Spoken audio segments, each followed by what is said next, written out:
Hello and welcome to Malmo in Sweden.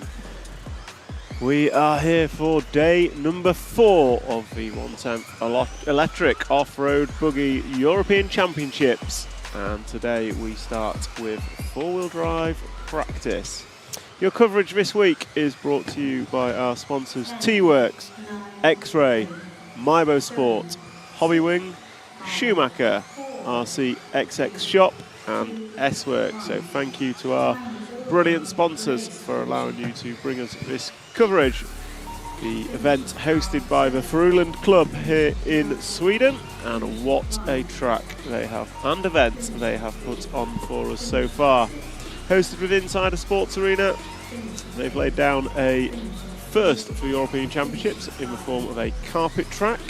There have been some modifications to the track overnight, so we've got a few different corners, different jump positions for the track in full drive, and the general consensus is that it is a better track from the drivers.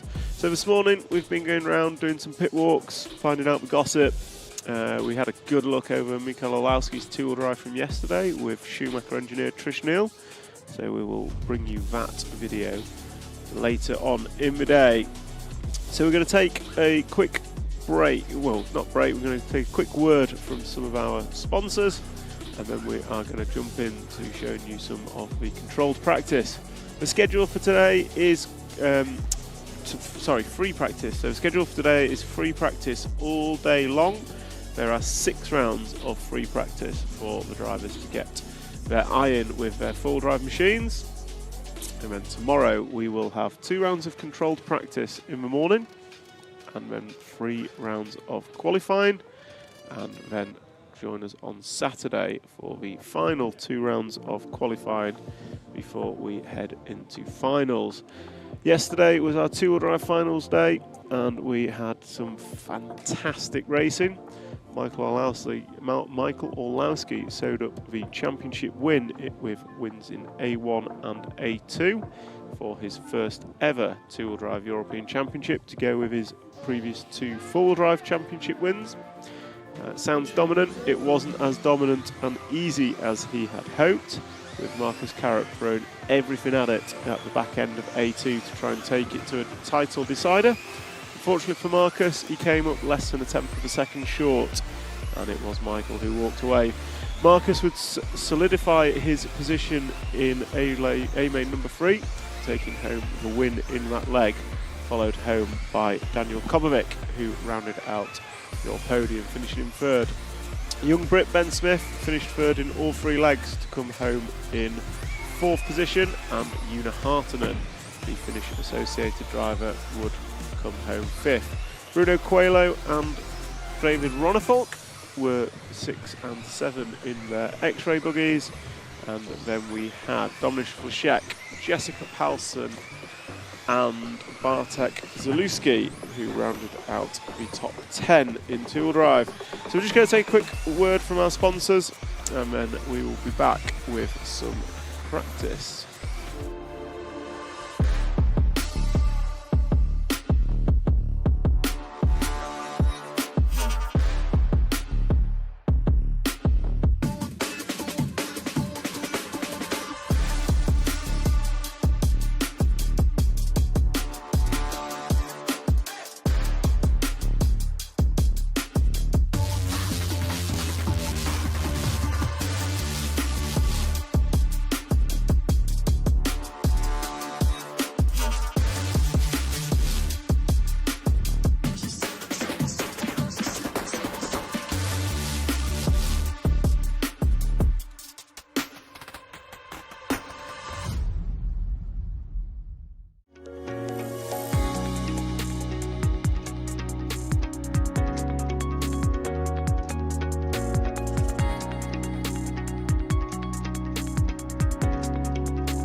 So, welcome back, and just taking a quick look in the comments. Linus Fredrickson, hello, let's go. I agree, Alex C, let's go racing. No racing today, Alex. We're just practicing today, but the racing starts tomorrow. Jessica J, hello, RC Racers. Hello to you, Jessica. Thanks for joining us again. So, we'll be here for the remainder of the day. We are on group number 5 of round number 4 of free practice. So that is about just over halfway through the day. We've got about 2.5 rounds to go. We've got 12 heats per round, I believe, 12 heats per round. So Peter Sandstrom, good luck, have fun. Absolutely, it's all about having fun. Pavel Valiant, track has changed. So yeah, we've got some track changes. Sorry, I'm just having a laugh. Afternoon, Paul Ragg. THCRC, too early for shots. I don't even know what I've said already that requires you to take a shot, but it's past 12 o'clock somewhere. So someone needs to write these rules down for the commentary drinking game. I've just seen a name I've not spoken to in a while. Mr. Skelding, hello. How the devil are you? Long time no see or speak. The voice is doing well, Skells. I got a bit excited in finals. Tech guy next to me was steadily turning me down, like lap after lap through the A final. Each lap it just got a bit further down the volume scale. No, I wasn't turning you down. I was making you clearer. That's all. Sean Colburn, good morning. Thank you very much for coverage. Yeah, we're happy to have you with us. We're here for the rest of the week to give you coverage. So let's talk track. So track changes, as you can see on the right-hand side, I'll just cut to the view. So what was a 180 at the end of the straightaway has now turned into a 90 left. So that is a fast left-hander now at the end of the main straight for four-wheel drives. The bot dots are causing some level of concern in that they are not blind from the rostrum, but they are quite far distance, and hitting those bot dots is sending people into that end wall hard. So we've got that change. We then come into a 180 that previously had a jump just before it, so that jump has moved. So we've got a 180. Matt Bunker, no, it's not the same layout. I'm just discussing layout changes. You've joined us on turn 2, which is now a 180 left, and then we're going to come back into a 120 degrees, no, 240 degree-ish right-hander into the roller jump that was there before. Now that's causing some trouble with the speed that four drives are carrying in. We then go switch back on ourselves. We're going to hit the small jump that was previously 3 lanes over to the right, and then we're going to go through the switchbacks into the tabletop, and then we come through the tabletop as before. The chicane in front of race control. The chicane in front of race control, which has just come into view. So that's been tightened up. So we saw in two-wheel drive a few cars just sending it for the loop, which was always going to happen because racers are racers. So that's just been tightened up ever so slightly, which is going to make it better. Well, it's going to make it better for race control. People are less likely to send it. And just tightens it up and slows the lap down a little bit for four-wheel drive. And that is, one more change. So if we follow it round again ever so slightly, and you'll see the double jump. So the double jump has actually moved much closer to the preceding corner. So yesterday it was very much a downslope into the tight 180. So I believe that's moved back slightly, so we've got less of a run-up into that, which with the four-wheel drive machines isn't so bad. And then the rest of the lap remains the same. So we've now got the same layout. Request on the camera to follow car 8, if you can pick him up, Jim. Don't know where he is, don't know what colour body shell he is. It's the blue and orange one coming down the main straight now. So around the end of the main straight into turn 2. So we'll follow that just as I'm chatting. So there are some changes to the track. We've been and done a pit walk this morning. General view of the races is the track has improved, which is good. It's always good that they're making positive improvements. Let's have a look at some of the comments. Adam Skelding, you're not the first he's turned down. Tech guy's chuckling. Sorry, that was a crap chuckle. I had to re-chuckle because I hadn't got my mic on. So thank you for that, Skelding. I'll keep him aware of that. Same layout of two drive now. Just talk through the changes. Full drive time, world class coverage. Thank you very much. appreciate any feedback on the coverage. We hope to bring you an entertaining week of full drive RC racing here from the arena in Malmo. What ride height are they running? So we've actually just done a talk with Trish Neal on Orlowski's winning car from yesterday.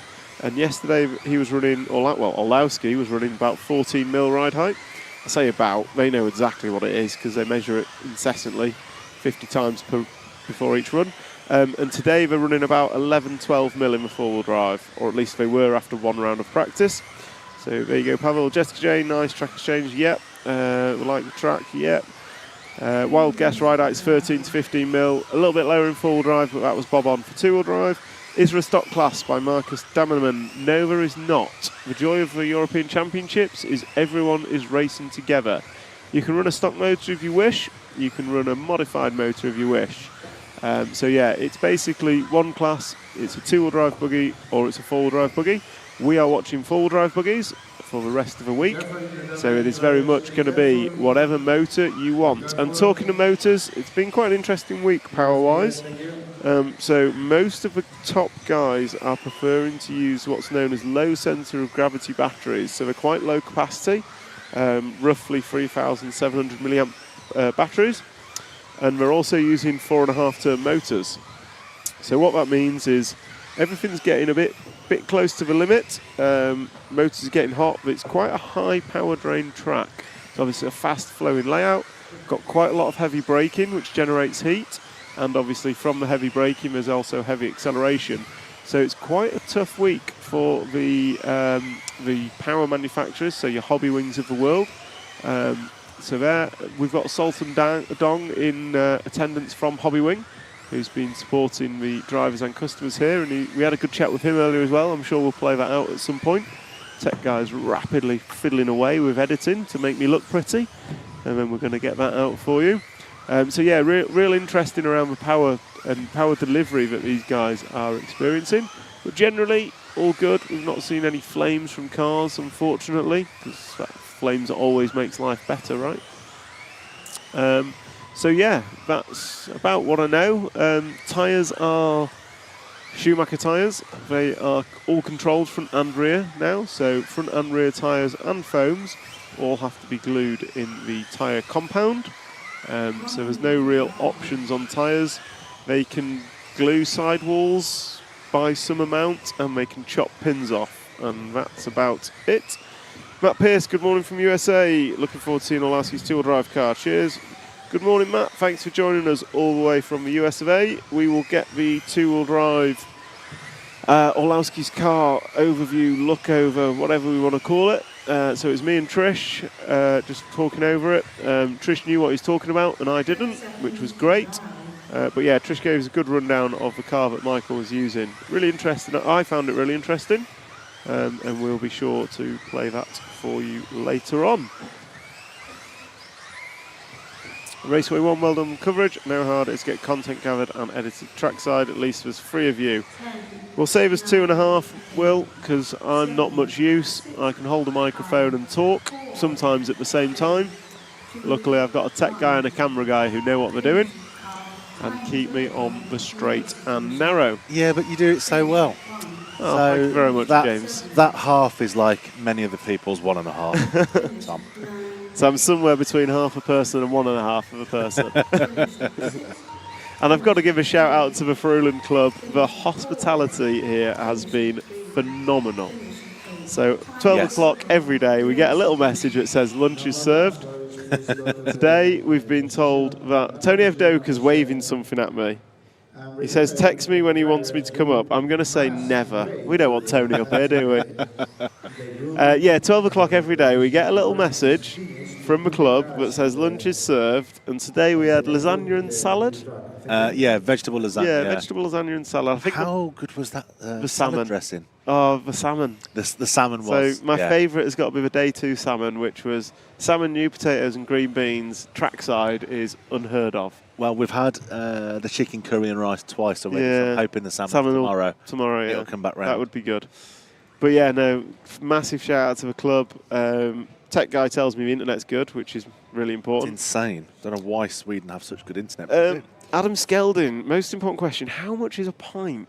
Well, not as much as we thought. So, tech guy, although he's great at tech, he's not calculator guy, because we stood in the supermarket trying to figure out the cost of a pint. And at first it was 40 quid a pint, and then it was £1 a pint, and we settled on we'll go with £1 a pint because it makes us feel better, right? Yeah. So yeah, it's somewhere between £1 and £40. Pretty sure it's not £40 though. If it is, Matt, if you're listening, sorry. No, it wasn't that much. It wasn't like, Sweden trips have passed. No, I think it's the same, if not slightly cheaper than in the UK. Yeah, it's actually, costs have been really reasonable. So, and we found this mega burger place. So it's like the best burgers in the world. So Wreckers Burgers, if you're listening, thank you very much. Yeah. We'll be back. Yeah, we need to get at least one more in before we go home on Sunday. I think so. Can we film car number 6, camera guy? Car number 6, I'm going to guess it is blue and white. Just a very quick, No. whilst he's finding... Oh, go on, let's find car number 6, and I've got something to tell you. We can multitask. Blue and I white, can't. over the start line, left-hand side of the track. It is the Serpent of Tommy... Schumacher? Serpent of Tommy Dale, I believe. Yes. No, that's the 9 car. The last... Oh, no, that's 4. What are we after, 6? 6, apparently. Was that a 6 from the last run? Who is car 6? Car 6 is Ewan Tumulty. He's not even out there. No, it can't be. It must be last run. So, no, Ewan Tumulty is car 6 in this. He's not even out there. Remember, viewers, you are watching on a delay. Thank you, Reese. That's been perfect in making us all look stupid. So next request is car number 7. Car number 7 is the quickest after 2. So we will pick up car number 7. Car number 7 should be crossing the line now. So I think it's the blue and yellow one, white wheels, coming onto the straight now with a bit of pink on the top. There we go. So cameraman's picked up Yolande de Verde. Thank you, Sergio, for your request. Jessica J, greetings from north of France. Bonjour. Hope you're well. You have heard all the French I can say. Sorry. Surely you know Comma Tap L2. Comma Tap 2. Comma Tap L2. What's your name, Bush? I think so. Je m'appelle Tom. Je m'appelle Tom. Je joue toy car racing. I think that's how it goes. So you had something to say. What was it? It was just to say the videos are loaded, so those are your times if you want to know if it's squeeze in the minute. It was quite a long pit walk today. It was 20-minute pit walk, a 15-minute Schumacher chat, and then a good 6 minutes with Dalton from Hobbywing, which will be interesting. So they're all ready to go, and it was also, because the questions always pop up every day, where can I find timing? You can go to my RCM, or if you want a handy all-in-one place, head over to rctv.one. And I've just updated all the links, so the live stream's on there. I've just I've just fired up the radio. So if you want an audio-only version of the beautiful sounds of Mr. Tom Cockle, then you can do so by going to RCTV1 and using the radio player that's about halfway down the page. And the links to Live My RCM and all the schedules are there. So, losing the name, one place for everything. If you've got insomnia, I think listening to my dulcet tones on audio would be the cure. Maybe I should sell that to the NHS or American healthcare system, because then I'd earn a lot more money. I was going to say one more thing before I went off and did some things. Don't forget, whilst you're on RCTV1, across the top you'll see that we have a merch store. If you are wanting to get your hands on some juicy RCTV or indeed EFRA merch, as we released a couple of weeks ago, do head over to there. There is a code to use in this event, and the code is Tom 10 Buggy 24. Boom, that's the one. 10 Buggy 24. That will get you 10% off everything in the store during this event only. Clues in the code. So, Sergio, quick comment on the chat. Looking for video on YouTube's are not there yet. No, the videos are loaded, on my playlist. So I've got the power to press the button when they play. Yes. I'm going to drop Tech Guy in it and say I think over the next week some of these videos will be released as well. No, they are. Videos. They'll already start going up because obviously I believe Matt's going to put some on EFRA today, he said. Yeah, so I've got them queued for me to play as part of the live stream. And then once the live stream's done, we cut the necessary sections out and upload them as standalone videos. Maybe we should do the TikTok way of keeping viewers engaged, where Have you seen the guy? I'm not doing a dance. No, you don't have to do a dance. It's like I've got a face for radio here. It's basically something where someone on TikTok's got one last thing left to do before, I don't know, the pile of whatever falls down or before he soaks himself, and he just keeps almost going to do it, and then he goes, just 5 more likes, just 5 more likes, and he never does it. Maybe you should do that with these videos. So I will play I'll play the Schumacher Orlowski walkthrough when we have got 10,000 more subscribers. When we've sold £5,000 worth of merch. £1 million. Does that seems reasonable? Yeah. Or am I stretching a little bit there? I think it's reasonable. So we've got 240 people watching. Welcome on board. We've had 8 people like the stream. I've got the stream up and I've just liked it, so we'll make that 9 people. Oh, yeah, we're not going to point out the fact that you weren't even a subscriber to RCTV before day one. Hang on. I have subscribed and I still can't write in the chat. I'm blocked for whatever reason. I can't understand why. So, yeah, if you can like, share and subscribe this stream, that helps us out massively. So, yeah, if you can hit that button, that will help us. It just helps expand the reach of RCTV. It helps with the algorithms, which our RC tech guy claims to understand. I think they're a foreign language. And it also just helps to grow RC scale motorsport for everybody all around the world. So after my talking nonsense, free practice 7 is done. And number 8 will be up next. And before we even get the request for car number 8, I'm going to tell camera guy car number 8 is the one they'll all want to see. So that is Oliver Natras in the Car Show car, I believe. So what have we got? What have we had this morning? So we've had 3 rounds of practice now. I am just going to load up my RCM and see what the results say for those 3 rounds of practice. Pretty sure Bruno Coelho has been quickest so far. I will subscribe if you launch the video of Sultan Dong. My finger is on the button. As soon as that subscriber pops up, the RCTV hero pops up, I will press that button for you. I'm sorry, I've got to jump back on for a second. You know what I really love then? The fact that no one can see you, but you did actually have your finger over the button. Why? You could have said anything. But viewers, he did actually have his feet. He's a trustworthy guy. I am ready. As soon as that RCTV hero sign comes up. That's the other thing, I don't think we mentioned it yet. RCTV heroes, if you sign up, I think it's a couple of quid a month, and you get priority call in the chat. If you say anything, I have to do it. Within reason. I will caveat that, within reason. But you get your follow requests, you get your Sultan Dong Hobbywing videos, you get the whole shebang. Asterix in small writing at the bottom, unless it's a finals, and then we have to follow the battles of the leader. Yes.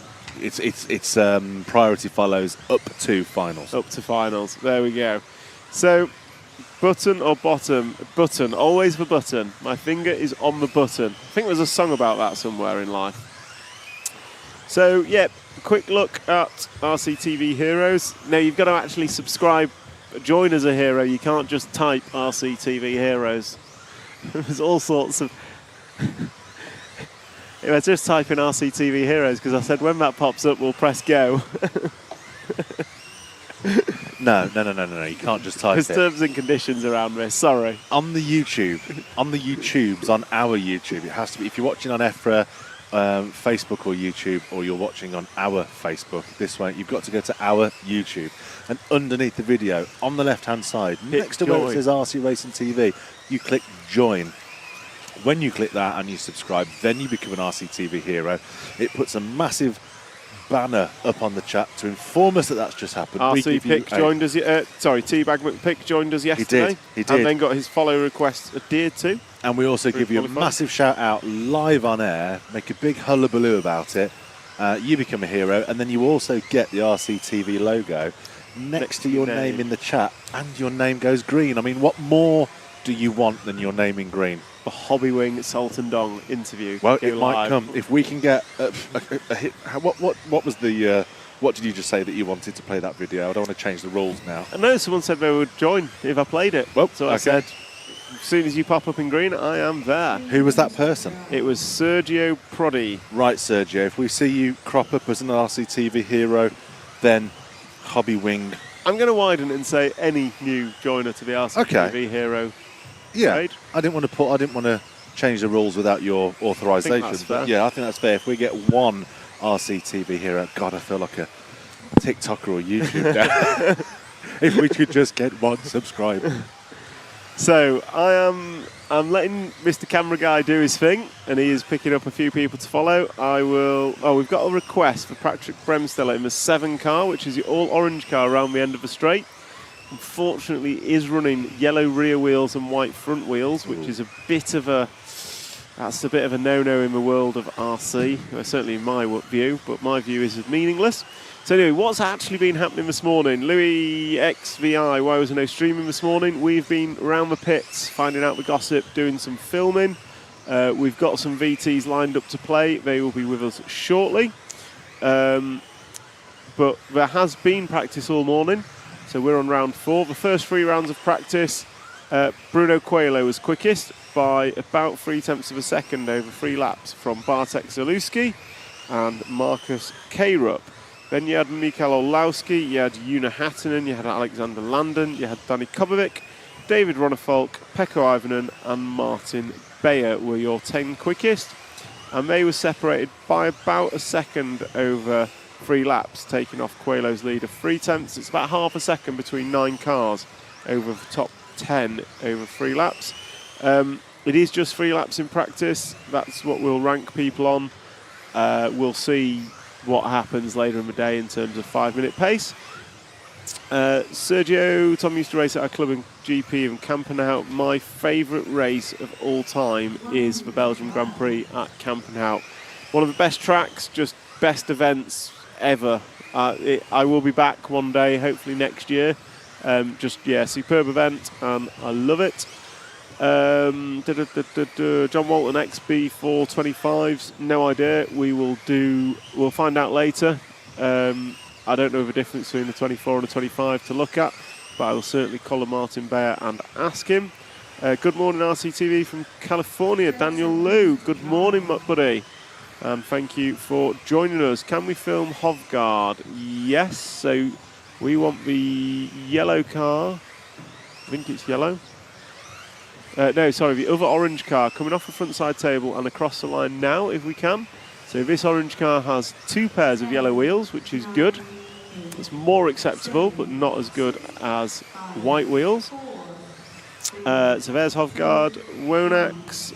How many groups are there? There are 12 groups and 6 rounds of practice. So we are closing out group number 8 of round number 4, and there are 12 groups in a round.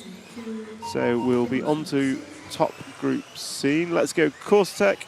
Good morning from Florida, currently in a hurricane watch, so it means no work and effort on my TV. I was going to say a lucky day for you, Lucas, but probably not lucky you're on hurricane watch, but I'm glad we can bring you some entertainment and RC racing to watch and enjoy your day. Mr. McPick, better late than never. What did I miss? You've not missed a whole lot this morning. We've only been on air about 3 heats, so maybe 25 minutes. You were actually mentioned earlier as our most recent RCTV hero, joining through the stream yesterday. So welcome back, and thank you for your contribution to bringing RC Racing TV to the wider world. Raymond Monday. Oh, hey Ray, Sleeping Ray from Melbourne. Glad to have you on board, Ray. As you're an Aussie, I am going to put my plea forward to you. If you need any commentary, either through live streaming or circuit side for the Australian Worlds next year, I am free. Don't you worry. Ray, put in a good word. I am more than willing to come over and do some commentary and help make your Worlds a slightly better event, if at all possible. And I won't call you Sleeping Ray once more, I promise. Oh, Resting Ray, sorry. Correct myself. Sergio, did you not win it one year, or at least an A final? Sergio, I've won. I am the most winningest driver at Belgium GP over the years. I think I've won it, I want to say 7 or 8 times over the years. One of those is Truck, which I'm still counting because it's a record, and the bigger the number, the better. But yeah, I've won Belgium GP a few times. I've not won it many times, but yeah, it's just fantastic. Such a brilliant event. all about fun, which is obviously why we all do RC racing. So yeah, if anyone gets the opportunity to attend Belgium GP, usually the last weekend in June, first weekend in July, it is fantastic. Can you tell me what heat Tommy Dale is in? Off the top of my head, I can't. I think it was heat 7. We'll find out next time. Well, actually, I've got the heat arrangements in front of me. Let me just scoot down. Heat 5 is not in heat 5. Heat 6 doesn't look to be in heat 6. Yeah, car 9, heat number 7 for Tommy Dale. Car 9, heat number 7. Matt Bunker RC, no, it's a little different after straight. Yep, the track has changed. You'll see it on the follow cam as we go round. So, who are you going to pick up on this one? Let's pick up the Yokomo of Lynn Blatter. So, purple and white one. That is Lynn, a young Swiss racer for Yokomo, and we'll follow her for a little while until Mr. Cameraman decides to pick up someone else. So yeah, the track has changed a little bit. Turn 1 has opened up from a 180 to a 90 left. We then go straight into a hard 180, and then there's a new jump here that Lynn's just crashed on, and then we go through the switchbacks into the tabletop. The chicane in front of race control, so the fast chicane in front of race control, will follow the orange car through it. That has become a bit tighter to stop cars thrown at the line, and then this double is closer to the preceding corner to give a bit more room for the downslope. Sergio probably know, I've never actually raced X-Ray. It would have been X-Factory or Schumacher or Yokomo. So X-Factory, Schumacher or Yokomo are the companies I have previously raced for at Belgium Grand Prix. Cheers Tom, no worries Lisa, doing my best. Are you going to be at the GP next year? I don't know, I would like to attend. I always want to attend, just see what life throws in the way. Ray, Australian Nats at World's Track next week will be live coverage, so make sure you tune in and join your commentary. Put my name for me. Thank you, Resting Ray. Enjoy the Australian Nats, and I hope the whole family's well, and you guys over on the other side of the world are having fun with your RC, and make sure that Lackland wins the Nats for me. Mark, not missed any walkabouts yet.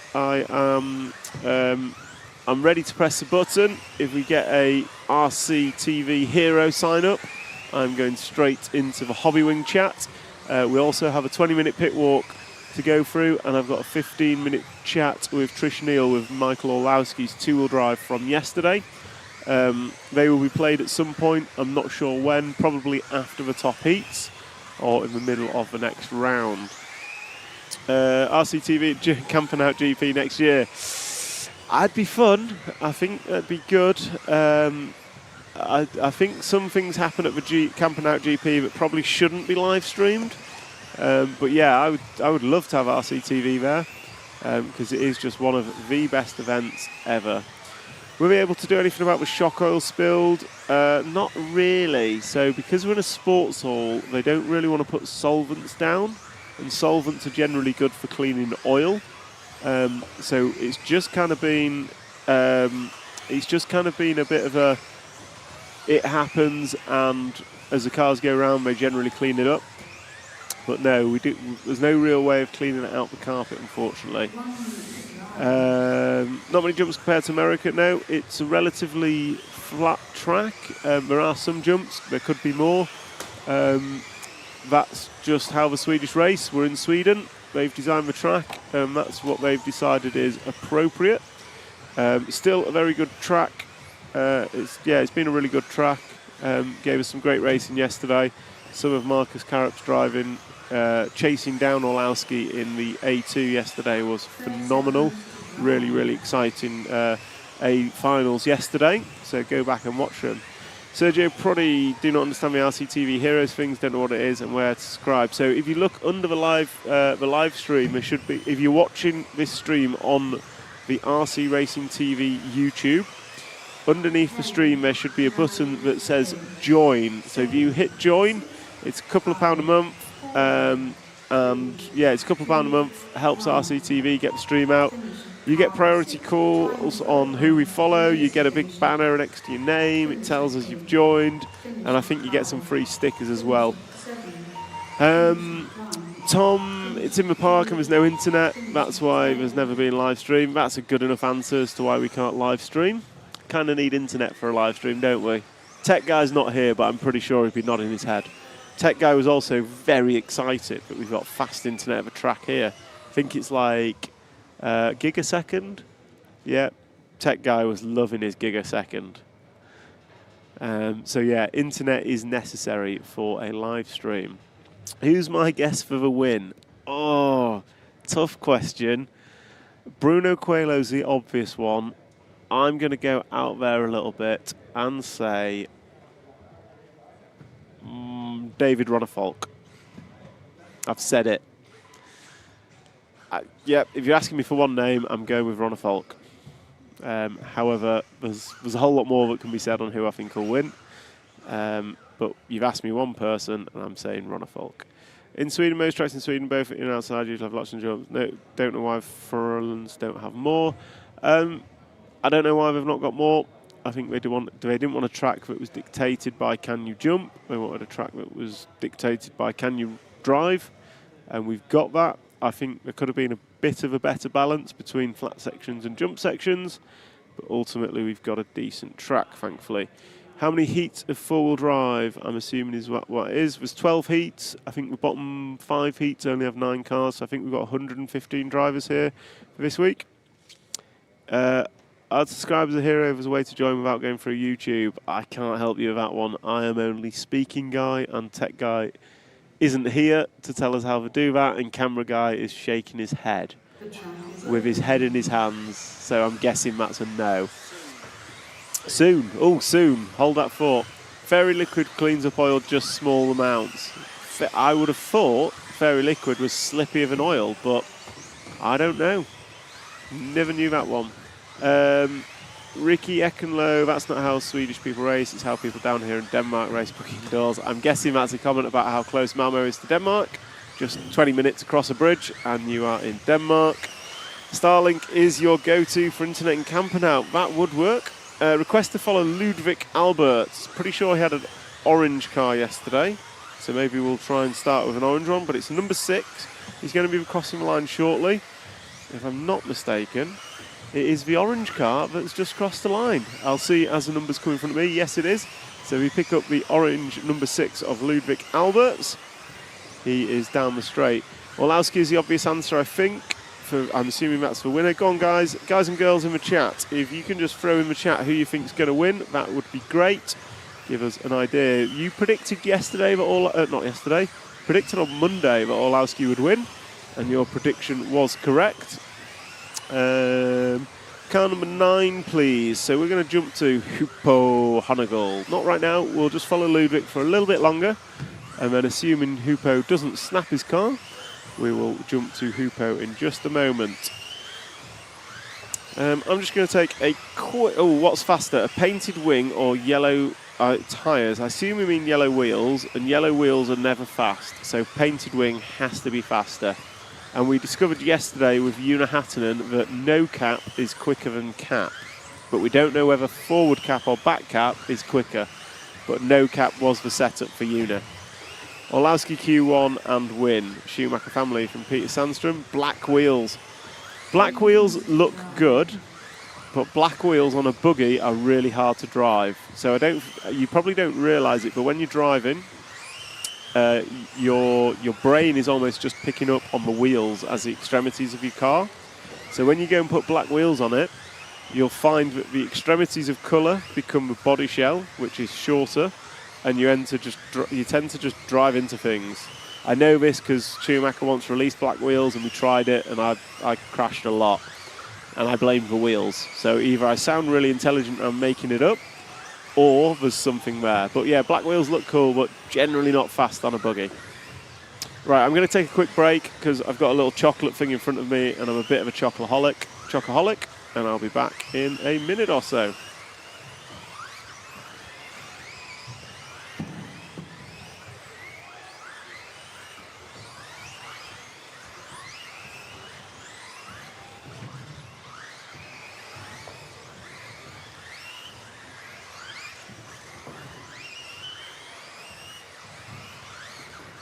So, Mr. Cameraman, if we can drop back to Hoopo for a couple of laps. Blue, orange and yellow machine.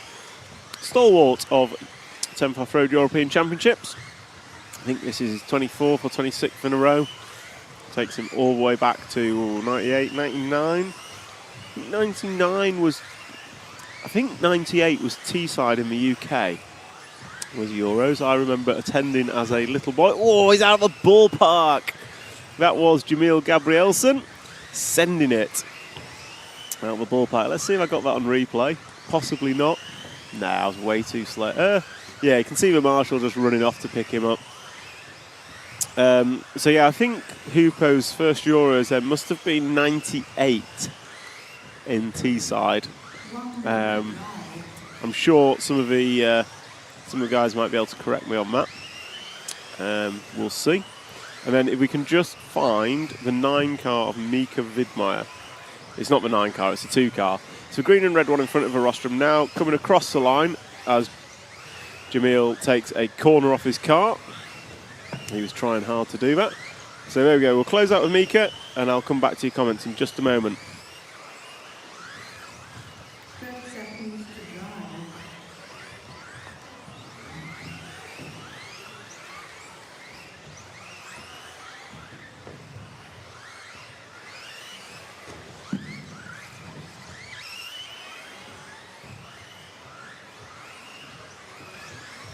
So just pick up the comments. So a couple of people asking for Mika. We've got Mika on camera now. Alan O'Brien struggled to see apexes. I assume you mean with black wheels. I thought yours would be orange, Alan. Go with iron brew colour. Lee Bond, anyone opted for sunnies indoors? I haven't seen any sunglasses this week. Probably for the best. I will say, Monday was beautiful weather. Could see from my commentary booth, you can just see outside, and all I saw was beautiful sunshine all day. Excuse me. And then since Tuesday morning, getting to the track at about 7:30, it has non-stop rained. So I'm very glad to be indoors. But in answer to the question, no, I haven't seen any sunglasses. Anton Berger, Mika, yeah, we got Mika. Don't know who will go. We'll start with Landon in this one, if we can. I say that as though we go off in order. They're just random, so good luck. He knows the body shell, brilliant. Sergio Prodi, that's the reason I drive pink body and white wheels, because it's very visible on Astro and indoor, agree. Nils Witch with track and then confused face, I think. Emojis don't work in YouTube chat, so I'm going to pretend that was a really happy face because you love the track. So thanks for your support, Nils. Black dyed wheels for pictures only, agree. Do I still drive? No. I've done some... the last time I drove an RC car was the 2022 Euros at Robin Hood, a track where I've done a few laps practice over the years. Yeah, I was rubbish. So that was my retirement race, I believe. But I have actually just got some new Schumacher buggies, and I do intend on hopefully doing some winter racing in the UK at Worksop, which would be interesting. Sergio, if you come to the GP next year, I promise I'll get you some Belgian chocolates. All right, deal. If I come to the GP, I'll get some Belgian chocolates and we'll have a great time. Cajur, yes, 98 was Teesside. Good memories. I believe from memory it rained a lot. And if I'm not mistaken, it rained on the hour, every hour pretty much. So it was always the same heat, but it was wet, which was always good fun. Full drive goes to the Polish Punisher. Which one? There was 3 poles in the A final yesterday. So yeah, it could be anyone. Any one of 3 Polish that you may be referring to in that. But I assume you're going to mean Mikael Olowski, and yeah, Mikael is quick, as you'd expect. Best lap, Landon and Elias Johansson. So we're following Landon at the minute. We'll jump in a moment. Just checked in, fastest lap. Fastest lap time has been an 18.7-ish, I think. Bruno did a couple of them in the last round of practice. The track is different, so yeah, it's a different track, so don't be surprised if lap times are not what you expect. Was that Landon, Mr. Cameraman? Okay. Can we find Elias Johansson in the 8 car? Should be about halfway around the lap. Bright yellow car in front of your Neumann coming into a front side tabletop now. So we'll stick with Elias for a little bit. Do you still drive somewhat? Honestly, I've not picked a radio up for 2 years, but I enjoy RC, I enjoy the community, I enjoy the events. I just need to get it out of my head that I'm not quick anymore. I look at people like Tommy Hall, Ben Smith, and last time I raced competitively, I was competitive with them, if not beating them, and now they wipe the floor with me. So I just have to be a little bit more reserved in my expectations. Belgium Grand Prix was amazing this year. Belgium Grand Prix is amazing every year. Goes without saying. Belgium Grand Prix is the #1 race on the calendar for me. Teabag McPick, or it could be Pecco. Is that Pecco's Finnish, I believe, not Polish. We were talking about the Polish drivers, but yeah, Pecco could win. I think we're going to watch Pecco now for a bit. So if we jump to the bottom left-hand corner, through the central chicane, over double jump and down the straight, Mr. Cameraman. Green car, white wheels. We're going to pick up Pecco, sorry. Faced at 01, this seems to be a little more on touring car indoor with a little hump sprinkled in. Thanks for the caps lock, really appreciated. I love it when people shout in my ears. But no, it's not touring car, it is indeed off-road racing. And it's off-road racing on a carpet track, which is controversial to some. And it's also a track that is not littered with massive features. We do have 5 different features, and yep, that's the track we've got, and that's the track we'll be racing on. Could it be better? Absolutely. Could it be worse? Absolutely. We will race with what we've got. Yeah, okay, they drive weekly, possibly more if practicing. Yeah, these guys do drive a lot. This is true, and it's just something I don't really have the time to do these days, unfortunately. Sene Powells, the back-to-back four-wheel drive champion. Thank you for joining us, Sene. Nice to have you on the stream. So we're up to 400 people watching, and I'm very disappointed to say the last person that liked this stream was me. So if you guys can hit that like, share and subscribe button, that would be really, really, really pleasing to me. And somehow it'll make me better at what I'm doing. But yeah, please, if you can like, share and subscribe, it does massively help. Not just RC Racing TV, grow their channel, but it helps all of us grow RC Scale Motorsport, which is what this live stream is about, taking our great sport to a wider audience and growing it for future success. Julio Sylvia, hi humans, hello to you. Nice to have you on board. So I'm going to ask to jump to Mr. Bayer, if Mr. Bayer's still going round. He is. So right hand side of the track, orange and blue machine. Goes past what I think was Tommy Hall. He's going to come into the front side tabletop. And Bayer is the quickest over 3 in this one. He's gone 57.1.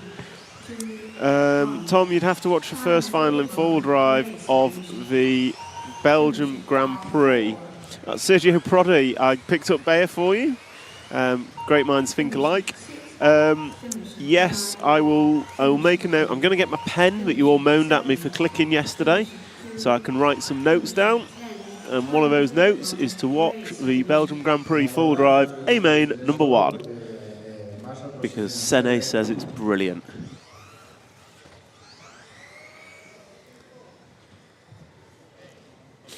Denevlo, all right, Cockers. All right, Mush, how are you doing? I hope you're good. So we have got the top heat of practice, top seeded heat of practice coming up next. We are going to follow Bruno Coelho to start with, because he has been El Rapido in the first few rounds. And then after, we're going to go to some VTs, so I can stop talking. You'll send me a link. Thank you very much. Feel free to... I don't know if you can put links in YouTube chats. Tech Guy's not listening to me, or is he? No, Tech Guy's not listening.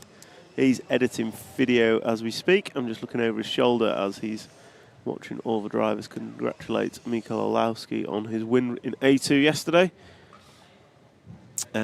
So, 450 people watching, 9 likes. Come on, guys, you can like this.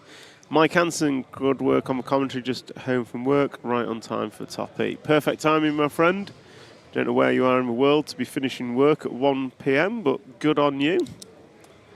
Half days for the win. Obviously, you might be somewhere where it's like 9 p.m. and you've worked really late, so apologies if it is. So we're going to pick up Bruno Coelho to start with. If anyone has any requests after that, let me know and I'll do what I can. So Bruno in the orange and white X-ray machine, as he always is. Martin Otzberg, being an RC TV hero is not expensive. Become a hero and support these guys. It's important for our RC industry. Thank you very much. Really, really appreciate it. Will we have a pit walk today, Tom? Yep, the pit walk is done, Mark Headland. So the pit walk is done. It's in the queue of videos that I've got to play. So we've got a 20-minute pit walk. We've got a 15-minute Schumacher talk with Orlowski's Buggy. And we've got a 5-minute talk with Sultan Dong from Hobbywing. And Raggy's telling me we've got 64 likes, which tells me my YouTube's not updating, which is excellent. And I've got 122 likes now. Thank you, guys. That was quick. 9 to 123 in the push of a button called refresh. So we're following Bruno Coelho. He is the orange and white X-ray machine as he rail slides down the tabletop and crosses the line. And that time by for Bruno was a 19.3.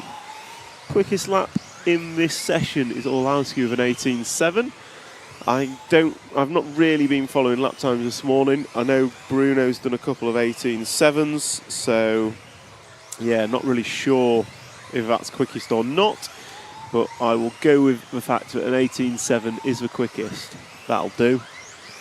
The link has been sent on Messenger. Thank you, Sene. I will pick that up and watch it when I get a break. So let's jump around. We've seen a bit of X-ray and Bruno, and we know he's fast as he crosses the line with an 18.9. Orlowski's running some quick laps, so we'll pick him up as he comes in front of the rostrum now in his usual blue and green colours of the Schumacher machine. And if we can zoom out a little bit and pick up Marcus in the same frame, that would be grand, as Marcus bobbles over a double and drops behind. Orlowski gets a bobble. So we go around the end of the straight. Oh, some hard braking into that 180. So we'll just discuss the track changes as they go around. So starting here, we've got the chicane has been tightened to avoid throwing it over the line. This doubles move slightly back. So we've got less run up and more landing. It's the same through to turn 1 now. Turn 1's now a 90 left rather than 180.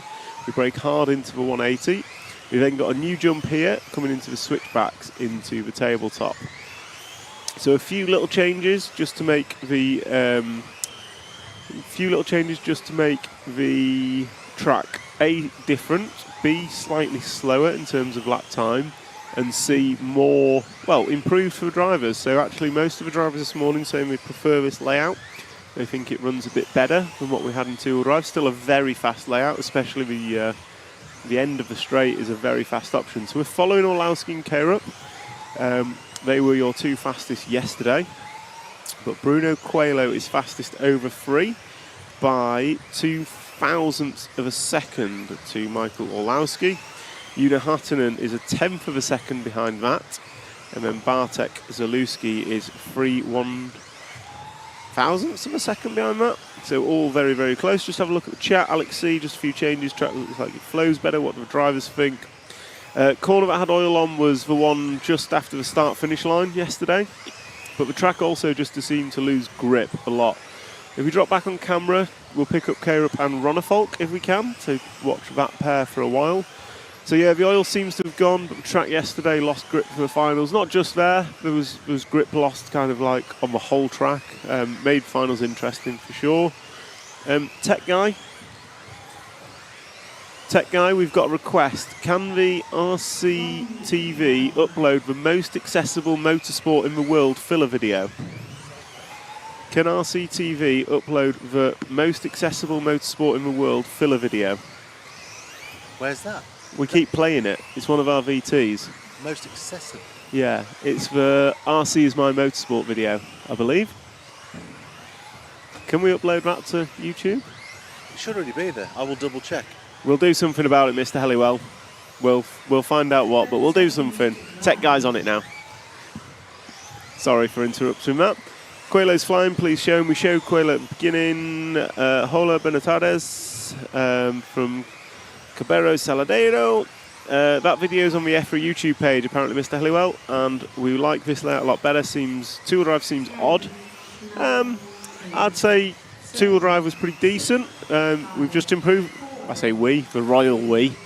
I'm nothing to do with it, but it just seems the club have improved the track for four-wheel drive, which is good. So slightly better today than yesterday is always a good thing.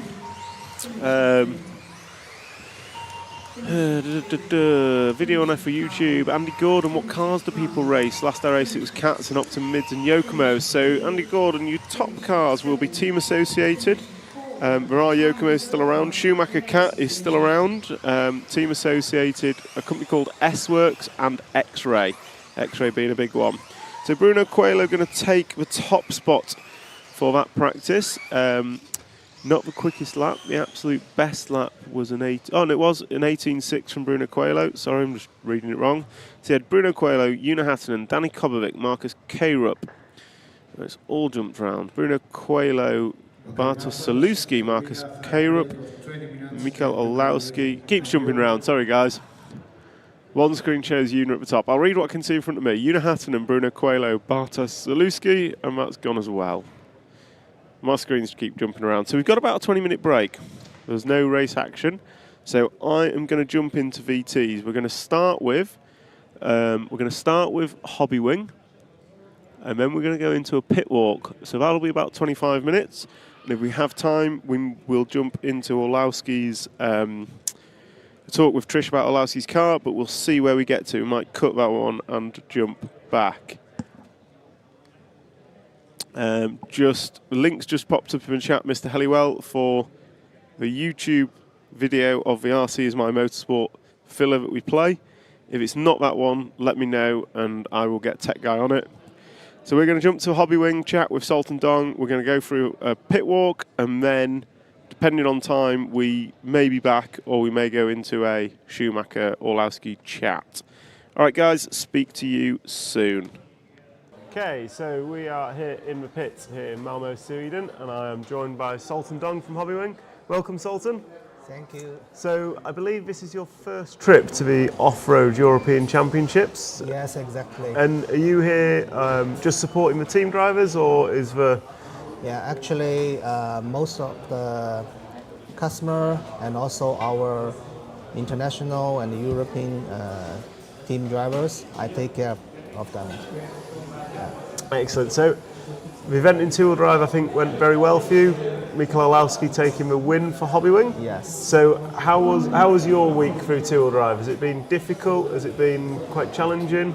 I have to say this one is a very special because from the power setup side, we can see it's totally different than before.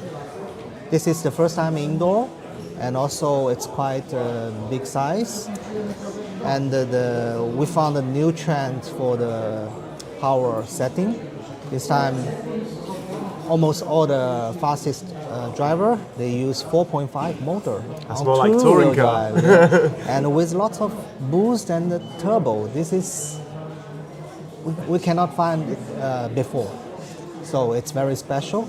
But fortunately, our power system always super reliable, so no big problem. We just fine-tuning the setup and had very good result. We have 6 in the top 10. In the top 10, yeah. So really good performance.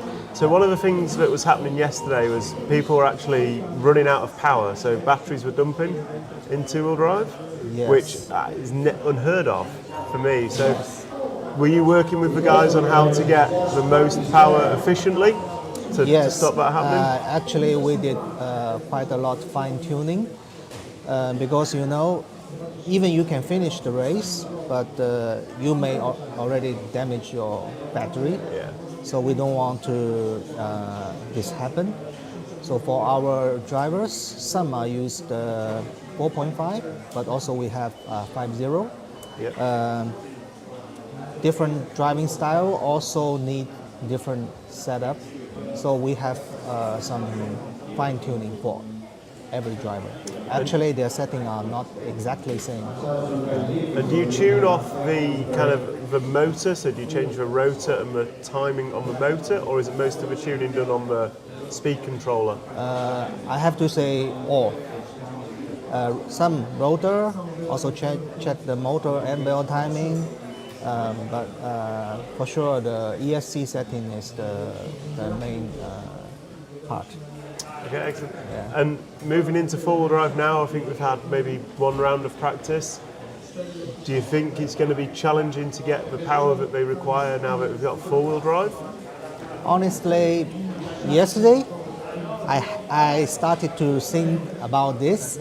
I think maybe it is a difficult day, but from the first run, I feel not as difficult as I thought, because with four-wheel drive, we have lots of traction from the tire and the drivetrain, so the power actually not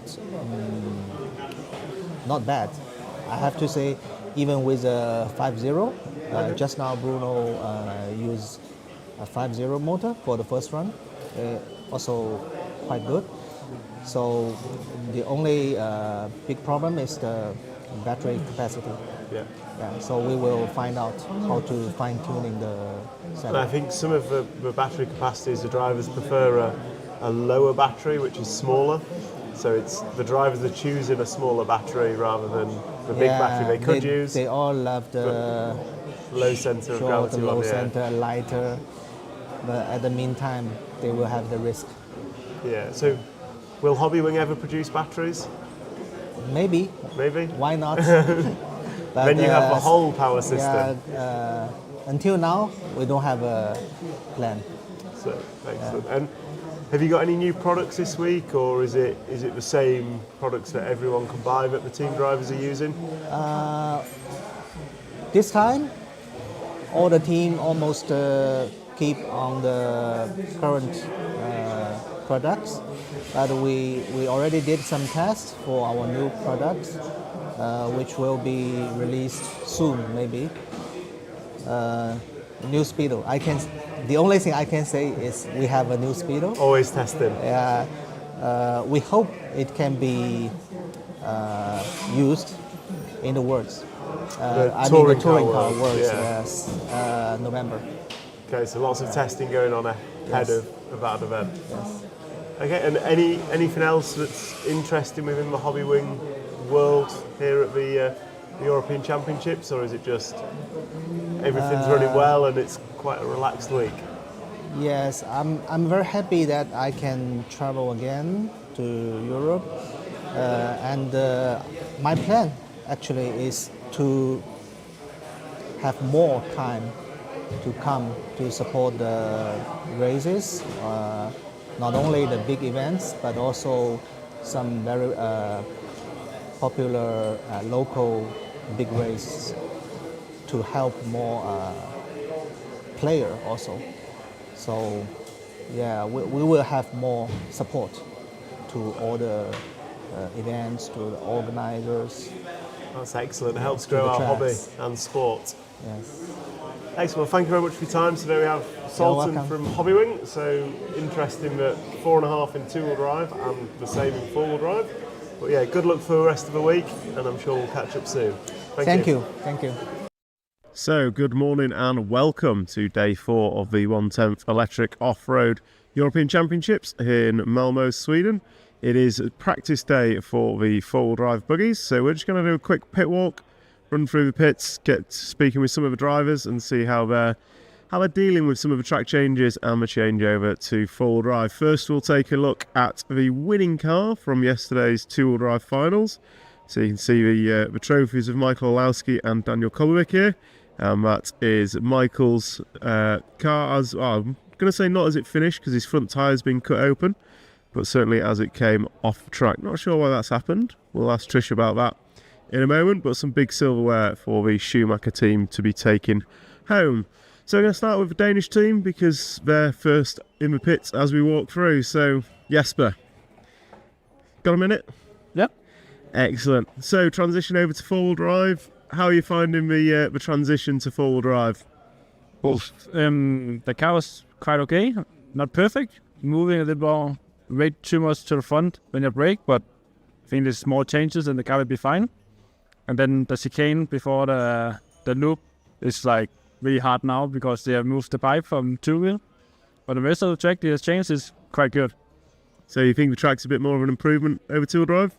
I think it's more easy to keep corner speed and have racing. The other part was really narrow and it needs to be perfect, but there's racing. It is racing. Well, hopefully that'll give us some better finals. And what's your expectations going into four-wheel drive? Normally indoor, my four-wheel has not been perfect, but the goal is to make the B. I did that at US last year, so I think the B is the goal again. I was close in two-wheel, so I will try again. Excellent. And who do you think is going to win? I think it'll be one of I say that earlier this week. He's still my hero, so for sure. He's a hero. I grew up racing in Sweden a lot of times, so he was the guy to beat, for sure. And he still is, apparently. Yeah, for sure. Well, we'll see what happens come later in the week. Thank you very much, Jesper. And we'll just see if we can interrupt the carrots. You guys okay? Absolutely.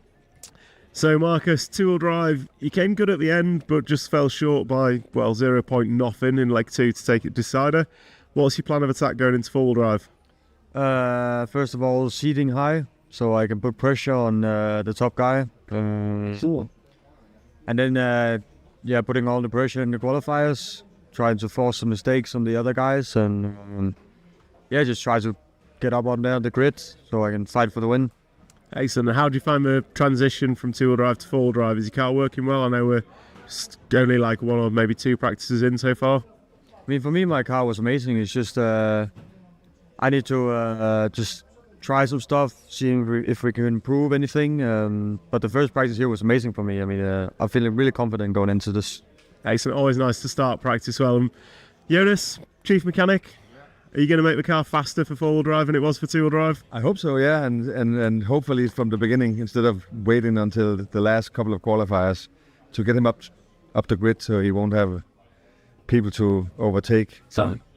And anything special this week on the four-wheel drive, or is it just more of the same and go with what you know? No, we've got some options on the car, but nothing we can disclose here. But we've made some progress with the four-wheel drive, so it should be even better. Excellent. Well, good luck, Team Carrot, and hope to see you in the mains later this week. Thank you. So we'll carry on, and next up I can see Michael's just got up, so I'm going to steal his seat. Better not. He absolutely will. So Trish, how's it going? Successful two-wheel drive event for the Schumacher team? Absolutely grateful for what could have came together. It could have even been a bit more. Ben Smith hovering, you get 3/3, finishing fourth. You think, you think a bit of consistency would get you that result. But if I'm honest, yesterday couldn't have gone much better for me. So it's amazing. It doesn't always go that way. So you just enjoy those moments. The cars worked really well throughout the whole meeting. We did small adjustments. So kind of happy I didn't have a stressful 3 days. The only stresses were rerunning of a round, various things, that go on like they do with any race.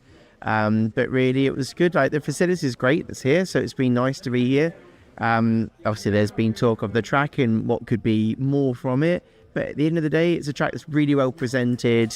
There's nothing weird going on. We can all make the jumps. Last Euros, we had a bit more trouble with that. It was difficult. So everyone's always going to have their little 2 pence to kind of put in on that one. So no one to four-wheel drive. And how's that going for the team after 2 rounds of practice so far? One so far for, obviously, the top eats. It's a bit more tricky than two-wheel drive. Two-wheel drive, actually, we weren't right at the top at the beginning. Landon was right up there before. This time, it's looking like, you got the 3 X-rays. Let's give you a car. You got the 3 X-rays at the top. then there was, I think, Marcus, and then there's the rest of us. So we've got a bit of work to do. We're quite a few tenths off from where we want to be, so we need 2 to 3 tenths to kind of start getting to where we're, do you know what, we're doing all right then, and then consistencies go with that. So in two-wheel drive, it was very much a case of there was a fast lap pace, there was a fast first minute pace, and then what the Schumacher guy seemed to have was a full fast 5 minutes. It didn't seem to fade. Do you think that's going to be a factor in four-wheel drive as well? There'll be 2 things. There's obviously power usage is going to be more king on this one. So we started out a bit low on power to make sure we can see what our battery usage is. So Mike is going to turn this up a bit. You got a little pile of tyres there. Yeah, so for this, it's that classic same story. Anyone can rag it around and put a fast lap in, but can they do it for 5 minutes? And we're going to see if we can manage it in the same way. But four-wheel drive is the ability to, you can't extract as much from it in certain situations when it's all tight. Whereas two-wheel drive, you can kind of manipulate the car a bit more. And we saw Marcus towards the end of all those finals. He started going into this kind of the classic hammer time as we hear. And he didn't always hold on to it in qualifying, which hurt him. But in the finals, actually, it was working for him at points. So we'll see, you know. Well, I for one think it's going to be pretty exciting. 2 final questions. First one about tyres. Why has Michael's two-wheel drive got a big hole in the front tyre? Okay, yeah, so at the end of the finals, if you win or in the top 3, they inspect the car. So motors come apart. Is it the right motor? Is it legal? Do you have the right frames in? And are your tyres the right tyres? Just all the inspections they can do. And also for Chris Hardesty, who was doing it, it's to show, look, I have checked all this and that it is all the right stuff and it's very visible for people to see. So he didn't beat everyone with a blown out tyre? That's true, but we could always set that rumour going. I think we've started that. And final question, with your two top finishing drivers in two-wheel drive next year, who's going to win? Daniel's always a dark horse. He's now got glasses so he can see a bit better, so you never know what he can do. We know what Michael's been able to do in the past, so it's going to be interesting. Obviously, this is four-wheel drive for us. It's not as easy for us to kind of fight with those guys. So I think we're going to just see what we can do, really. But to pick one, I just can't. So there's a non-committal answer from Trish. Thank you very much. We'll leave you to it.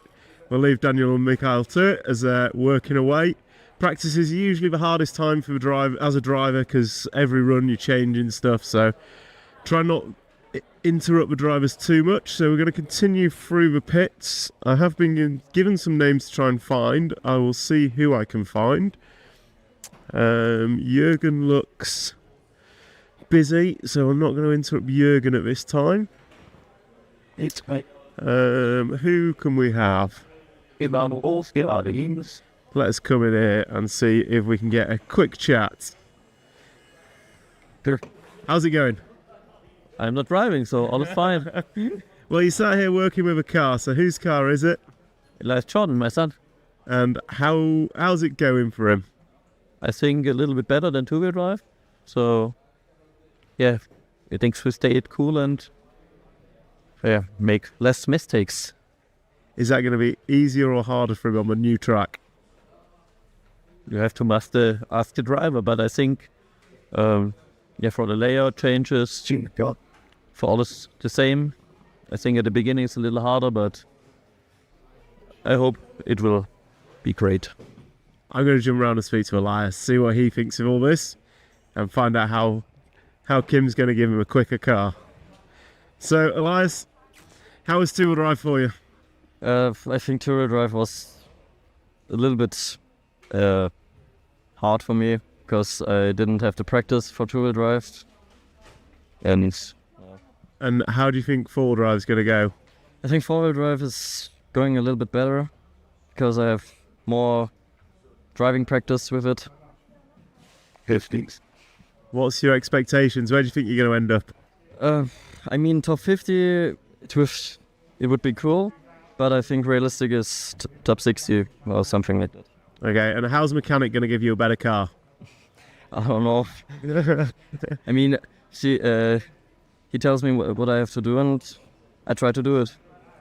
I think if you don't make top 50, I'm going to blame the mechanic. What about you? No, it's my fault then. I always blame the mechanics. Never the driver's fault. Good luck, Elias. Thank you very much.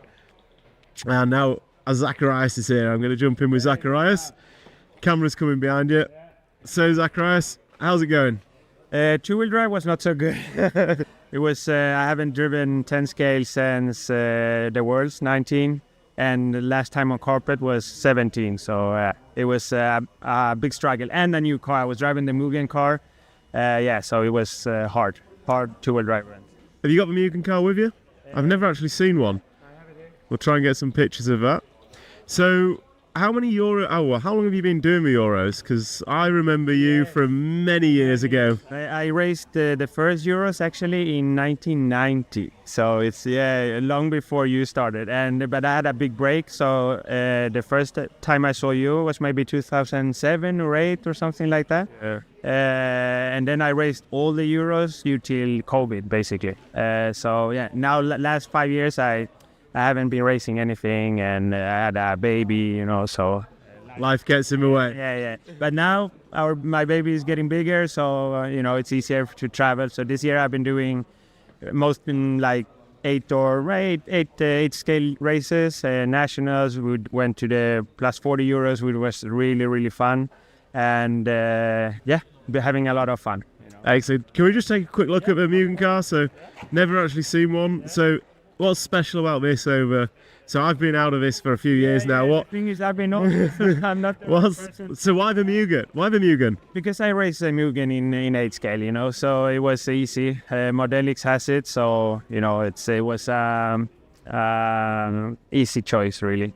To be honest, come to Euros without even testing the car. It was completely new when I came. Was hard. I would have needed a few weeks to get it up to speed, and so if it makes you feel any better, even the guys that tested a lot before they came found it hard. Yeah, I know. So but we are having fun, which is important. That's what it's all about. An Attack RC. Yeah. Tell me about that. Yeah, so I'm still doing. I heard on the live stream you talked about it. Yeah, I'm still doing it, almost full time. So.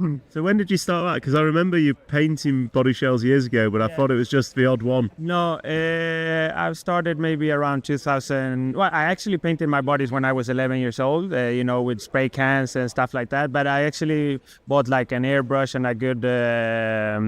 A good equipment around maybe 2007, and then I started for myself, then for people around me. Then I did the Facebook page, and now I have so many requests that I don't post anything, because posting only means that more people write me. So actually at the moment I think I have like 80 bodies waiting at home to get painted. So I should stop promoting Attack RC.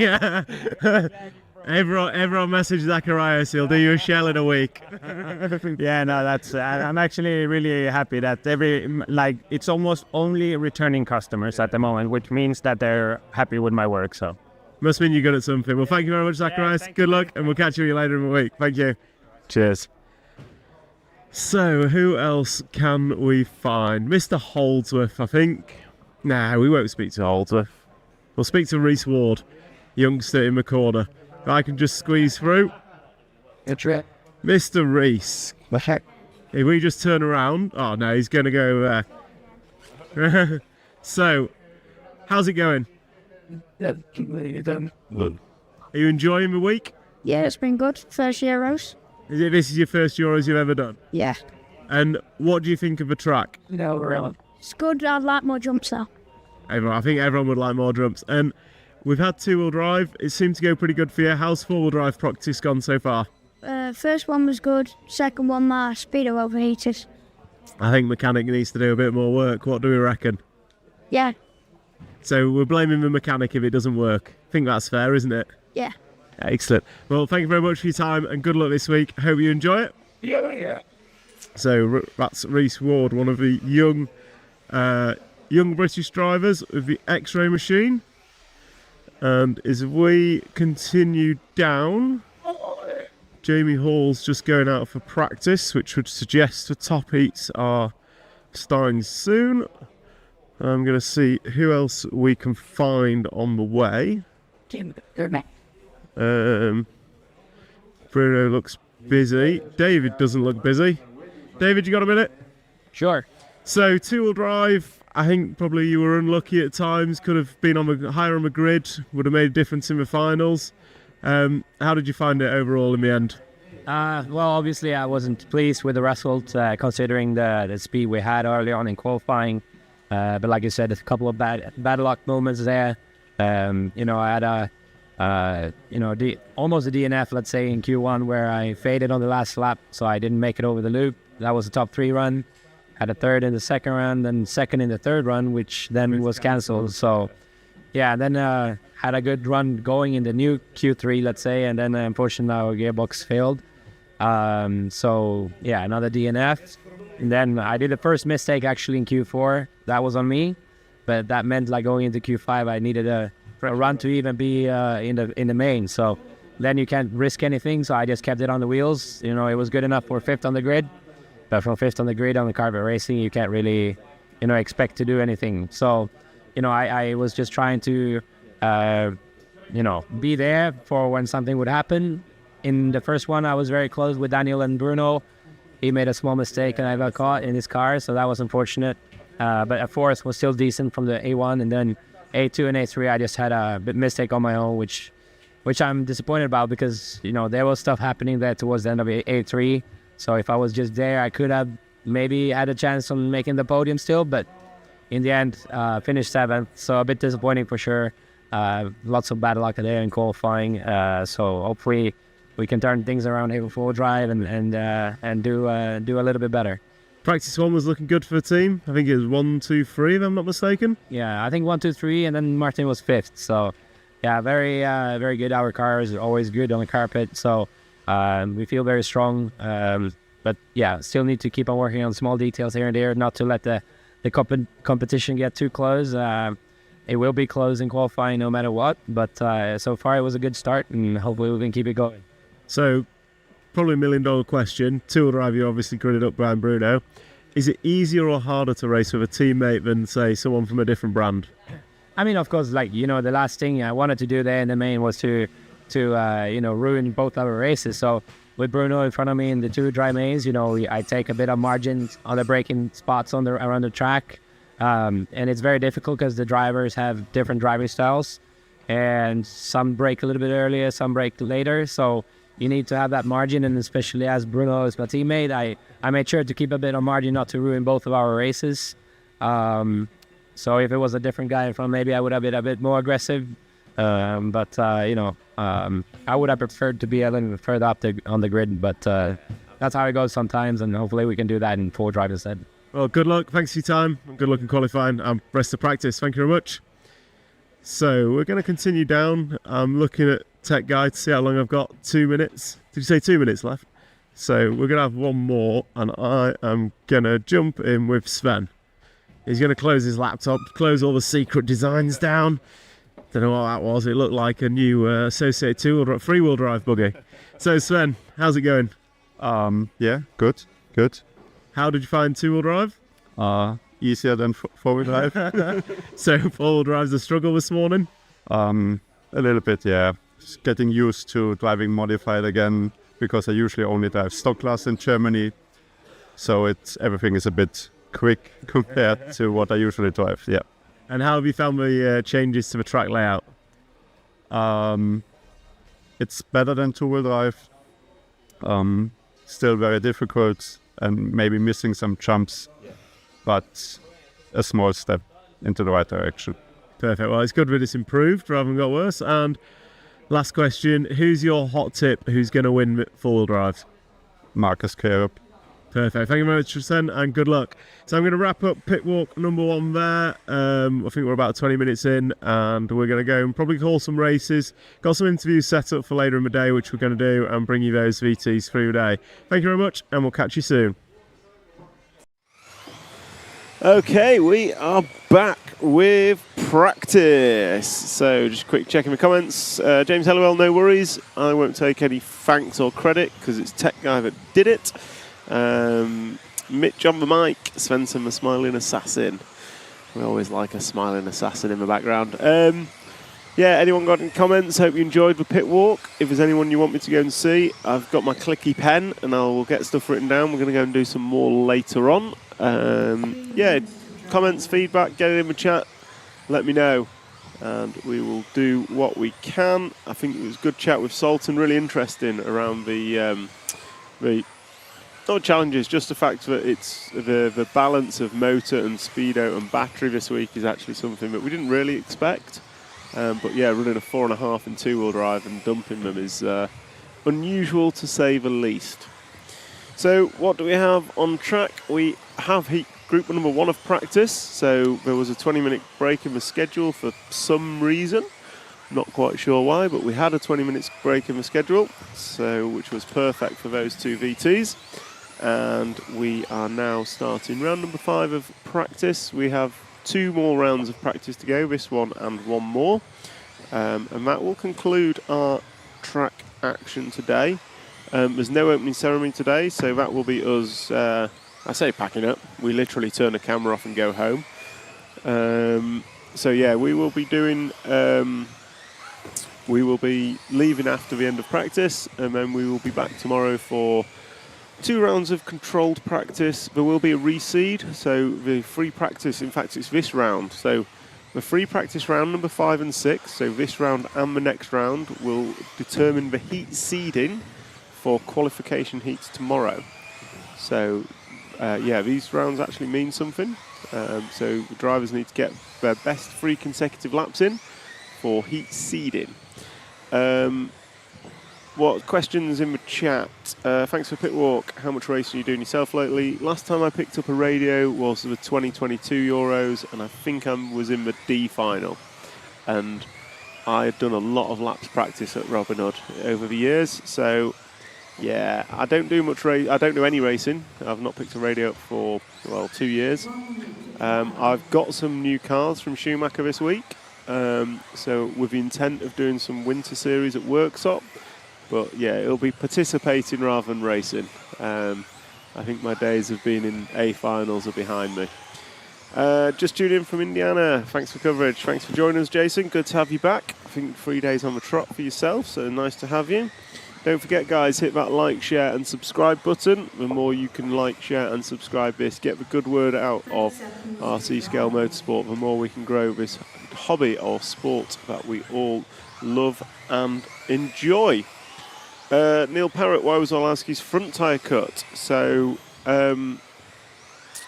the tyres on Orlowski's car were cut for technical inspection. So after the A main, number 2, it can happen after any of the A mains, to be honest, but because Orlowski had won, one of the inspections they did on his car was to check that his tyres were the tyres that were allowed. So the rear tyre has to be a handout tyre and has to have the correct foam in it. So the rear tyre was cut open to make sure it was the correct foam. And then the front tyre was cut open. It's a free choice of front tyre, but I guess the front tyre was cut open to make sure there was nothing inside the tyre that shouldn't be there. So yeah, ultimately the tyres were cut for an inspection reason, just to make sure they're okay. And they were, obviously, because he was crowned champion. What is the ratio of stick radios to pistol grips? I don't know for sure, but I would guess it's about 99%, maybe 98%. I reckon there's a handful of stick radios and that's it. Not many Brits use them these days. More of the old school Brits that have been around a while. Most new drivers in Britain actually use pistol grip radios. It's far easier to get hold of them, they're more available, they're cheaper, they're updated more often, so yeah, stick radios unfortunately seem to be dying out. I say unfortunately, there's nothing better or worse about them, but it's certainly easier to get hold of pistol radios, and it's a very difficult change to make. I'm a stick radio user myself, and I once did an 8 scale race with a wheel radio, and towards the end of it I could get the hang of it. But it was still those moments where it was going wrong, where I would pull the trigger full punch rather than the brakes, and yeah, it was good fun. Aussie Nationals are coming up soon. Could always make a return down under. Mitchell and Mike, I would love. Oh, it's Chris Mitchell. See, I wondered who it was. Yeah, Chris, I'd love to come, but yeah, getting over there is not the cheapest. Are you, Mitch, as you're here, are you doing I assume you're commentating the Aussie Worlds next year? And if you are, do you need a co-commentator? Because I am throwing my hat in the ring from the other side of the world to be at that event talking rubbish with you. So have a word, whoever's doing it, have a word, let me know, and we can get you on. Cameraman, you're going to have to stand up and do some cameraing, because my guest here is going to need a chair. He's an OAP, bless him. Cheers, Jim. Jerry DB talked with Wesley and Jay Van Helmen during the pit walk. Absolutely.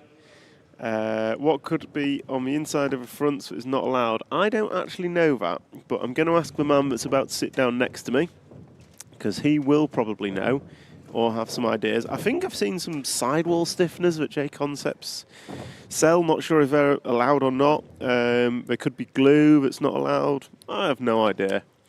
But yeah, I don't know. But anyway, they were opened up and checked. So if it's not Chris Mitchell, who is it? Who is Mitch on the mic? And Mitch on the mic, do you know who is commentating the Worlds in Australia next year? Because I am throwing my hat in the ring to anyone and everyone. I've already had a word with Resting Ray. Someone else was on yesterday asking me, so I've had a word with them. I am available for all events, funerals, weddings, birthday parties, but primarily RC events. So it's going to be the Mitch and Mitch show. That'll be interesting. So I have got a guest with me. Can you hear me, Mr. Guest? He can hear me. So I'm just going to introduce. So we have with us Tony Evdoka, the UK team manager for the week. Not racing yourself, I believe. A man of many years RC experience, and just like myself, loves to keep opinions to himself. So we're going to try and crack him open like a nut and see if we can get some opinions out of him.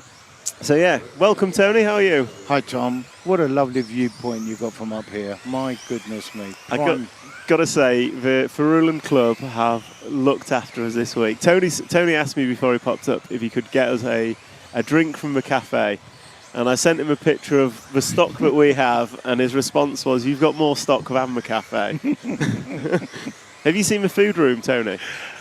Yeah, I have actually. Yeah. We've got the key for the food room. I'll tell you what, actually, the food here is, you go to a venue where it's very much burgers and chips, a reliance on what's available to you. But they've got some nice stuff. They've got some buns, hot dogs. They've got salads. On Tuesday we got salmon, new potatoes, and green beans. We've had chicken curry twice, and today was a vegetable lasagna. And I have to say, very reasonably priced too. I mean, they've obviously got the monopoly, but my goodness, they're very reasonable. But the club is doing an amazing job. I really do think the club is put in a tremendous effort for this. They're very well presented, very friendly. Accommodating for anything. Yeah, anything that I've asked for, and I haven't asked for much, but it's unlike you, Tony. Yeah, I know, but they're really, really good. We're really very, very impressed. Congrats to them from me for sure.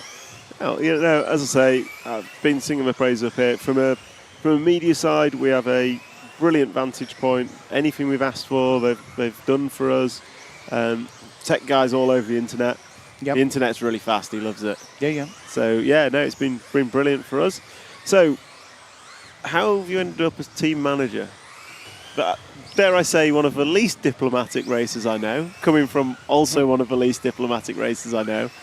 How did you end up as team manager? Well, I sort of made a decision that I was going to come to the event, irrelevant of, not actually racing. I could have raced, but it's participation at our level, Tony. Yeah, making up the numbers is more like it, Tom. I wasn't going to race, but I wanted to sort of come along. It's the first Euros that I ever remember, and I'm pretty sure we've never had an indoor carpet European Championship. No, I believe it is the first ever one on carpet. It's the first one, and I was very sceptical about that, to be very honest, Tom. I started thinking, when you race on a looser surface, you can get together a little bit of elbows and all of this kind of stuff, make an overtaking manoeuvre and not cause too much havoc. But on carpet, it's a little bit more difficult, to say the least. I've done some EOSs in the past, and normally the pole man will win. Saying all of that, there was some really good racing in the Marcus Carrup at the end of A2. Oh man, my goodness me, that lad. Of course, his dad is a very established racer himself. I've spent all week saying this track's all about precision and accuracy, and you're not going to just be able to find that time out of nowhere. And he threw that out the window for you. That last, I think it was 2 minutes and 20 seconds, he got past Daniel Kobovic. Yep, that's and right. he had about a 3-second gap to Michael, maybe and 2. I didn't think he would make that up, actually. Honestly, but if you've not seen A2 from yesterday, you have to watch it. Marcus Carrup, arguably the best 2.5 minutes of driving I've seen. I think Marcus is an amazing racer. It was so far beyond the limit, and he held it. And he didn't just hold it for one lap; it was half a race. And defending champion, of course. Outgoing champion. And he didn't win it from pole either. In Utrecht. No, I think he was maybe third, fourth, or something like that. So he's a great racer, and that sort of pleases me for many reasons, and mainly for I can't believe I'm saying it, but for the future of maybe having more on carpet, because I think that if it was just a procession going round, I think people wouldn't want that again. Yeah, and I think everyone is aware. The track could have had more features. Yes. Look, like I said, I don't want to criticise the club, because the club is doing an amazing job with what's been thrown at them and what they've willing to take on. But there could have been more jumps. It is a little bit more leaning towards touring car. I remember my first Euros was, I think it was the 04 Austrian Euros. I don't think you were racing at the time. I'm not sure, but it was the first time I met Scotty. Scotty was over doing the announcing. Yep. And they had the double trouble and the double. They had this wicked double jump. Yep. It wasn't insanely difficult. Yep. But it was good airtime, good rhythm. It was mega. And if memory serves me right, and maybe Peter Pinish, if he's online, can confirm, I'm pretty sure they were wooden jumps. Right. They were sculptured wooden jumps, like all made out of wood. Yeah. There was no reason we couldn't have something like that here. So the features can be made, and I guess people want to try them, and it's the club would rather play it safe at European Championships. And you see some tracks in the UK where we have crazy jumps, and it's all well and good until it doesn't work. And if it doesn't work at Euros, I guarantee you would have more complaints than we have today. I think with jumps, whether we're talking Euros, nationals, club racing, we all argue as racers that people have done track time. Well, I'm going to give you a little example, a very recent example, Tom. my apologies. Where we went to the Torch track for a national this year. They made this massive jump, and everybody just loved it in two-wheel drive, but then just hated it in four-wheel drive for whatever reason. And yet, we would have argued that if they practiced it, we would have argued, well, they've had loads of track time on it. They know the jumps. They know it better. Et cetera, et cetera. Yet they put, if you excuse the terminology, they put a virgin track out that no one's ever used, and then we criticise it because it's not perfect for us. It's just sometimes we don't make sense for ourselves. No, we don't. And racers love to moan, myself included. Yeah. Us racers do like a good moan. But Tone's just taking his headset off. There is a mute button here, Tone. So if you press COM2, it'll switch you off, and you can do what you like, make all the noises you like, and then we press COM2 again, and the world can hear you. Must forgive me. He doesn't understand technology. He's got a few grey hairs. Tickly throat all of a sudden, and you must forgive me. No, I'm just waiting for Tech Guy, because we might get another guest in. Okay, the track could be improved, but otherwise, I think we've had a brilliant event. I don't know that I'm not. Be different. Yeah, it could be some more jumps. That's really, in my opinion, for off-road that it would require. But there's some difficulties out there, but also everybody's saying it's very enjoyable. So that's a massive, that's a massive. You're going home from a Euros and going absolutely. The biggest thing for me is the fact we're indoors. Tuesday, Have Wednesday, you actually Thursday. seen the weather out there? Tuesday, right Wednesday, this and moment? Thursday. I've walked in the rain every day. Yep, it is absolutely torrential rain outside, and I mean, there's no way any event will be running in this weather No. right now. So, And I know typically we'd run the Euros earlier in the year, so it'd be middle of summer, which should give us better weather. But I've been to enough Euros that are rain affected over the years. Yep. Yeah, honestly, it's nice to be indoors. I know, racing is better outdoors, but yeah. you're guaranteed to get full running in. There's no rain delays. I'll take you back to your original question, which in the sense of how did I end up with being sort of team manager. But I mean, I was coming here anyway, so I'm totally neutral. I mean, I've got one driver here, and of course I'm looking after him, needless to say. But and everybody from the UK team, I mean, I haven't heard anything negative about where we are, what we're doing, how we're doing it. So from the UK perspective, we're very, very satisfied thus far. And again, I just refer it back to the club, doing great jobs, food's good, everything. I don't know about the local accommodation because I'm staying sort of a little bit more up in the city. But I have to say this. Here we go. Controversial stuff. Sweden. My goodness me. If you've got a car over here, you need a mortgage every day to park it.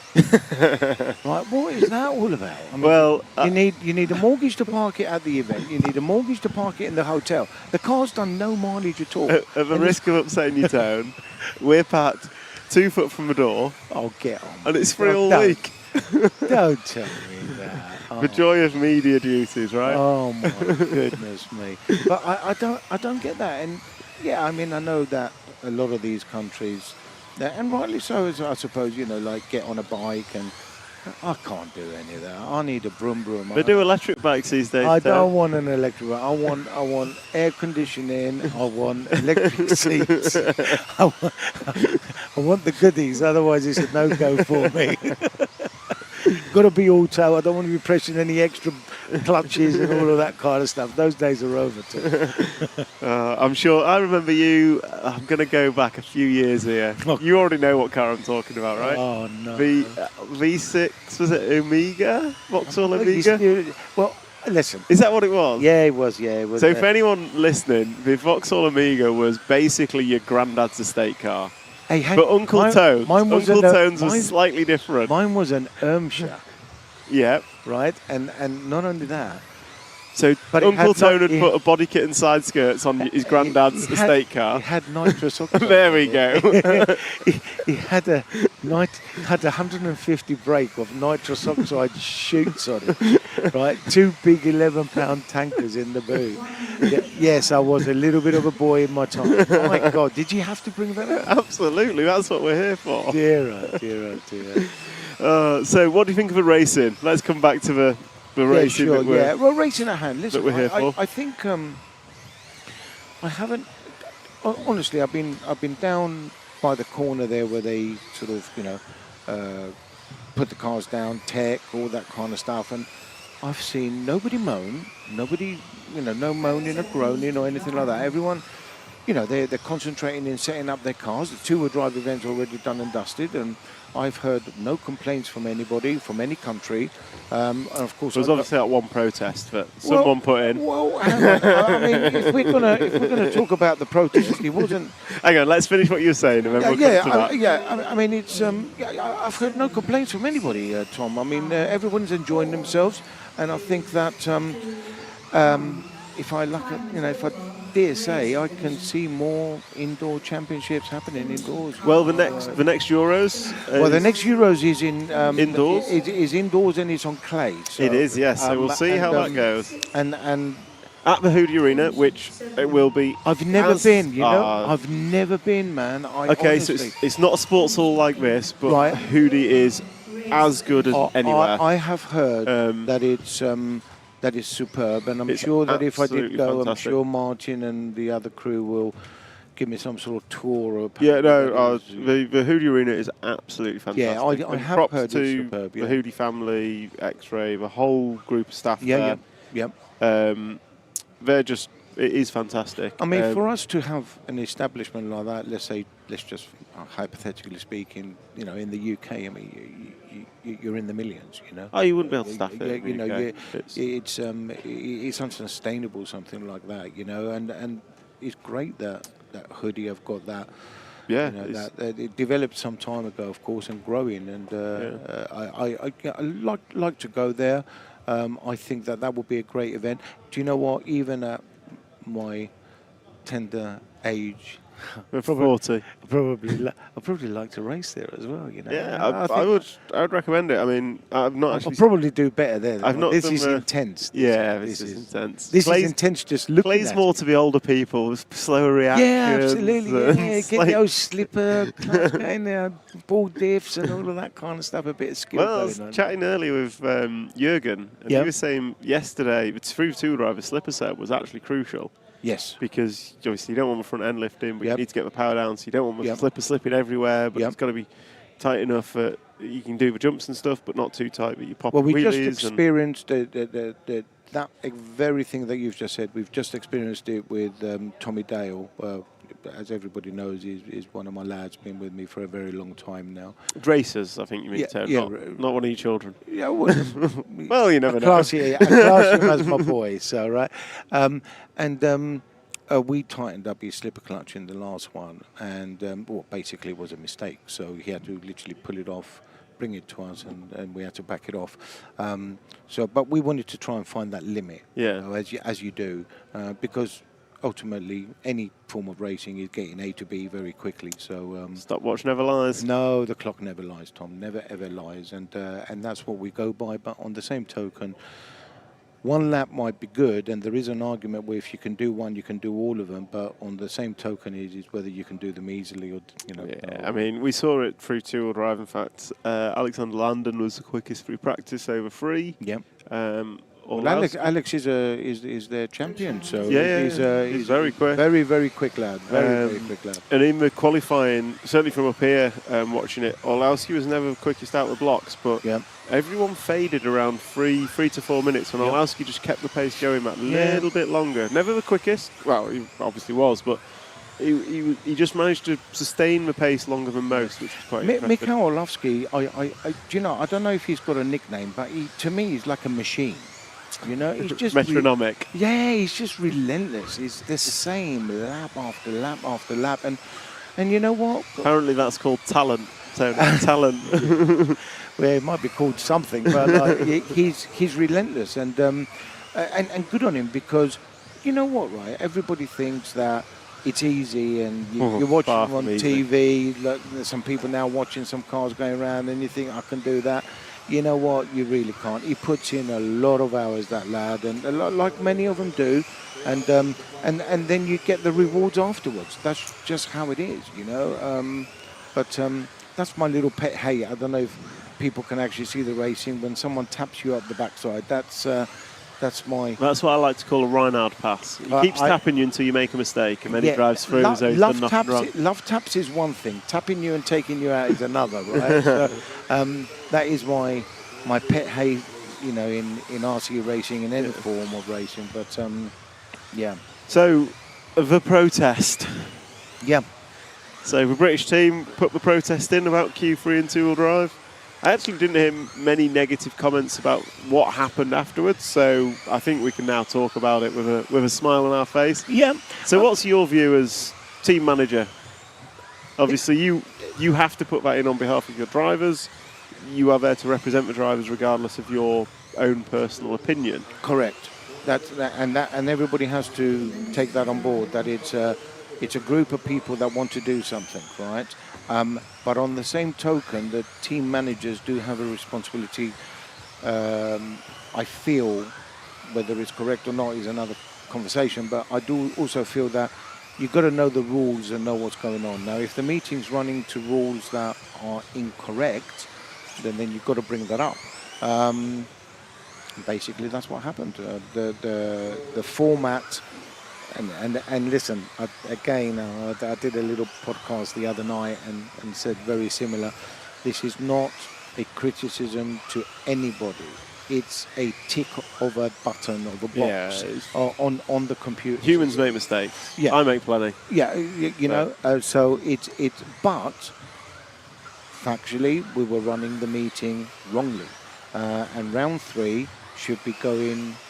on the driver's fastest time. From the fastest time of... Either of the preceding rounds. Either of the 2 rounds beforehand, right?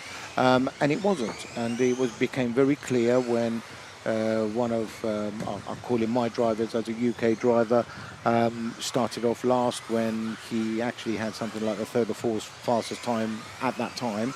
And I thought, hang on a minute, this doesn't look right, you know. And then, of course, you check and you realise that they're running at the wrong time, on the wrong mode.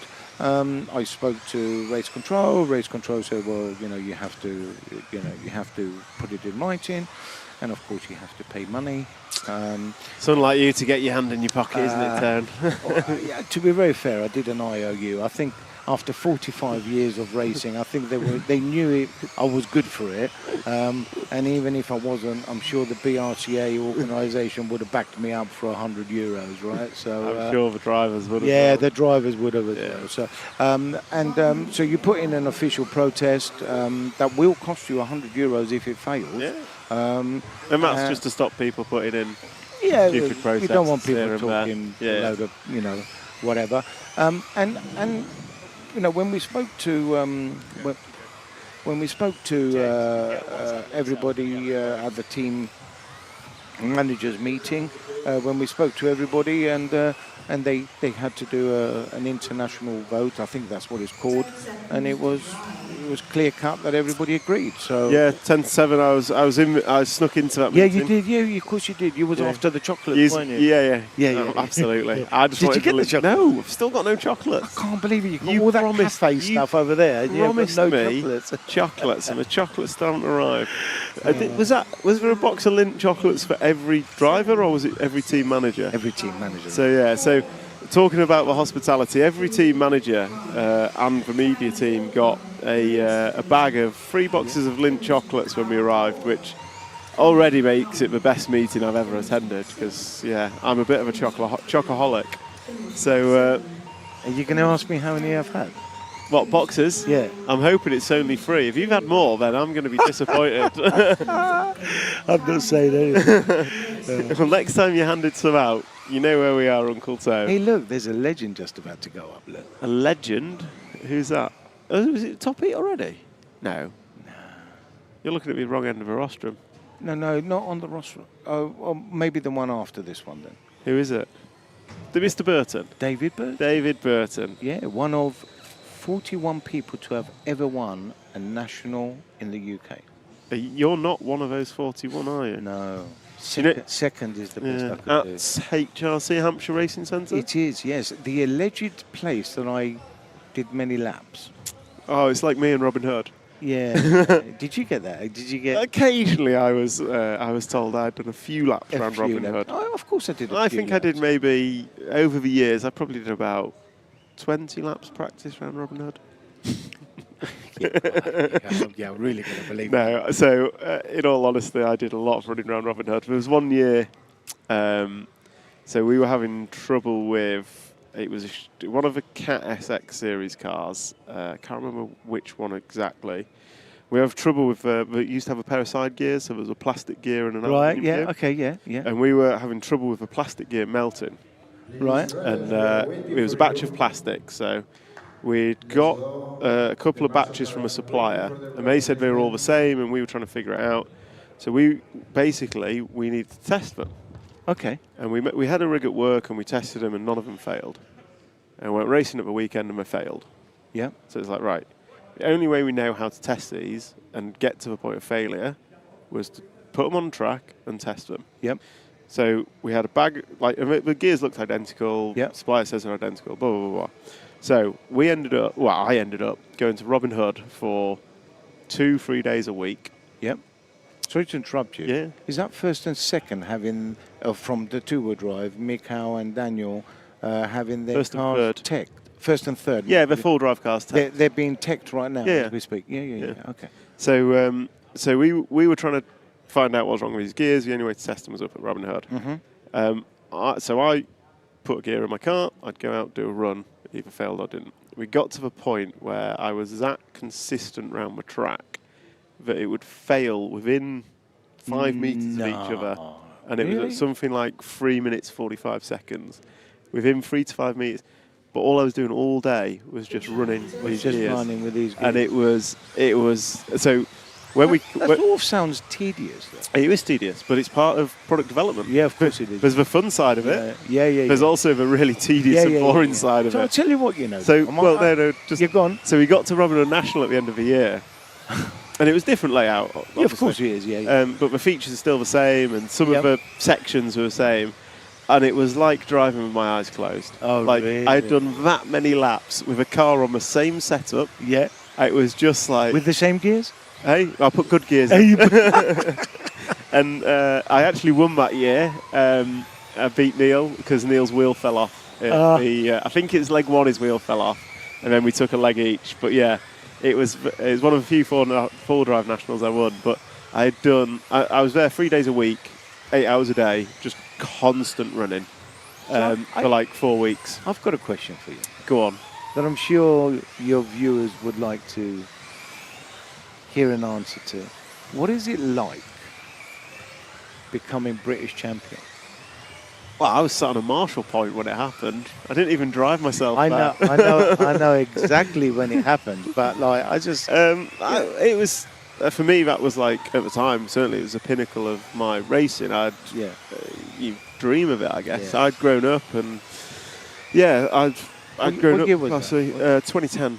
2010. So yeah, it was for me. It was incredible. It's like you've achieved. But you did drive well, though. I drove well. We had the car advantage, but you've got to make it work. Still got to drive it. Still got to drive people it. talk about these advantages, right? They got 3 years. They got 5. He had this. He's got weight bars. He's got mid motor. He hasn't.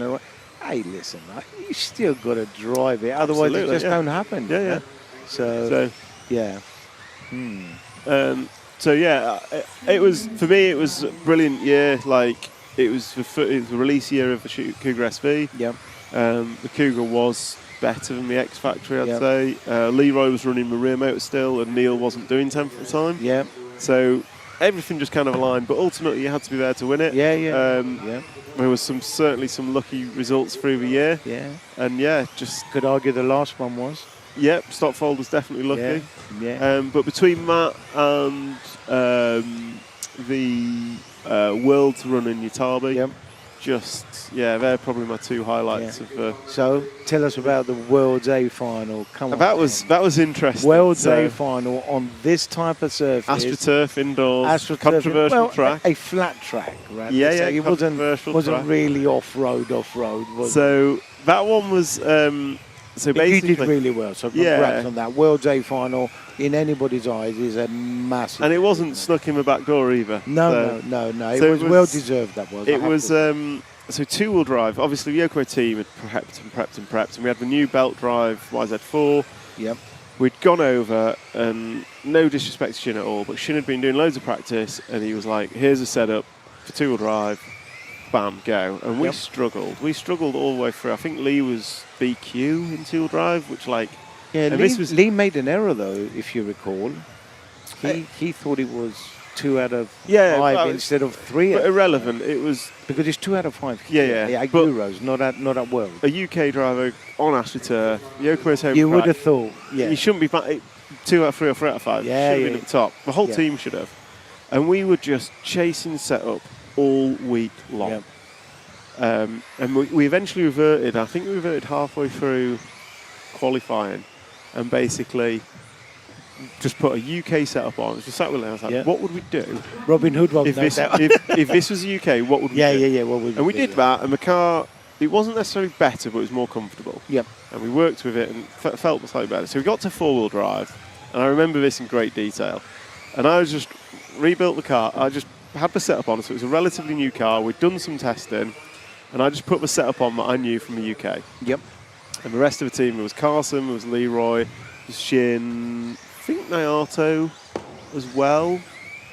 I don't know. I think Nayato was with us at the time. Anyway. With his yellow car? Yeah. Yeah, I'm not sure. Pretty sure Robert Ito was doing Nayato's car. Anyway, he was there. The whole Yokohama team, and they were quicker than me every time. Yep. And my car, I'd just put it down and drive it, and it was consistent. Yep. And Lee had watched mine and given me a couple of, maybe try this, maybe try that. And I was very much ignoring the team, just doing your stuff, learning to drive the car I had. Yep. And we were using a special front diff. Okay. So the diff had no gears in it. It had like 2 plates that were like webbed plates, almost like a watermill wheel. Yeah, I understand. Yeah. 2 of those instead, and it had like million weight oil on it. Yeah. So it was like there was no connection between the front wheels. Yeah, I'm with you, yeah. And it made it super easy to drive. Not necessarily quickest, but super easy. Yep. So anyway, I've just stuck with this. I'm going to drive the car I've got. It's not the quickest over a single lap, but easy. And everyone else is You were like... so consistent, though.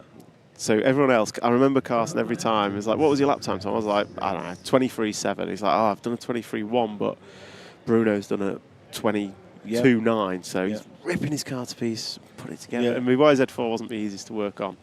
So anyway, we get to round 1 of qualifying, and I'm in the B or C seed heat. Can't remember. I think it's a B seed heat, because I was marshalling, Scotty was announcing. Yep.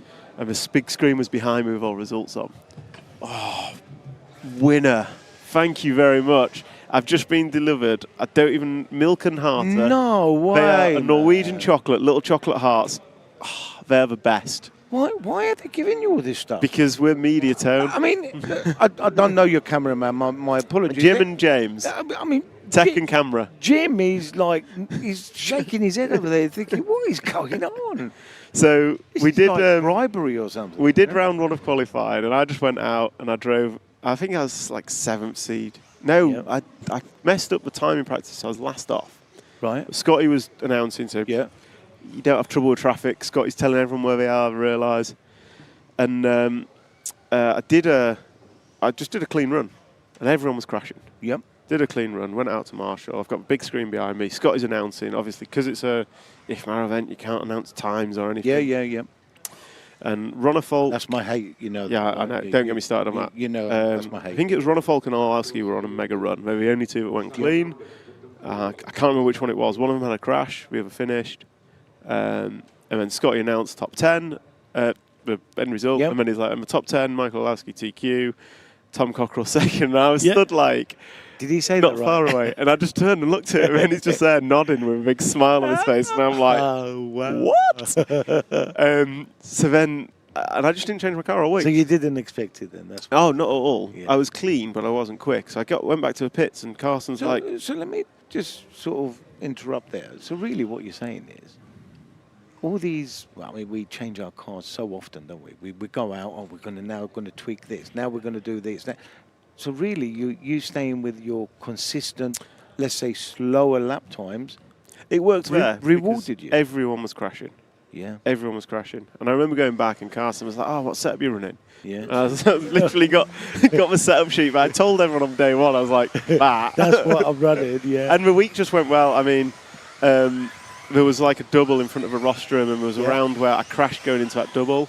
And Neil was marshalling it. And Neil came up to me afterwards and he goes, you know it's your week when you crash and the crash is faster than you tried to do it.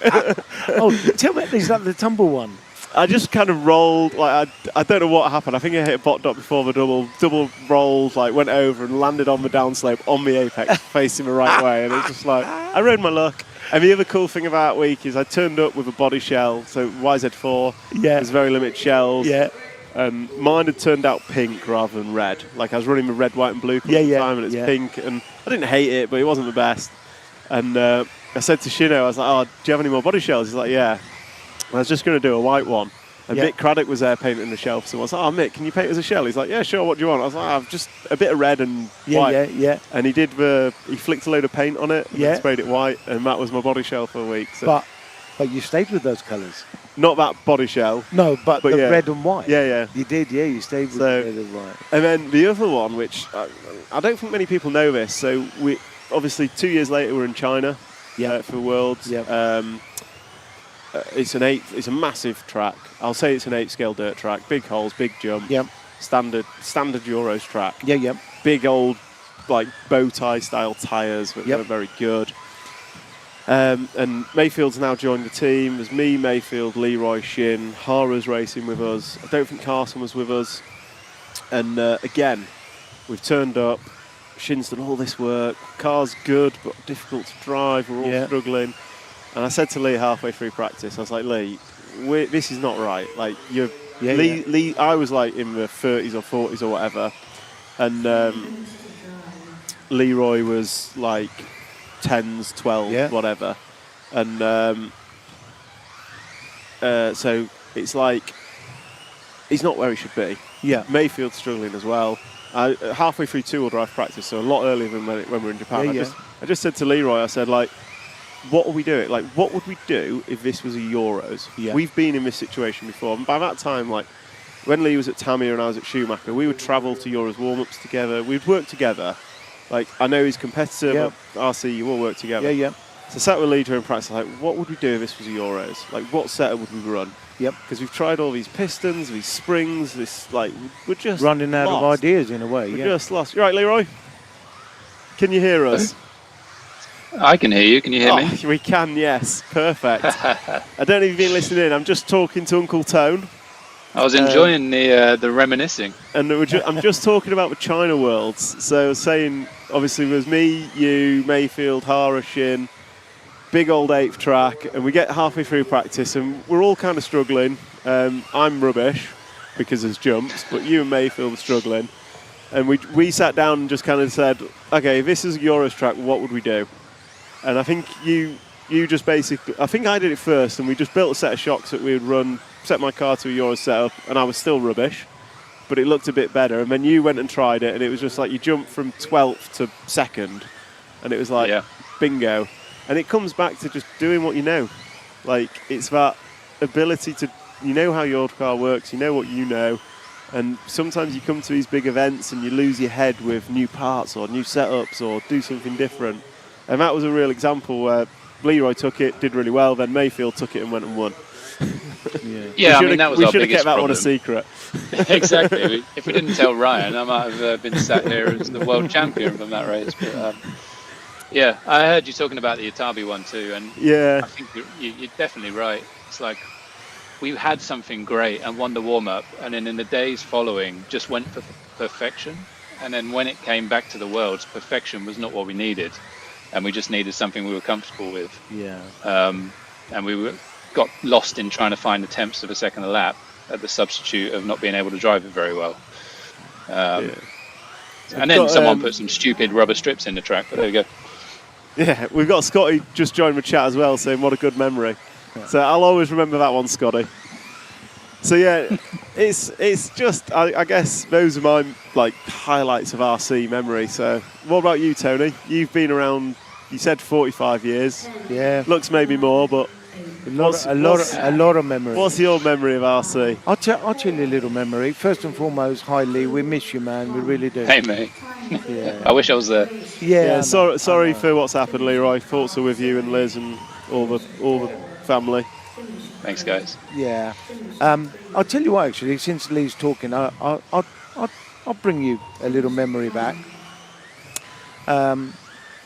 When Lee was a little boy, young boy, and his dad, Pete, says to me, "You're going to Finland to the World Championship." I said, "Yeah." He said, "Can we take Lee?" I says, "He can't race." I said, "You've got to qualify." No, he says. He said, "I want to take him." He says, "I want him to go and watch." And do you remember all of this, Lee? Yeah. Yeah. He says, "I want him to watch." He said, I want him to get experience. He said, watching and learning. He said, "I want him to be the best," he says. And that's the kind of thing that dads do that people just don't see from, they see Lee now because they obviously don't know him as long as I have or you have or whatever, but they just see him, he's Lee Martin, he drives X car, and some people might think he's unapproachable because he's a superstar, of course, and so forth. And I could see his head growing on camera. Yeah, I know. I'm after a bottle of some sort. I heard he's got some good ones. Well, chocolates, by the sounds of it, it'd be fine. Chocolates, yeah. No, but the dads that put in so much time and everything else, and as we speak, one of my boys, or my boy that's racing the Serpent brand, up and coming driver, Tommy Dale, Lee knows him. He's just about to go out, and I'm looking at his dad, and he's just like a nervous wreck over there, you know, and all they've come is for some experience, you know. They haven't come for anything else, you know.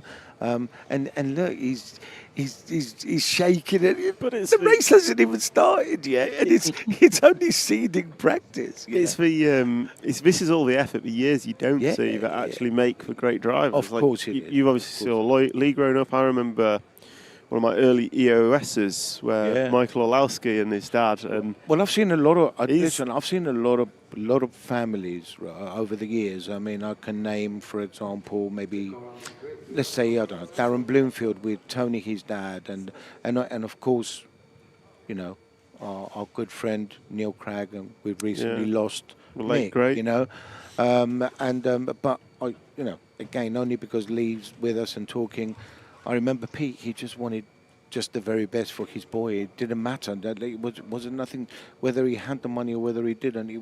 Money wasn't an object, you know. He wanted the very best for him. And I've seen relationships where not mum and dad, but dad and son literally get a grip of each other in the pits, you know, because I'm sure Lee could tell us some stories about that. But you know, ultimately, you know, it's what you want. You know, there's families that grow so well in this sport, and from anybody listening outside of our circle of friends, you know, this is a great sport to get into. You know, if you can come along, you can start with, you know, ready to run cars at a very reasonable amount of money, you know, and you know, a couple of £100 can get you going, and you never know. One day you might be out of euros. All the way to the top. We had a chat with Trish earlier looking over Michael's car from yesterday, and there wasn't a part on it that was that can't be bought in a hobby shop. Yeah. Well, that's what it's all about. He was winning with something anyone could have. Yep. We're in seats. I mean, there's a guy sat next to you, Tony, who had his whole family involved at one point. I was friends with Tom's brother before I was friends with Tom. Yeah. I was just saying. I didn't know that. Yeah. So my brother used to race. So as you were talking about the amount of effort parents go into, so my brother used to race when I was younger. My dad used to run both cars, and we both ran Predators. Oh, now, you know that's I bet you wish you had one of them now, right? It's sitting on your table. If there's a glutton for punishment, it's changing 2 sets of gears every round, along with brushing motors, charging batteries, and that was. And I look back now at how much my dad did and my mum, how much they did through. Yeah. At the time, I didn't really appreciate it, but the amount of effort got into, and for me, RC's given me a whole career. Yeah. It's got me into engineering. And my work now is not within the industry, but every work conversation I have with someone new I meet, and they say, "Oh, what do you do?" I said, "I used to race RC." And they're like, "Oh, I do that," or "I know someone that does that." It's such an opening conversation. It's fantastic. But even you know, pro motorsport, you know, drivers have done RC. You know, Oscar Oscar Piastri. Piastri. Not too sure about that. It wasn't the other one. I mean, even Lewis. Lewis with his brother used to. Ocon. Yeah. I mean, Nick Lewis's brother is still racing now. He's doing a race GP in a couple of weeks' time. Yeah. We've got a comment in the chat, Leroy, and I'm gonna throw this one at you. And he's a RCTV hero, so that means we have to answer him. Right. It's from Krista Rasmussen. You might know him, and he says, "Tell me a story about Belgium Grand Prix." Oh no! Oh mate, I can't remember any of them. I could tell you some stories about the Belgium Grand Prix. I've got a good story from Belgium Grand Prix. I can tell. I've got two, in fact. So I got one too, so I'll let you go first. This is going to get you in trouble, Lee. No. It's going to get you in trouble. So I turned up to Belgium Grand Prix one year, and someone who has been in RC for 45 years, they told me. You're not going to mention shock oils, are you? No, nothing to do with shock oils. So he came up to me to look at my car to see what was happening, and he saw stagger ribs on the front of my car. And he was adamant that they would not work at all. Stagger ribs will not work on this track. I've spoken to the locals, and bam, bam, bam, bam. There were two rows in those days. After about one practice run, he was back over asking if I had any spare. Oh, Wasn't that the case, Tony? Who was that? You, my friend. Never you. in a million years. Oh, it's funny because the Belgium Grand Prix is the first place I remember cutting stagger ribs down the middle to create the cut stagger. With a Dremel. Yeah. It was that Schumacher took it and copied and made a cut stagger that was, a cut stagger that they used to do with a Dremel. And then the other one was so this has nothing to do with again me, right? someone who was used to sell a lot of brass back in the day when cars weighted up with brass, and he went out for his qualifying round number 1, and he crashed his car pretty bad No, on this the is out straightaway. of order. This He crashed is his out car of pretty order. bad on the straight, and so I was there, and I said, "Hey, Tony, use mine." This guy was called Tony, who sold brass. So I said, "Tony, use mine." So Tony took my radio and he put in a really good run. This live. He put in a really good run, yeah. And anyway, fine, brilliant. Took his car back, repaired it, rebuilt it, went out for qualifying round number 2, and he counted no laps. And what he hadn't realised is his transponder had unplugged when he crashed it in round 1, and he was calling everyone. The computer doesn't work, the track's broken, the this, the that. Until Rob Racy picked his car up and go, "Mush, plug your transponder in." Who was that, I Tony? remember. Oh dear. Wasn't it like, "Hey Mar, I've got no laps"? Yeah. Yeah. Hello, Mark. Got no laps, Mush. Well, if we're into a round of insults, right? No, stories, Tony. Oh, It's for story. our RC TV hero. Oh, He okay. asked Yeah. Belgium Grand Prix. It wasn't even you, Tony. It was another guy who sold brass. How did he do? 19.9. I'll settle for that. Lee, do you remember when I was looking after you at the Belgium Grand Prix? Do you remember this? Well, I don't know. It depends which time. Yeah. So Lee went to the Belgium Grand Prix, right? And the night before, anyone would know that's been there. They've got some party music, let's just say. And Will Tuner. And of course, Lee was, having a good time, listening to some music. I didn't realise where he disappeared. I already crashed out. In the morning, no Lee for practice. Round 1 comes along. Where's Lee? His car's ready. He's charged. I've got it all charged up. Transmitter in hand. Suddenly, Lee turns up out the middle of, I don't know where, right? Clearly worse for wear, right? And I looked at him, I went, "Really?" I said, "You ain't going to drive like that." He said, "I'll be fine," he says. And he just smashed TQ as if it was like, and he just gives me the transmitter and the car back, right? And I looks at him, he just goes and marshals as if, and I'm thinking, oh, what would it be like to be that young? I mean, most Belgium Grand Prix stories always involve alcohol, so I was surprised yours didn't, Tom. I tried to keep it clean. Yeah. So, I mean, 2 things spring to mind. One was almost exactly the same scenario Tone was talking about. It was after a heavy night. I again missed practice, and this time I went up on the rostrum. I wasn't feeling that great, I'm not going to lie. And then as they were calling the numbers out to start, I had to run down the rostrum and quickly be sick.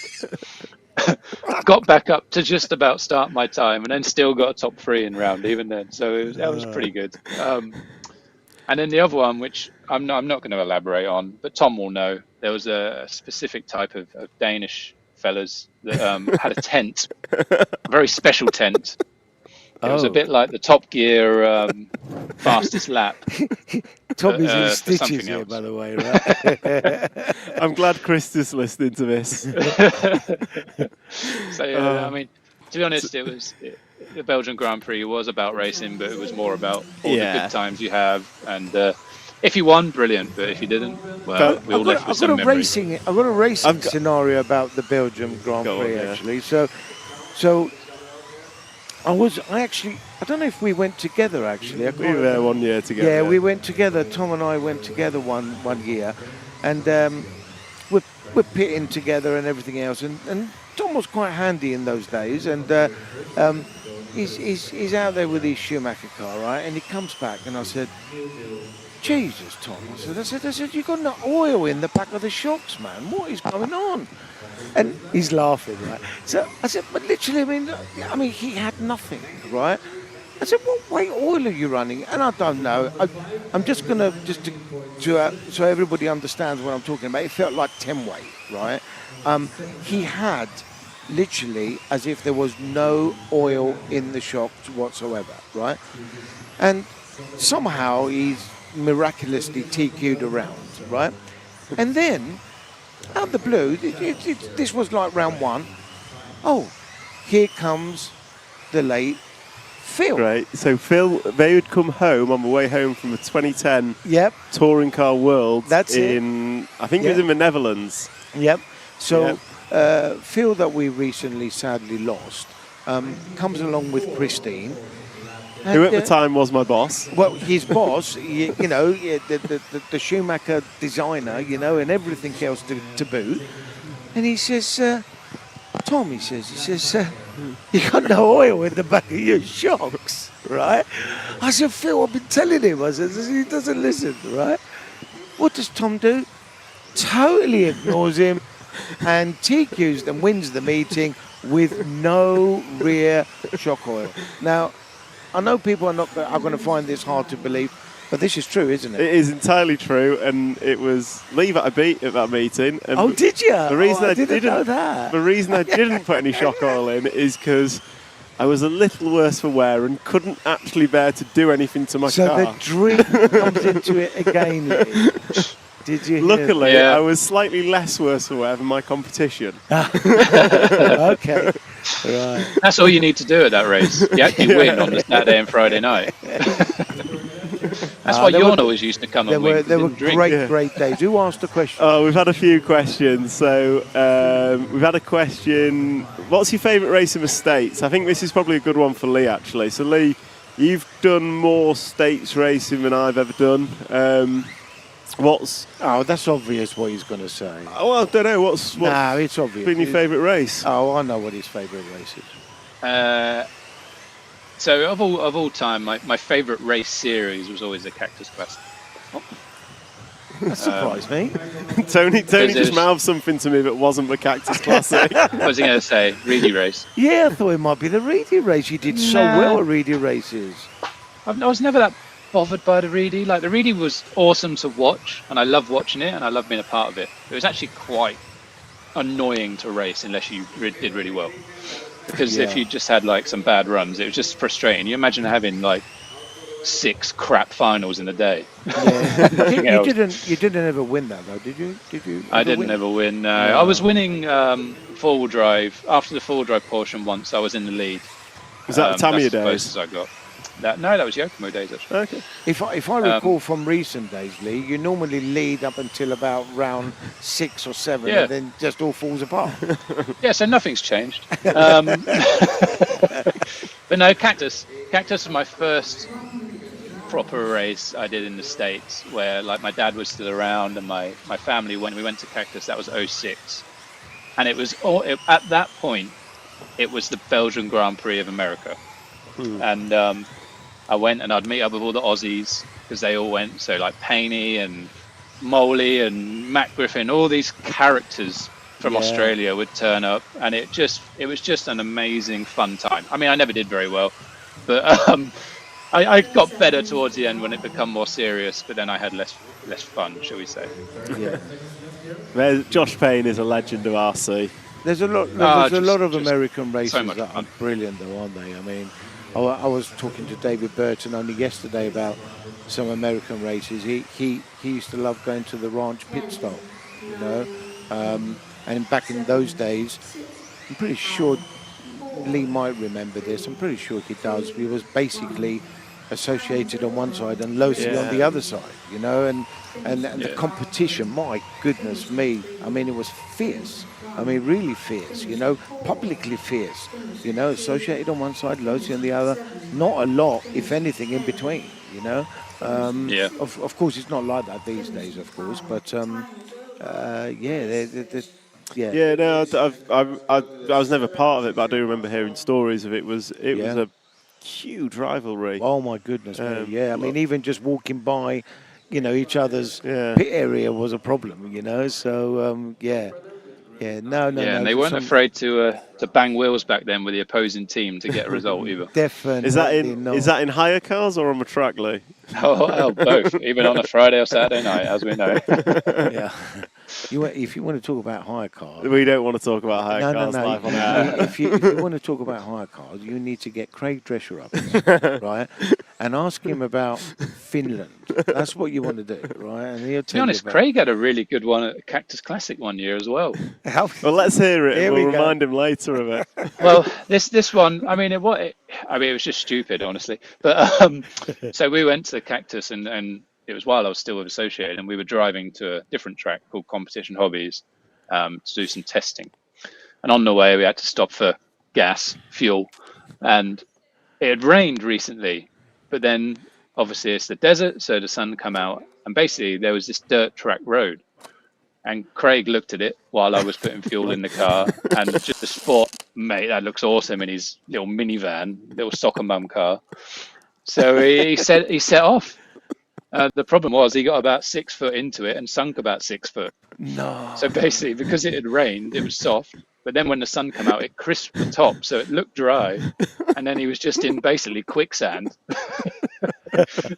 And everyone had to dig him out. And eventually, I can't remember if he got pulled out by some big dual-wheeled pickup truck or he managed to get it out. I can't remember, but yeah, it was a good one. Oh dear, man, bless him. But there's a few. Tom's got a good rental car story, hasn't you, Tom? I went through a period of not being able to return a rental car without a scratch on it.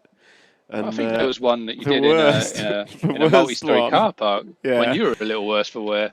We were. Oh my God, it's all coming out now. I can't. Was it an Austrian EOS? It was. It was that that toy show one. Yeah, so we were at an EOS in Austria, and we whatever hotel we were in, it was a multi-story car park in the under the hotel, and it's in the centre of town. So we get up in the morning, and I was with Poulter and Wanda and a couple of others, and I think Carson was in the truck as well, in the van. It was like a 7-seater family soccer mum van, and as we're in this really tight underground car park, and I just scraped the wall on like one of the concrete pillars. The door is what I thought. Anyway, so we come out. Just repeat that. Just scraped. Just brushed. You know, when you just brush the wall. So we come out the car park and we're driving through town. It's like 7 in the morning or whatever time you go to track. There's a few people about getting the odd few looks. And I'm looking in the mirror, and I can't see anything in the mirror, so I'm like, wonder what they're looking at. Anyway, we turn up at the track, and in the car park, and the first person that sees us is Nayato Matsukura, and he just stands there like mouth wide open, pointing at the car as we park up. And he just runs over and drop kicks it. I'm like, what the hell are you doing? Anyway, I get out. Just scraped the concrete barrier pillar. The whole side of the car was caved in and scraped from front to rear. I had absolutely wrecked it. So Naruto had gone and drop kicked it. It done nothing to it. It was wrecked. So anyway, I went and dropped it off at the airport, and I think it was. I can't remember which airport it is. Anyway, dropped it off at the airport. It's one of these where you just drop up a hire car, and it's like one guy's checking him in for whichever company. Doesn't matter. Queue him up, throw him the keys, walk out. So, dropped off, give him the keys, getting the bags out the back, and he's going through the paperwork, and he's walked around the car to look at the damage, and he looks up from his little iPad and says to me, he'd already asked, like, was everything all right? I was like, yeah, it's fine. I just scuffed the side of the car, but it's all fine. And he looks up and just goes, oh, just scuffed it, did you? And I'm like, yeah, just caught the pillar in a car park. And he's like, you think you've wrecked it, mate? Have you got your rental agreements? I gave him the paperwork, and he typed in the number or whatever. He goes, oh, 0 excess, not your problem, not my problem. Have a safe flight home. No. And ever since then, that, ladies and gentlemen, is why you always get full excess insurance. Ever since then, full excess every time. Oh dear. I think that's the worst one I've heard. Actually, I've heard of exhausts dropping off and all sorts of things. I mean, Ellis Stafford had some issues one day, I think, and well, most of us have. Let's be realistic. The rental cars are just not they're just provided. They're just not very It's just reliable, not quick unfortunately. shift, you know. When you pull them from first to second, it just seems to be that little bit of a delay. It's not you know? normally fifth to the reverse. It's a problem. This isn't an RC one, but myself and Tom have a friend who's quite a good racing driver, and he was told me mentioned in the one chat time- earlier. So Oh, was he? Yeah, Okay. he's mentioned in the chat earlier. So he told us he told me one time that he drives rental cars hard, and basically blew the clutch up in one, pulled over to the side of the road, got out, ordered a taxi, called up the rental company, and says it's there. You need to go pick it up. Oh wow! Yeah. Right. You had to get a flight or something. I don't know. I'm gonna move it on. We've got 2 heats left of this round of practice. Leroy, I assume you've been watching two-wheel drive. I have. What did you think? What did you think of it all? Yeah, it was quite good racing. It was very carpet racing style. But yeah, it looked all right, didn't it? Who's you? I miss a dirt track, not gonna lie. But. Yeah, well, you can get a dirt track next year, indoors, Yes. Hoodie Arena. Yes. So, Exactly. and Hoodie always put on a great event, so I'm sure that'll be a fantastic European Championship. Slightly different to this one, different grip level, but I'm sure it'll still be fun. So, as we go into four-wheel drive, Orlowski obviously somewhat dominated two-wheel drive. Korup was rapid in the end of A2. Don't know where his turn of pace came from, but it was pretty That was impressive. amazing. That was amazing. That really was. Came from having to. That's where it came Well, from. yeah. On a track where there's not really anywhere to make up time, he was eating half a second out of Orlowski a lap. It was. I think pretty I think Mikhail knew that he just got to get it over the line as well. He's very professional like that, Mikhail Yeah. Orlovsky. I think that let's not think that he was being reeled in like a baby or anything. He knew what he knew what he needed to do, in my opinion. Yeah. So coming into full drive, what's your predictions?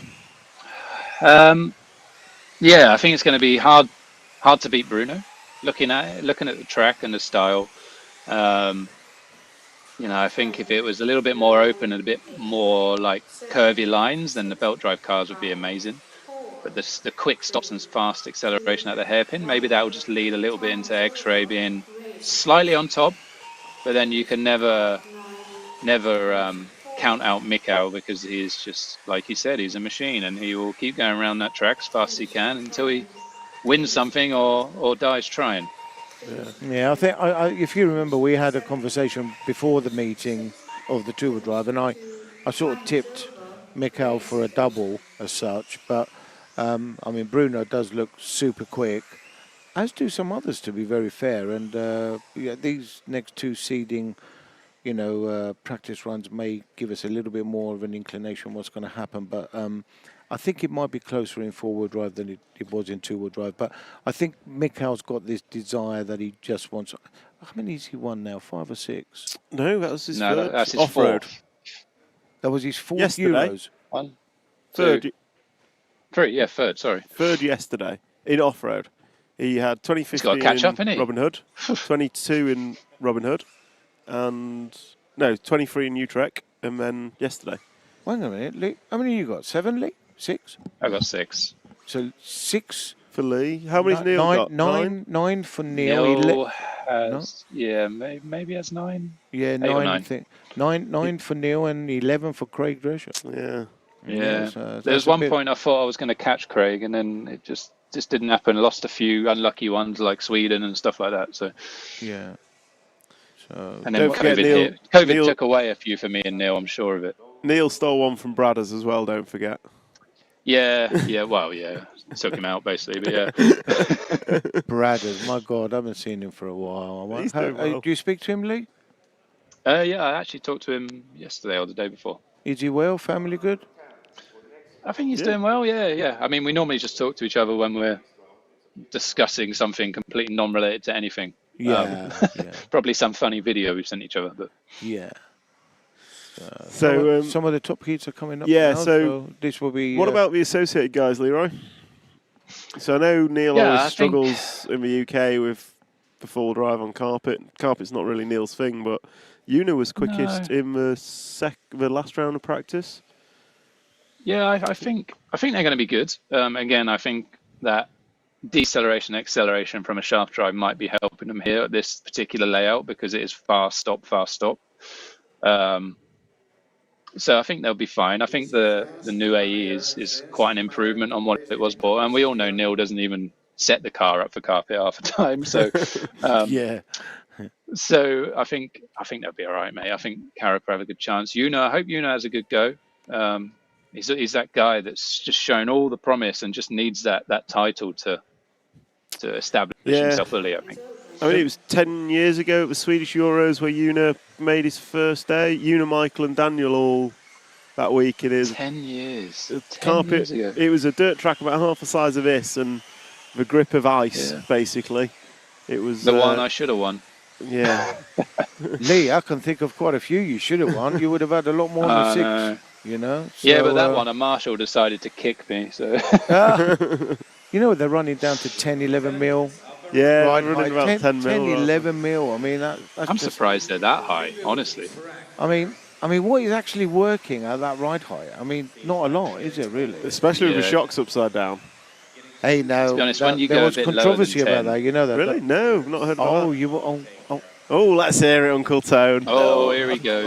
Come on. Hello, Mark. No, I can't speak about it. Yeah, you can. Absolutely. Can I? Yeah, absolutely. You're team manager. Get on with it. Dear me. Here we go. Oh, Come on. Oh, I didn't mean to say anything. Anyway, there was a scenario where someone said that we should not allow upside down shocks. Why? Hey, I wanted the messenger, right? Well, we're gonna shoot the messenger here. I wanted the messenger. So what was that all about? Well, because cars. And hold on, what was the justification of that? Well, the justification, the cause of the suggestion, which is what it wasn't. We shouldn't. It was a suggestion that maybe we should think about it.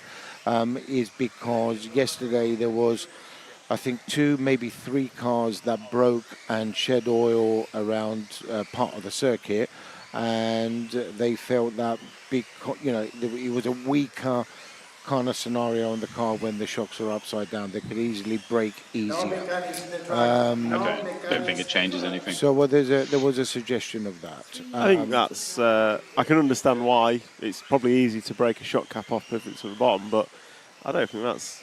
You can't disqualify a car because it's weak. Well, I sort of. Well, how many shocks have we seen explode the right way up? Yeah. Yeah. I mean, I put it to them. What would happen if we did sort of go down that route, and let's just say one of the manufacturers actually was testing their car with upside down shocks, and just after the Euros they were just about to announce a new car like that. Then what would that have happened? That could have been really bad news for that kind of a decision. And but of course those decisions is not a majority. It has to be a unanimous decision, and I objected to it straight away, so that was the end of the conversation, basically. So, but there was that suggestion, and but I can sort of relate to why it was suggested, or suggested that at least people thought about it. At one stage, it was going to, they were going to ask us to take it back to our drivers and discuss, but. Of course, half the UK team are running upside down shocks, so that was never going to be a conversation for me to have. So, that was it came to a halt pretty quickly. It's one of those trends that is after my time, so it's started in the last few years, this whole upside down shock thing. Have you tried it, Leroy? What does it do? Yeah, I've tried it. I think it would work quite well on this track. One thing it doesn't, basically, it's all about mass. And when you have the shocks the right way up, the wheels move to the chassis. Is that right? No, the car moves. I can't remember which way around it is now. But anyway, when they're the other way up, the chassis moves down. That's it. So when they're the right way up, the chassis stays up and the wheels come to chassis. When the mass is the other way up, the chassis goes down rather than the wheels coming up. So basically, it keeps the car flatter, allows it to stay lower. But if it's bumpy or the jumps aren't great, it doesn't recover quick enough and it hits everything. I tested a lot outdoors. I actually tested it through COVID before it became a thing. So kind of got a little bit ahead of the curveball. Yeah, but it's a shame It- through COVID I couldn't test on a carpet track. Lee's absolutely correct, of course, of what he just said, and it's also a scenario of mass transfer. So you're not transferring the weight front to back as as prominent course. as you would do if the shocks were the conventional way round. So of course on carpet racing, that's you're looking for that. It's helpful. You don't want to be sort of pitching in too hard or vice versa. You know. So that's where it comes into its own, if you like. So, yeah. Yep. Yeah, definitely. I know they tested it a lot in motocross and enduro because they had the shocks the normal way up, and then when they turned them over to basically try and get the front to squat down on the front suspension. But then when they got through like whoops and jump slide and stuff like that, it just wouldn't recover quick enough and would spit the rider off. Yeah. So, didn't BMW actually make a bike with them upside down? If I'm not mistaken. yeah, a few people have over the time. Yeah. And now they've just got all that crazy adjustable robotic suspension instead. Oh, you know a lot about that, don't you, Lee? What, crazy robotic suspension? Yeah, or crazy robotic something or another that you get up to.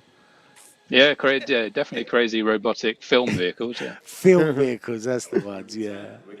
So, I mean, when Tom was talking earlier about his whole job coming from RC, I mean, you look at the path mine's taken, still doing RC, but on the other hand, doing big feature films and commercials using knowledge from RC and driving basically RC vehicles.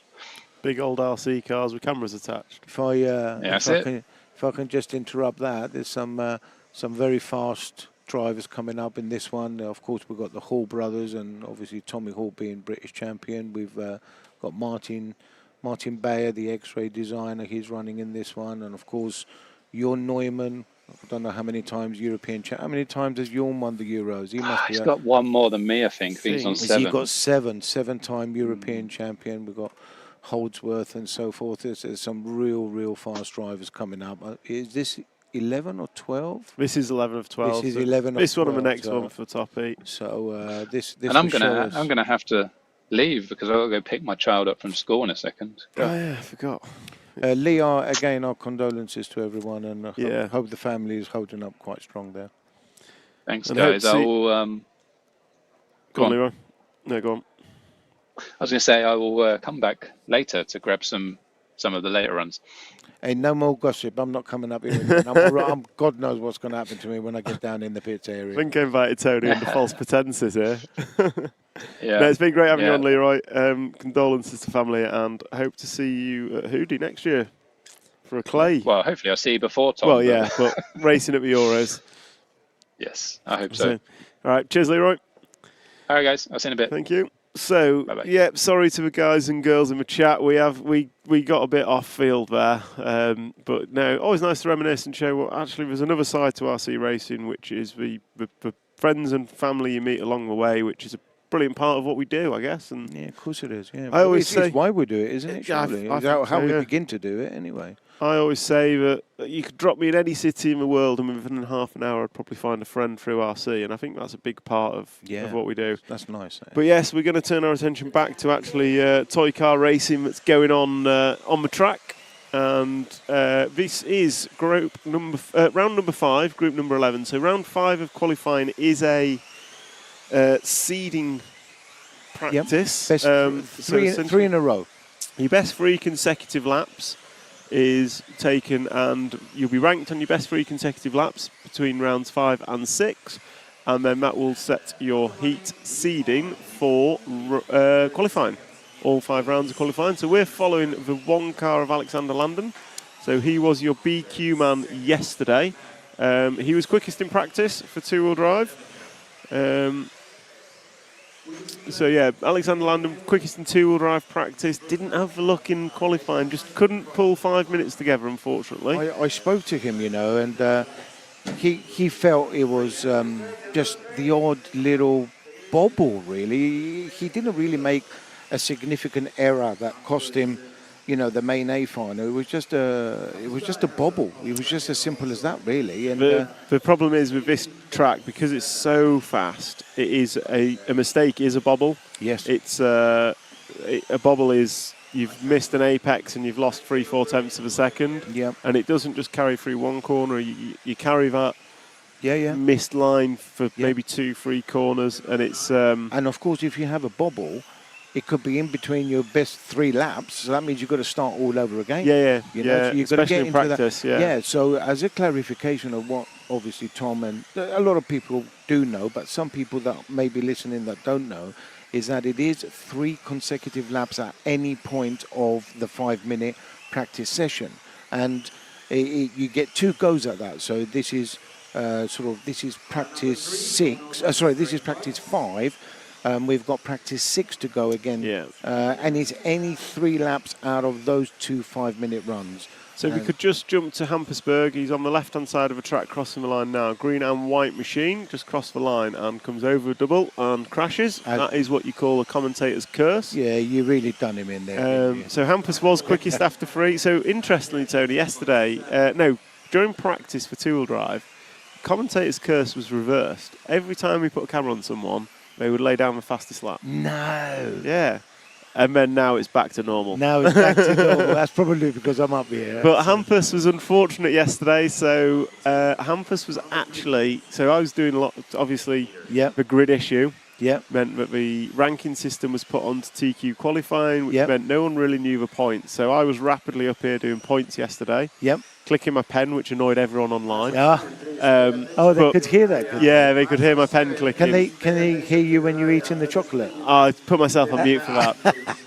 So I'd worked out that Hampersburg had to run I think it was a 9.4 yesterday. To make the main.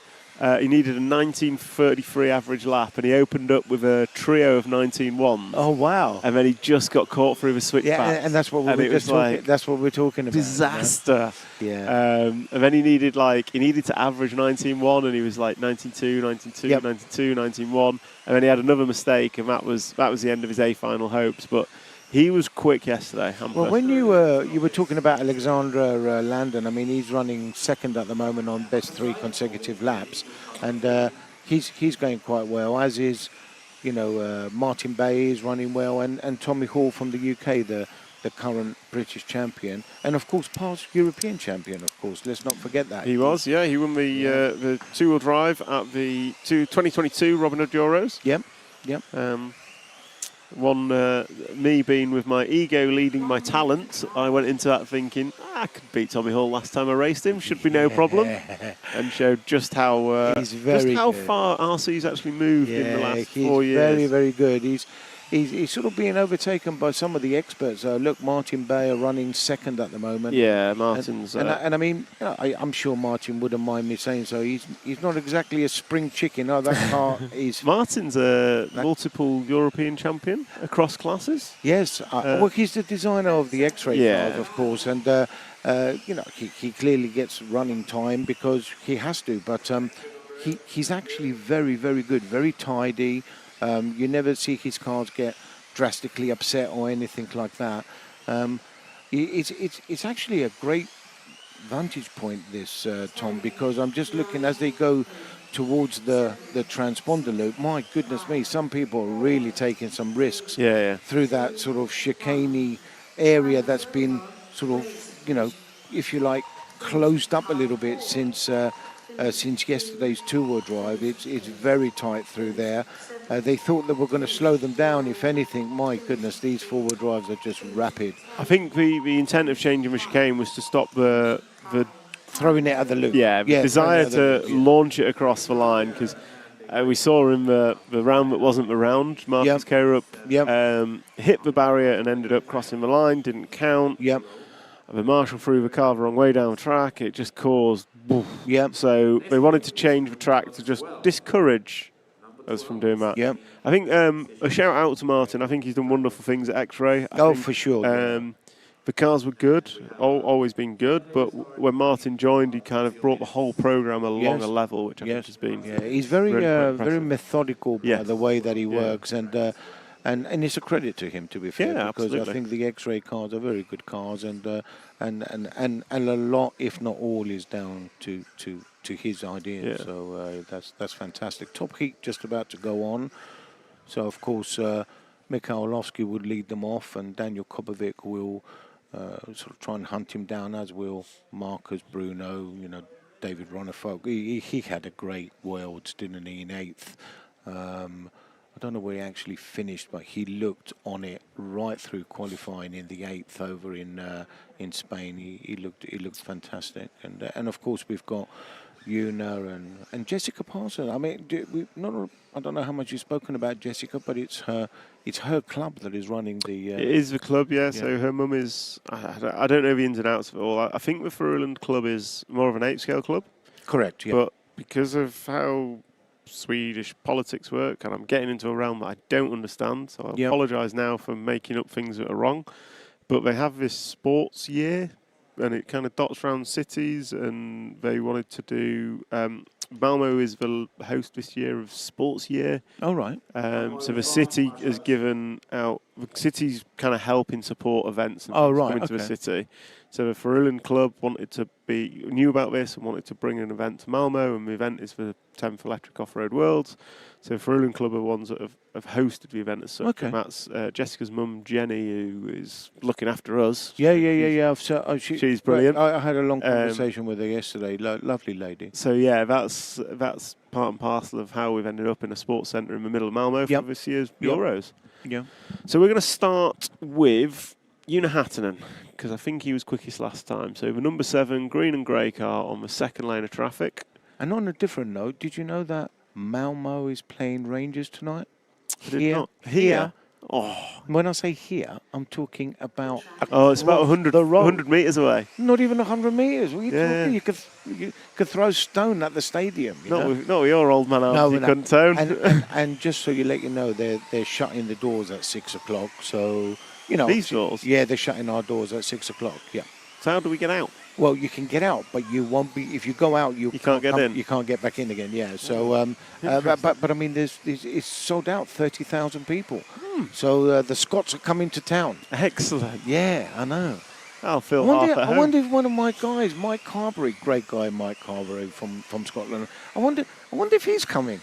Well, drop him a message and find out. Because I think the boys like Rangers, if I'm not mistaken. Well, at least one of them does anyway. So let's tell me the other one doesn't like Celtic. Yeah, that would be a frosty Christmas dinner. I'm not getting into that conversation. Who starts off quick then? We were watching Una. We're going to stick with Una.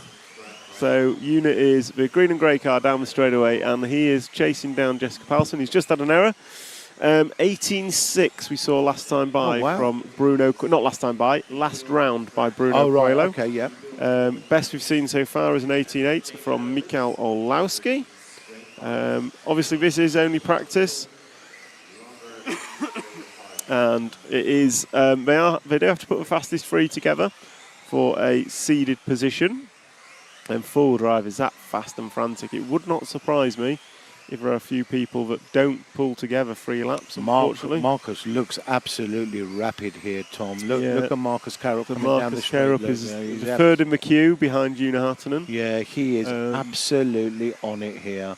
We've got a request to follow Bartek. Now, once I find Bartek's car on track, so we'll jump. While you guys do that, 18.8 from Marcus. He's absolutely 18.7. 18.7 now. Oh, but an 18.5 from Bruno Coelho. Oh, my goodness me. These guys going at it, and it's only practice. Yeah, they always do. So we can jump to the end of the straight now. Jim, pink car, will follow Bartos for a little bit.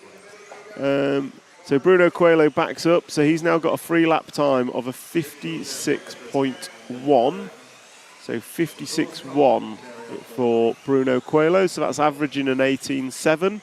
He's got an 18.5 best lap. And he backs that up with a 21. That's kind of Ben Jemison levels of consistency. So that pink card, it looks extremely low on the back end of that. It does, doesn't it? So that's the X-ray machine of Bartosz Zaluski. Kind of faded yesterday in the finals, but certainly was rapid early doors. There's Bruno here coming down the straight. That is Bruno, the orange and yellow. So we're following Zaluski. We've got 2 minutes to go of this practice session. 3 minutes down and 2 to go. So we'll just watch one more lap with Bartek, and then we will probably jump to fastest man of the moment, which is Bruno Coelho. And he's got a 56.1 for 3 laps. Marcus Krupp has a 56.4. And then a 56.5 5 for Mikael Orlowski. So we can jump to Bruno as he crosses the start-finish line. And we'll close, well, maybe not close it out, but we'll certainly follow Bruno for a few laps. 18.9 last time by for Bruno. So, as always, his four-wheel drive just looks glued. It looks glued, but I have to say, it does lift up a wheel going into the corner, a rear wheel going into the corner. But do you know what, right? He is so precise. This is where he's finding his time. I mean, he's literally millimetres, if not touching those pot dots, every single lap. Yeah. He is absolutely outstanding, Tom. He really is. Similar to his two-wheel drive, it looks relatively slow through the slow-speed corners. It's not slow. I know it's not. I know it's not. But similar to his two-wheel drive, it just looks like he's driving at about 90%. Yeah, I agree. It just doesn't. It's not. It doesn't look like it's being driven fast. Yep. And his two-wheel drive was similar. Yep. In that it looks so safe and so stable, and he just couldn't pull the ultimate fast lap out in two-wheel drive. Yep. But he's thrown down 18.5s in four-wheel drive, just brushing off a track marker there. And he's done that a couple of times. That's what I did in my hire car. Just a brush. Just a brush. Yeah, right. Okay. I mean, look, he is absolutely superb. Look, So that was an 18.9. Yeah. But these laps, again, you've seen quite a lot of drop-off. So 18.7, 18.5 fastest lap, and we're now all running 18.9s, 19.0s. So I don't know if it's tyres are wearing after 1, 2, 3 laps. Don't know if it's shocks and diffs are warming up or batteries are going flat. Well, this gives you an indication on setup, doesn't it? A little bit of drop-off after the first couple of laps. I mean, are you starting at the correct diff oil and then it's softening up a little bit and then it doesn't become the correct diff oil? I mean, in 10th cars, they warm up so quickly, I mean, they do in 8ths as well, but... So that's that. So that's a wrap of group number 12 and round number 5 of free practice as we follow Bruno to his mechanic. So what's it mean? Bruno went quickest by a good few tenths over Marcus Krupp. Then we had Michael Orlowski, Bartek Zalewski, David Ronnefalk, Una Hatton and Danny Kobovic, Ben Smith, Dominic Vlašek and Jessica Paulson. Shout out to Ben Smith. Shout out to Ben Smith. 3 threes to get fourth. Oh, man. Do you know what, right? He was only, yards away from the podium. He really was. He drove absolutely brilliant. I've seen 7 points make a podium before.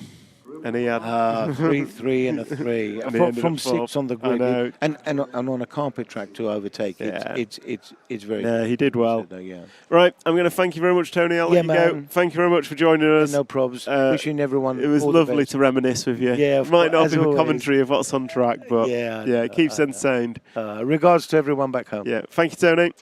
So, thank you very much, Tony Evdoka, for probably a good hour of your time. After asking for 10 minutes. Let's just hope they don't want me.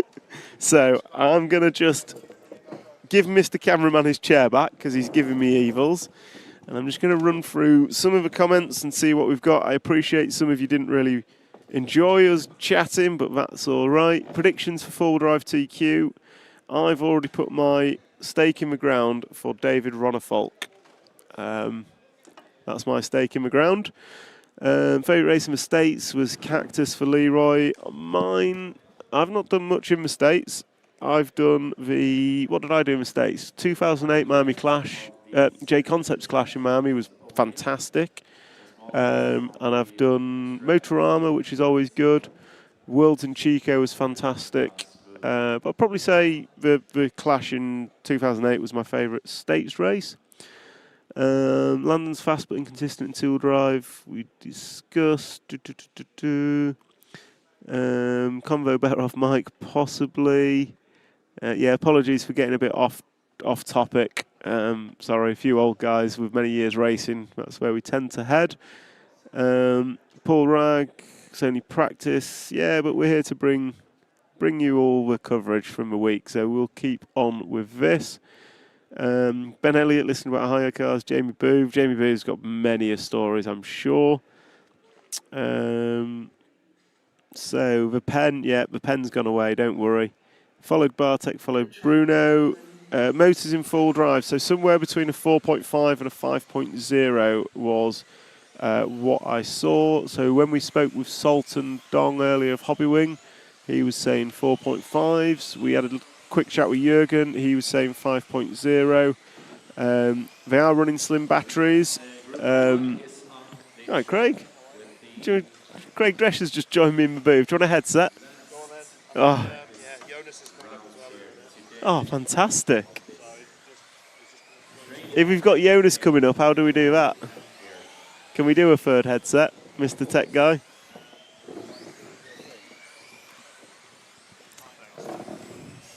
So, Mr. Drescher has joined me in the booth. Craig, you should have been here probably 10 minutes ago when we had Leroy on and we were discussing hire cars. Oh, yes. The good old hire cars. How are you, gents? I'm very well, thanks. How are you? Oh, good, thanks. Yeah, much better last round. So, yeah, I think we're kind of getting in the window, which is... So, Una was quickest in round 4? Or did I see the wrong results? No, I think he was, actually. Yeah. So, yeah, just still bouncing around with setups and stuff. He wasn't as comfortable that time, but then Marcus managed to pick up the pace. So, between the pair of them, I think hopefully for the next seeding round, we'll... put it in a window for both of them to be, competitive and on the pace. Are you focusing on single lap or 5-minute pace? No, I think 5-minute pace. It always seems to, it seems a false economy to chase them fast feed lap. But in all honesty, you're still going for it anyway. Yeah. You're pushing 100%. So just nice that they can do it for more than 3 laps if they're in that comfortable window, which is seemingly the best place to be. But their minds get muddled even if they are consistent, but then slow. Yeah, well, Bruno's just thrown down an 18.5. I know, that very was, early doors, but that was fairly impressive. If you watch for lap times at the end of a run, pretty much no one was quicker than an 18.9.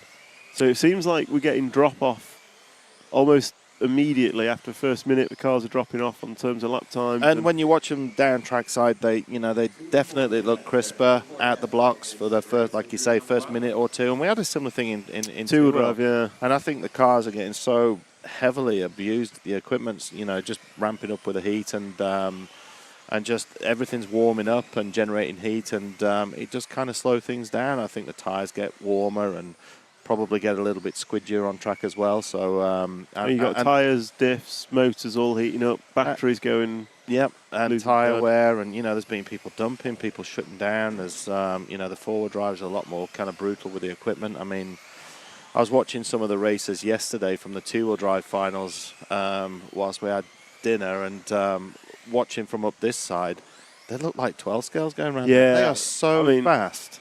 People probably don't appreciate we're quite high up in the stand. When you get down on the track level, the track looks bigger. Cars look way faster than they do up here. Yeah. Well, actually, I mean, because you don't. Well, the screenshots that I saw was kind of just generic kind of super wide view, overview, and you couldn't even see the cars go around. They're so fast, but. For me, I know there's been like a mixed bag on, is it off-road? I enjoyed the racing yesterday. I think, I think Marcus in A2 just demonstrated. That was a very, very good race. It's one of them kind of like champions drives and exciting races. We didn't win the race, but when it's that situation for me, I appreciate a good race. Yeah. Michael tightened up. Marcus was threw everything at it. Got his hooks into him, and made it a grandstand finish. So he made it work. Battle of two champions. Yeah, it made it work really for it. And Marcus was a little bit disappointed that he couldn't get on the pace earlier. Needed really to be second on the grid. I think we spoke early in the day and said if it was Orlowski pole and Kobovic in second, then it was very likely to be an Orlowski win. Because Michael, once he gets a gap, and it doesn't need to be a big gap, he just gets into his groove and seems to manage a race really well. A bit like Reinhard. There was a time when he kind of choked a little bit early doors, but I think, and I say this to everybody, for me he's one of the best world-class drivers out there now, so I'm not taking anything away from him there. And I think what has happened is he's had a hard school and a hard school in Knox for a good number of years. He was a bridesmaid for many years, and he's come up in a hard era of RC. Yeah, and you've got the Brunos, you've got the Reinhards with the on-road. Leroy, yeah, Neil. it's and he's doing the whole mixed bag stuff now. So he's learnt the hard way, and he's kept his head high. He's worked hard, and I think that hard graft and then painful losses are what made him stronger today. Yeah. So for me, he's a consummate professional. How he keeps that motivation high, I don't know. I'm guessing it's from winning and doing well. Yeah. And also mixing the classes up can keep you kind of motivated. I've been there myself. You get ground down by just doing one class, especially if it's not working right for you. So if you can mix it up with a class that is, somewhere it keeps your confidence high, and it's stick time, wheel time. You're kind of on top of what you're doing. So Marcus, like I say, was a little bit disappointed. But that's good. That's a good thing, though. You don't want your driver to be happy at coming second. Yeah, but you have to. To win. You have to kind of also manage it. Look at it in its in its context. And he's a 16-year-old kid that's going to school.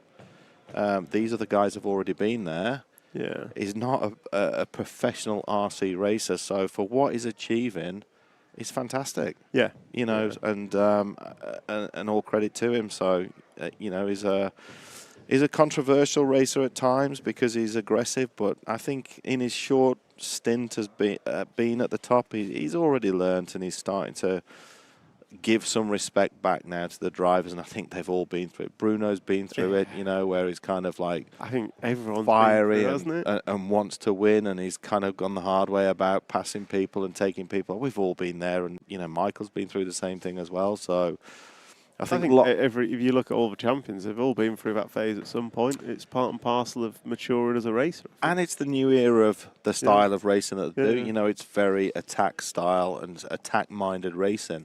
Watching them finals with Bruno and Marcus yesterday, it was pretty impressive watching trackside when Marcus got a bit squiffy coming onto the straight, and Bruno gave him no room to breathe. He was there. I'm here. I'm coming through. And that's what we want, from a media point of view. That's what we want to see. We want to see good, hard, close racing. You don't fair racing, but good, hard, close racing. And you don't get second chances. And Bruno also conceded when Marcus did the same thing at the end of the straight. I guess it was a lap after. They went wheel to wheel for like 4 corners. Yeah, so was great. That was pretty cool to watch, and that's what we want to see. So whilst the track may not be fully off-road, I'm thankful we're inside because it is absolutely pissing it down outside. It's Monday, so I can just see the window from here.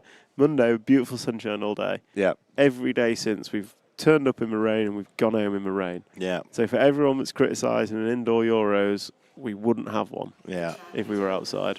And the fact of the matter is, in Europe, we don't want to be raced on dirt anymore. I think it'll be Euros different next year, and I think that will be different. I think it's an exceptional venue. It's obviously been a place where we've hosted the Worlds in the past. We've not had a Euros on dirt since Reims, I don't think. Reims was well supported in preparation for the World, so I think it'll be well supported. It's something a little bit different. The facility is good. It's relatively cheap for everybody to get to. So I'm hoping it's going to be a full event, and I'm hoping it's going to be, well attended and highly contested. There's a dirt track and there's a dirt track. If you go into something that is an unknown quantity or it's an 8-scale track adapted, there's always a big question mark about how suitable it's going to be. Yeah. If you go into Hooda, you know it's going to be a good 10th scale, well-prepped dirt track. You do. With a crew that can run an event. So it makes a big difference. It does, definitely. And, and I think people get a little bit excited that it is something different. So, 90% of the Europeans that have come here, I'm sure they're happy with what they've got. Yes, visually from the outside looking in. I've actually not read a lot of the comments. It's just people talking in the pits that everybody's going nuts about, what the track is and stuff. Of course, we would like to see more jumps, and it would be good, but could be better. But it's brilliant what we've got. Look at the tracks that we've raced in the past. I know. I know. What would I prefer?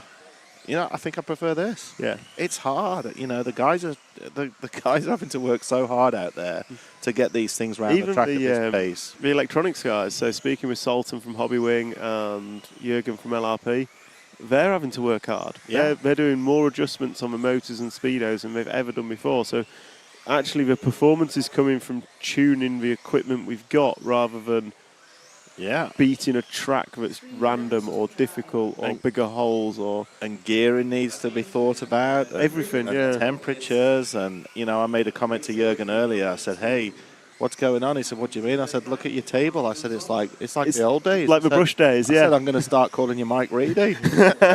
He said, yeah, the only difference is it's just there's no carbon dust everywhere, which is nice, and no filings from the com lathe. So, but it is. There's motors out. There's batteries out. It's a challenge, and that's what we're here for. It's tough on the equipment. The diff tuning is kind of in that window as well, where everything's heating up, and the guys are. I don't know if we've not done a speed check on these, but it'd be interesting to see what the kind of speeds are relative to, say, Utrecht last year, and I think we'd be quite surprised how fast they're going. Speed's quite high. I mean, 4.5 in two-wheel drive yesterday for some of the races was a little unheard of, and boosted to the max. You know, it's. I mean, I think before the last round I spoke to Ronner Falk, and I said, how's it going? He said, we're finding our way, it's good. He said, my car has been so awesome back home, especially his four-wheel drive testing. He said, and it's been so fast, and I come here thinking it's going to be fast enough, and he said, it's like racing a stock car. Yeah. That's the comparison. He said, you know, they have had to ramp everything up, go down on the motors, go up on the turbo. And it changes all your setup, because suddenly your cars are faster, they're carrying more force through the corners. The setup you had is not necessarily the right setup, and it's making people work for it, which... Yeah, there's a lot two-wheel hiking out there, and balance issues where the car's pitching, rolling, and yawing, and trying to get that to stay flat, but be able to hit and ride the dots, and still get over the hops, which are in tricky places actually. So people don't even see that. Whilst it's only a little hop, it's right on the entry to the corner. So getting the line right and the speed right is pretty killer. And I guess some of the cones, like the end of the straight, which I'm guessing people don't know. Don't think we can see them quite. The drivers can't From see here, them. it's super easy, but they're pushing the limits, and the wall at the end of the straight's taken a few victims today. And what is nice is that we've had quite a few good snappers. I saw one in two-wheel drive with a front end flying off the car, and I did give a big cheer. And I think it was Elias. I apologised. I said, I'm not cheering because you crashed. I said, I just like a good, snapper. Good crash. Especially when it's not our brand. We've had a few breakages ourselves. I won't ask you about tech and what I saw in there. Yes, two-wheel drive, the chassis, right? Yeah, but no, I mean, like when I see a front end flying one way and a rear end flying the other way, it's always fun. We used to have them back in the day, so it's nice to bring them back. Some of these corners are brutal out here, so... It's a weird one. Square-edged wooden. It's not corners. a car-breaking track. There's very few retirements, but it appears when there is a retirement, it's a big one. It's a good one. Yeah. There's lots. There's of a wheel broken arms removed. And some of the ones don't seemingly look like they're nasty, but of course they're travelling so fast. Yeah. So what's happening in the AE camp? Is it new car this week? Is it no? New parts? Everything's kind of in the wind. What you know? Yeah, sticking with what we know. The car, particularly two-wheel drive, is relatively new for us. We're still trying to find our way around it. We got caught out not reading the track and what it was giving us early doors in two-wheel drive, and it seemingly shifted, throughout the day. When we thought we had a handle on it, the track changed. Our setup window at the minute is quite narrow. So when the track does change, and we don't adapt with it, we kind of get caught out with the setup. So I think it come to you a bit in the finals. Yeah, I think traction came down, and our car seemingly works a little bit better at the moment, whilst it's slightly lower traction, which is a little bit confusing at times because obviously with the 5-gear transmission, the motor's more forward. So you'd think the opposite. This kind of throws a few spanners at us and a few questions that we haven't still got to grips with. So the track did come to us. We made some changes, and Marcus also admitted that his first run was bad. Yuna's first run was bad for the finals. The warm up actually wasn't great. There was lots of oil on the track, so so our car didn't react well to that, whereas some of them didn't seemingly get as affected. Yeah. So we kind of reset, got Marcus and Yuna's head back in the game for the final, which can be difficult, because then it's 2 from 2. When you're just counting the A2 and A3. So pressure's on. Yeah, pressure's on, and both of them rose to the occasion, used their experience, and I think the cars were good. So, there's a lot of people out there, even from our own camp, saying, the cars don't look as good as the Schumacher car and all that kind of stuff. If But Marcus had been starting second on the grid, I think we'd have been in for a full knew 5-minute ding-dong battle, because the way Marcus was driving in both the last two finals, he had a car underneath him that could have won that event. Yeah, and that's racing, Not necessarily should have. Michael drove superbly and not taking anything away from him, but amazing, yeah. Marcus showed something special in those two finals. He did. He knuckled down, and Marcus made him work for it. He qualified exceptionally well. From that standpoint, he put himself in the best possible position. Obviously, had a buffer with Daniel being in second, so one of two things could have happened there. One, Daniel could have tightened up and ended up back in the field. Feel what happened in leg one, which is kind of like that. Or Daniel was passionate and wanted to win and took it to Michael and give him a good, not to take him out, but that accidental tap, nudge, side by side that pulls the rest of the field back into the game and gives Marcus a lucky break is kind of what we needed. It didn't happen in leg one. And I've chatted to a few of the guys about this. A question for you actually afterwards, but a few of the top guys I've spoken to. So, is it easier to race a teammate or someone of another brand? And they all say, not that they have any intent of taking anyone out, but if they're behind someone from another brand, they're slightly closer, there's more pressure, they'll go for a slightly more risky move.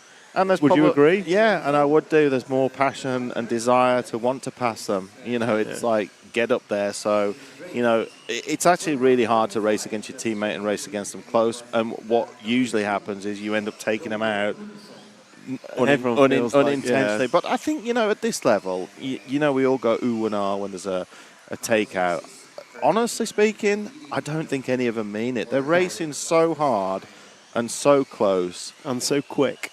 The speed that the stuff's happening. You don't actually get chance to, you're going in as hard as you can anyway, and usually it's from somebody just drifting wide, not somebody setting up an intentional pass, unless they've got a bit squirrely on a corner beforehand, or that there's a particular section that you can carry more speed and you're going to go for it. But, they don't mean to tag people, and they don't mean to, take them out. And, when you've got no slip in the tyres and it's open wheel racing, you can't race side by side unless it's a straight wheel bang.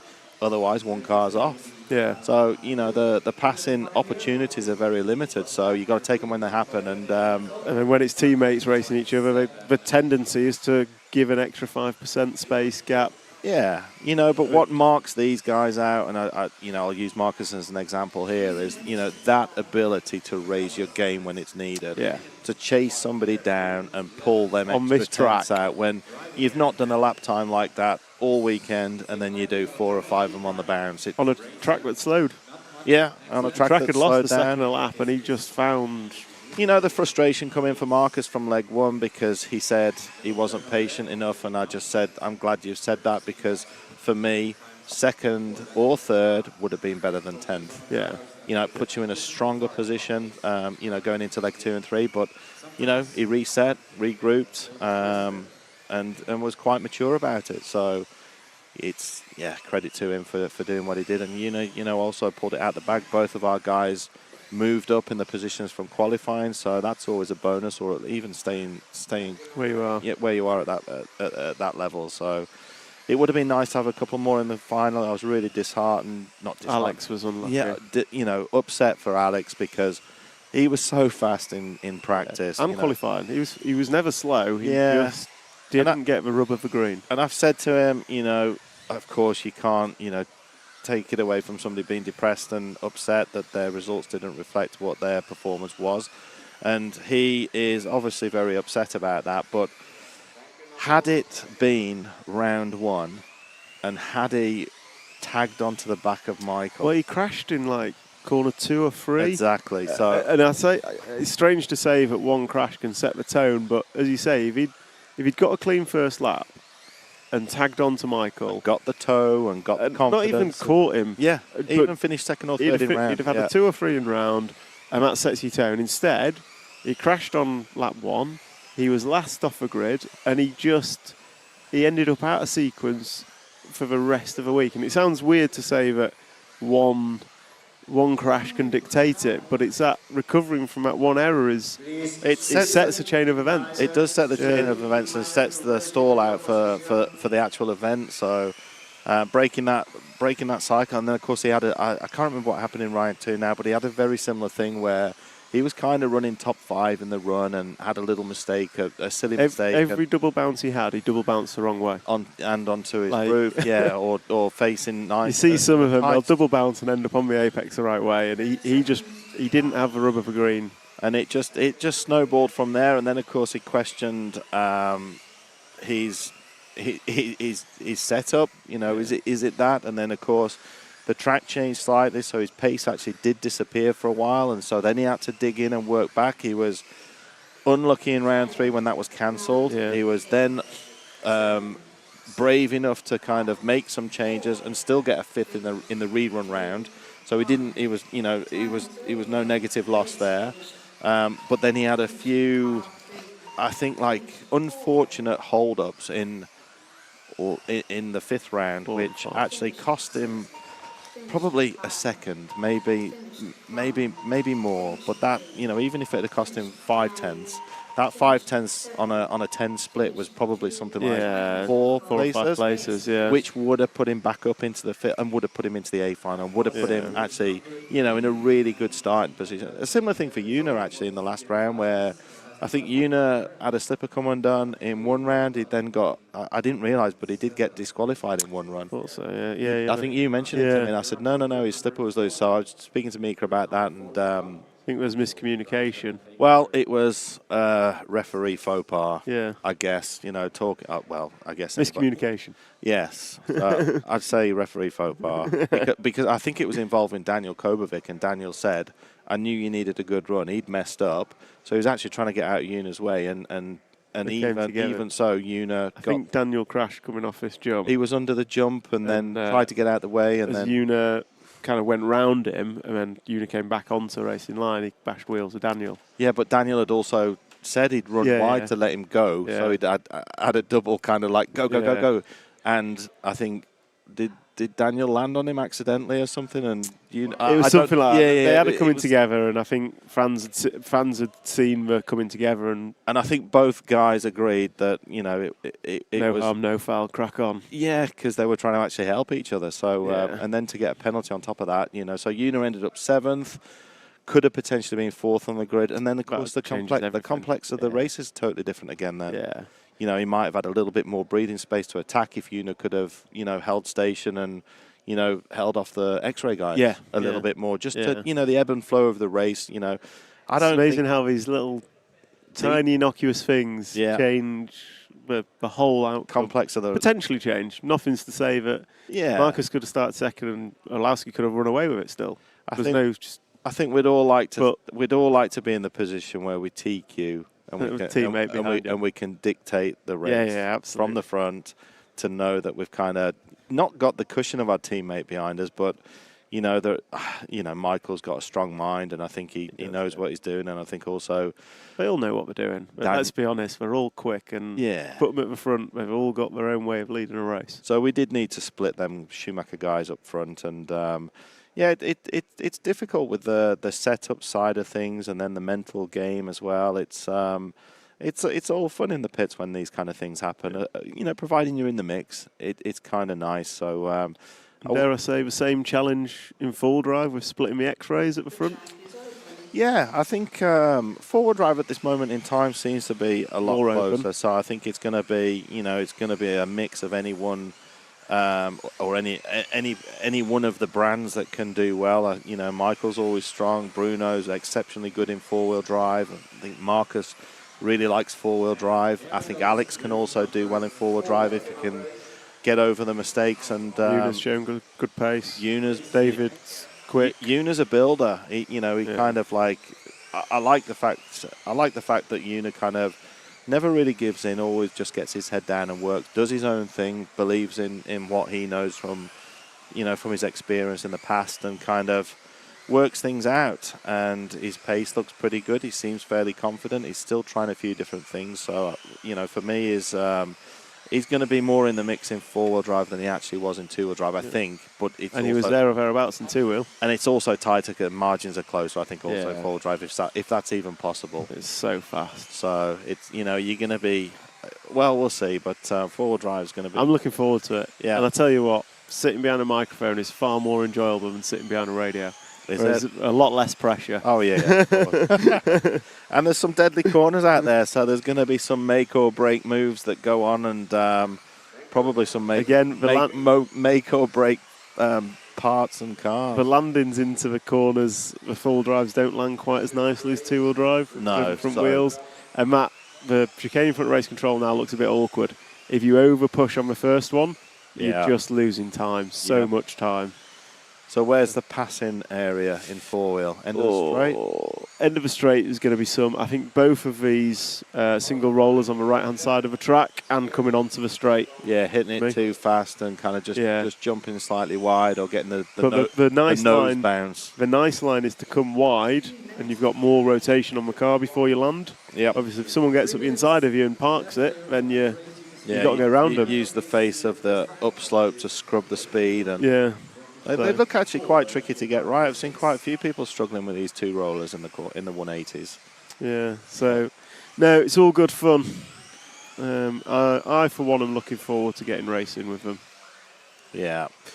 So tell me about the iconic scene. You seem to be big into your vintage now.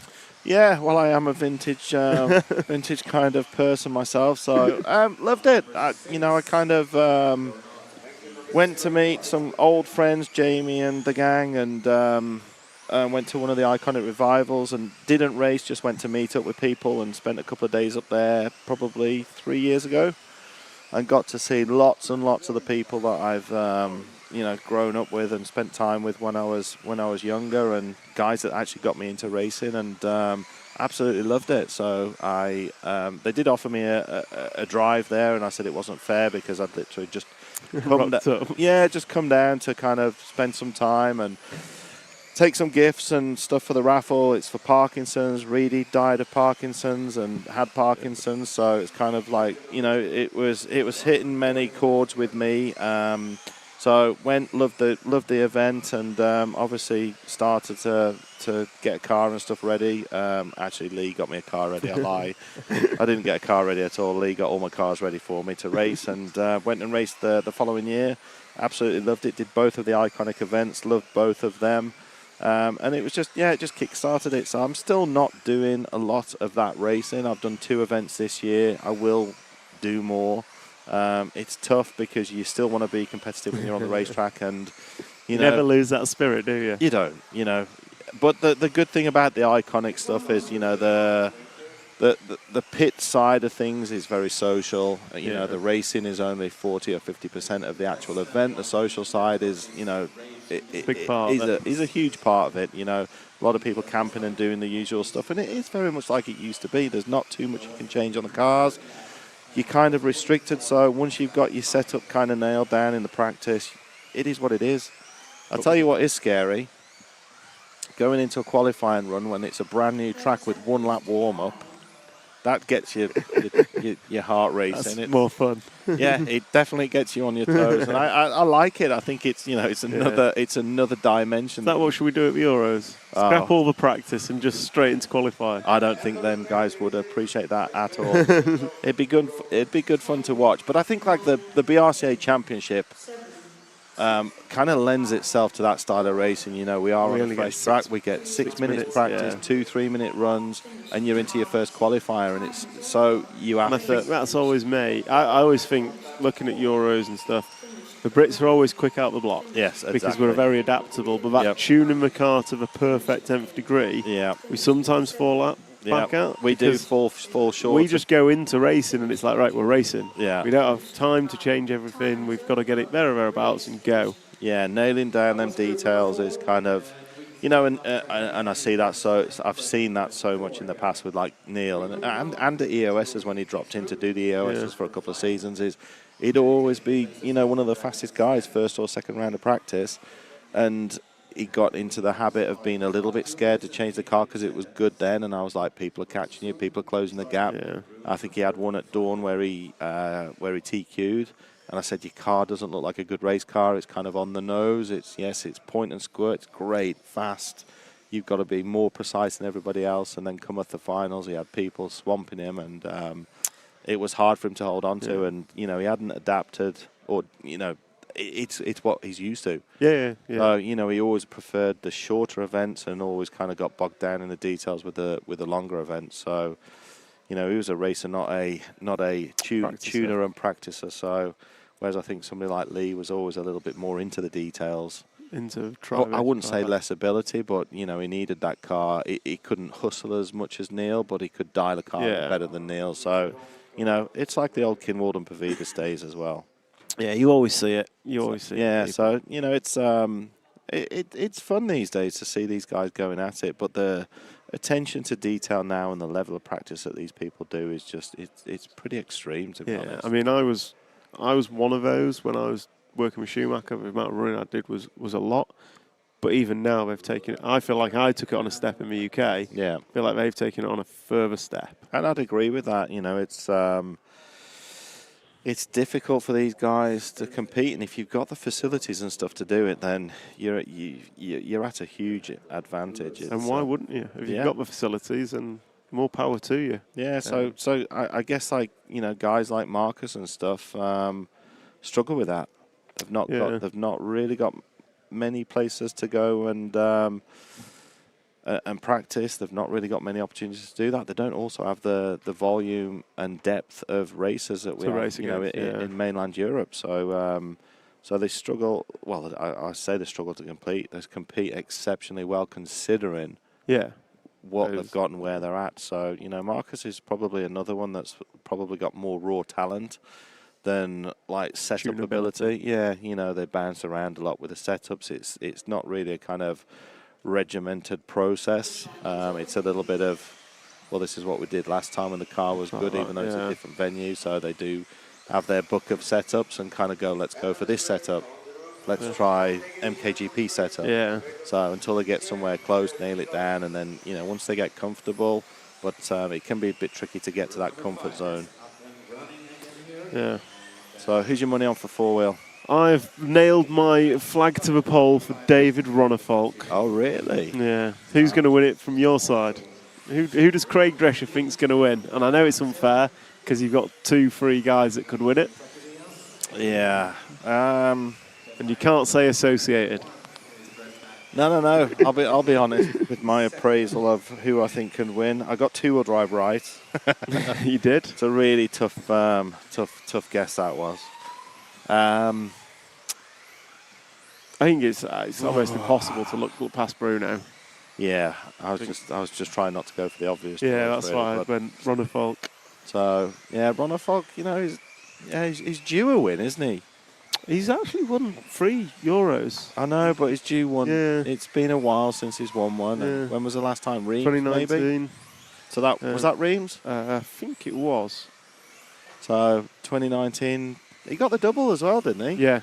So, but we had 2019 was Pinarolo.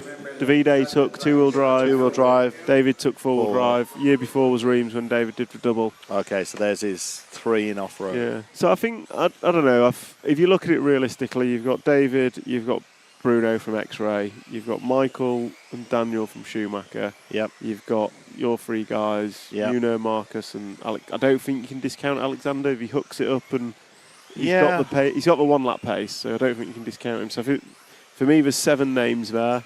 Your Neumann, he can win it if he's got a car underneath him.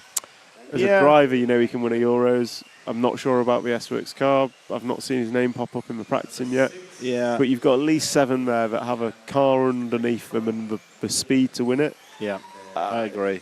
It's impossible to pick one, I think. Outsiders? Ooh, I don't know if there are any. You know, I mean one person.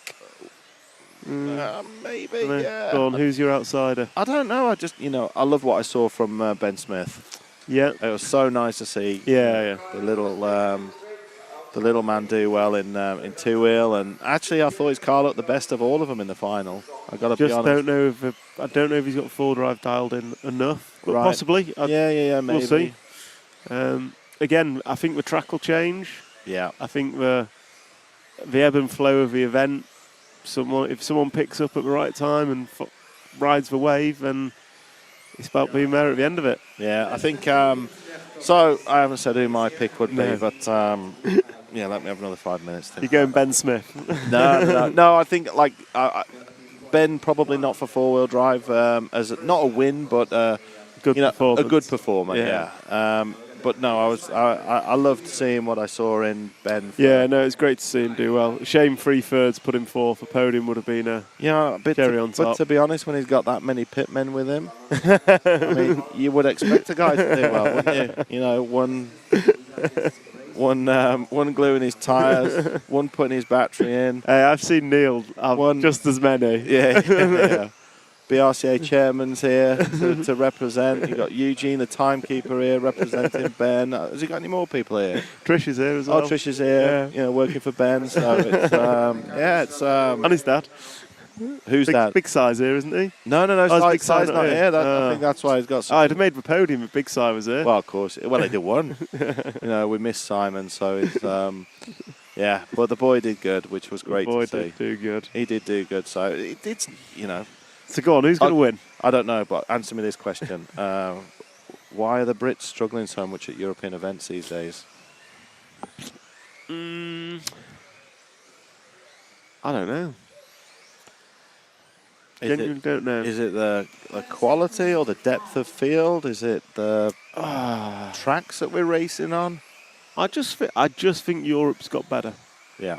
So back in the day, if I go to the late 2000s at the Euros, if I was 7th Brit, I was in the main. Yeah. You had Hupo, Peter and Jorn.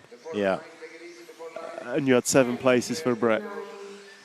Whereas now, that's just not the case, is it? No. And you look at it, the Norwegian team's bigger, the Swiss team's bigger. There's an Estonian team. I've never seen an Estonian team at Euros. Yeah. So I think Europe has got better. Yeah, and you know what as well, like having somebody like Michael from Poland that we've never really had a Polish racer do well and represent the country. It brings the whole talent level of the country up. But the whole of Eastern Europe has kind of got on the back of that, so it's brilliant to see. Yeah. Obviously you've got X-Ray based in that kind of area of Europe that's a manufacturer. Obviously Schumacher is a European manufacturer. S-Works as a kind of hub for development and manufacturing, I guess, in a way. Who else? Anybody else I've missed out there? Don't think so. And they're dedicated. They put the effort in. They put the money and the time in, and they have strove to improve. And they have improved. Yeah, and it shows. It's like long gone are the days where the Americans dominate everything. You'd say Japan's fallen by the wayside a little bit. Yeah. And the Asian side no longer Haras and Surikans and Masamis and Matsukuras and all them guys. So, the Europeans have definitely stepped up the game. It started in touring, didn't it? I mean, obviously with the Reinhardt and era and Bruno and them guys coming in. But even if you look at ape scale, the Italians and Spanish are something else. Yeah, so raise the game. And, the funny side of that is we always thought the Americans had the amazing tracks, which I think they did back then. But you look at the Europeans, like particularly for 8 scale and stuff now, they're amazing. Some of these European tracks. It's not just a track, it's a facility. It's everything that goes with it.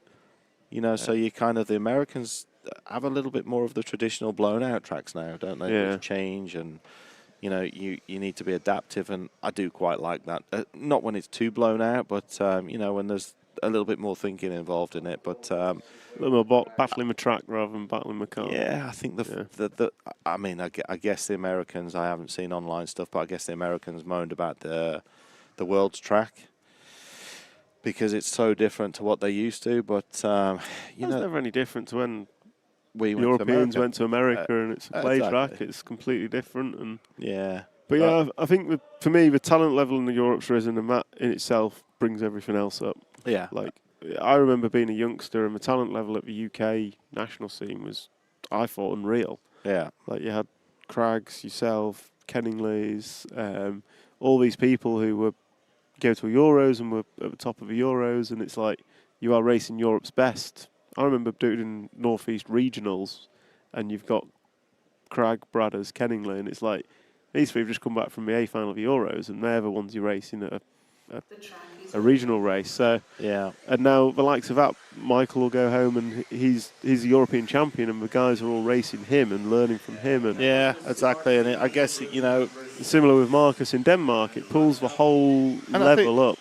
The other difference is as well, we used to, as champions, we used to still do club racing, which we don't see so much any day these days now, and it's a real shame because these private tests that take place, and the days and days of testing that guys do at the track by themselves, it's not racing. Is all sacrificial to club racing. Yeah, it's what do you do? 5 runs on a club night, or a club day, 6 runs, or 20 runs on a private test day with your teammates.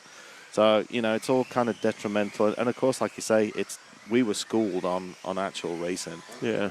And actually even straight line starts, which made us even better racers back then. So you probably didn't even have straight. I remember straight line starts. So and like when I was younger, similar to what you say, we would be a British team that we probably had one of 7 or 8 guys that actually could make World's A final. Yeah.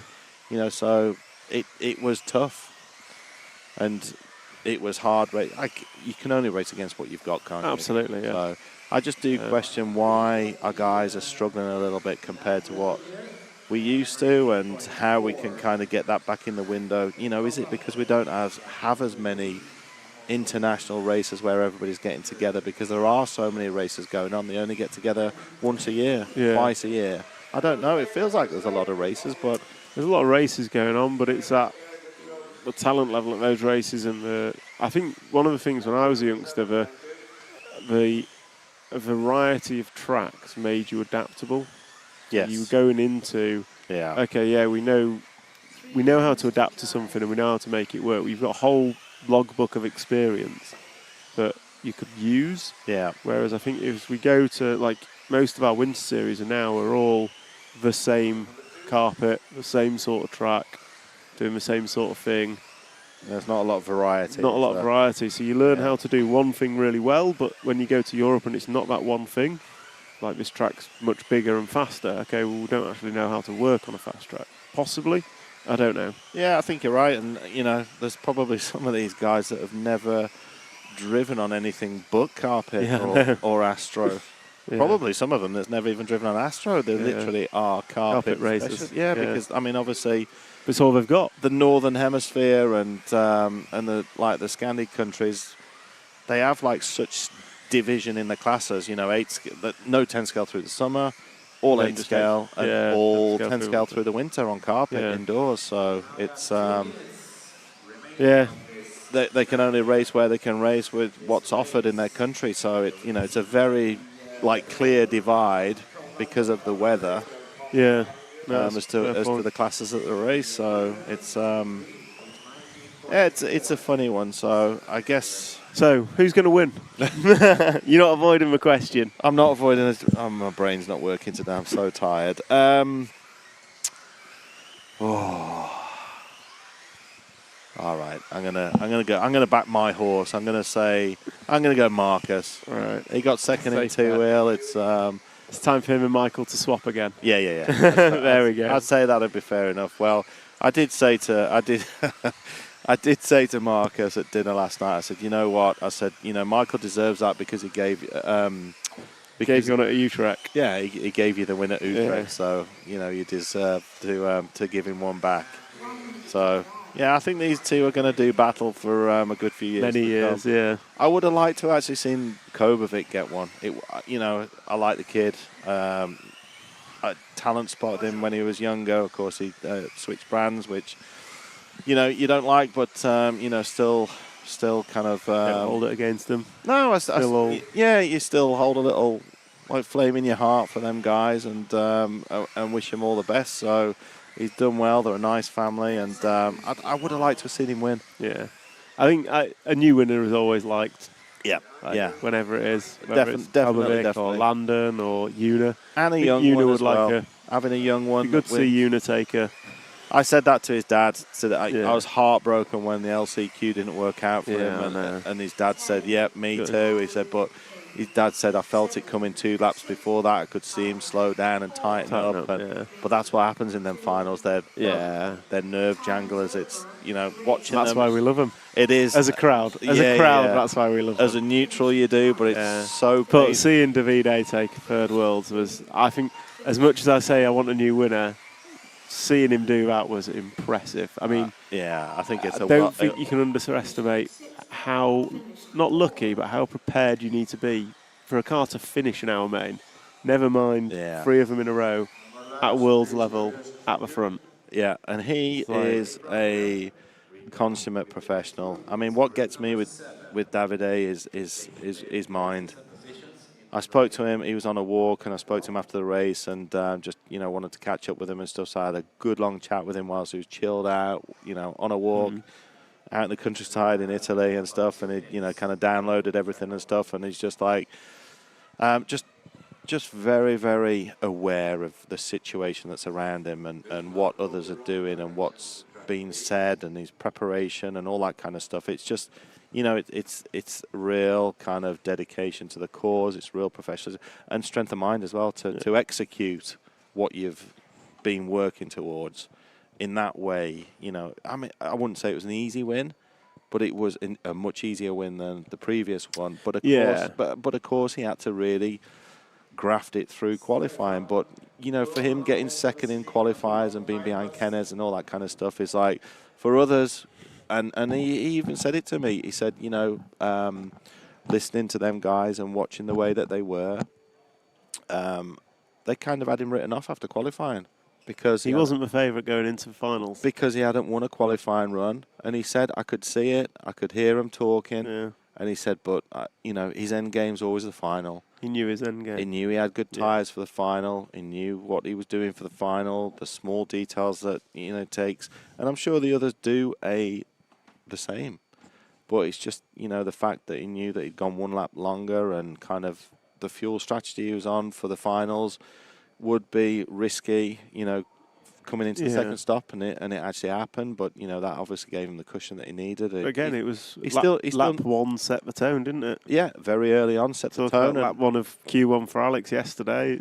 Lap 1 of that final was, and he still made the error and. He still needed to execute, and went ahead and did so. But yeah, man, that takes some doing. I mean, we were rooming together in an Airbnb at the Worlds in Arizona. So there was 10th Worlds this one, 10 scale Worlds this one, and again, same thing. He's a pretty open book. He's very meticulous with his preparation. He's got Nuno on the tools as well, who's even more meticulous with his preparation. To the point of being ridiculous. Every box has its box, every tool has its box, and every screw has its box in its place in its inner box. And it's actually amazing to see, the time spent with the equipment and preparation for that. But everything all part of the results. That it is. It's a slick operation. That's what I'd say. And of course, you need things to go your way and materials and equipment not to fail. And when it doesn't, it well deserved. Yeah. You can't say any more than that. No. And the kid is. A kid still.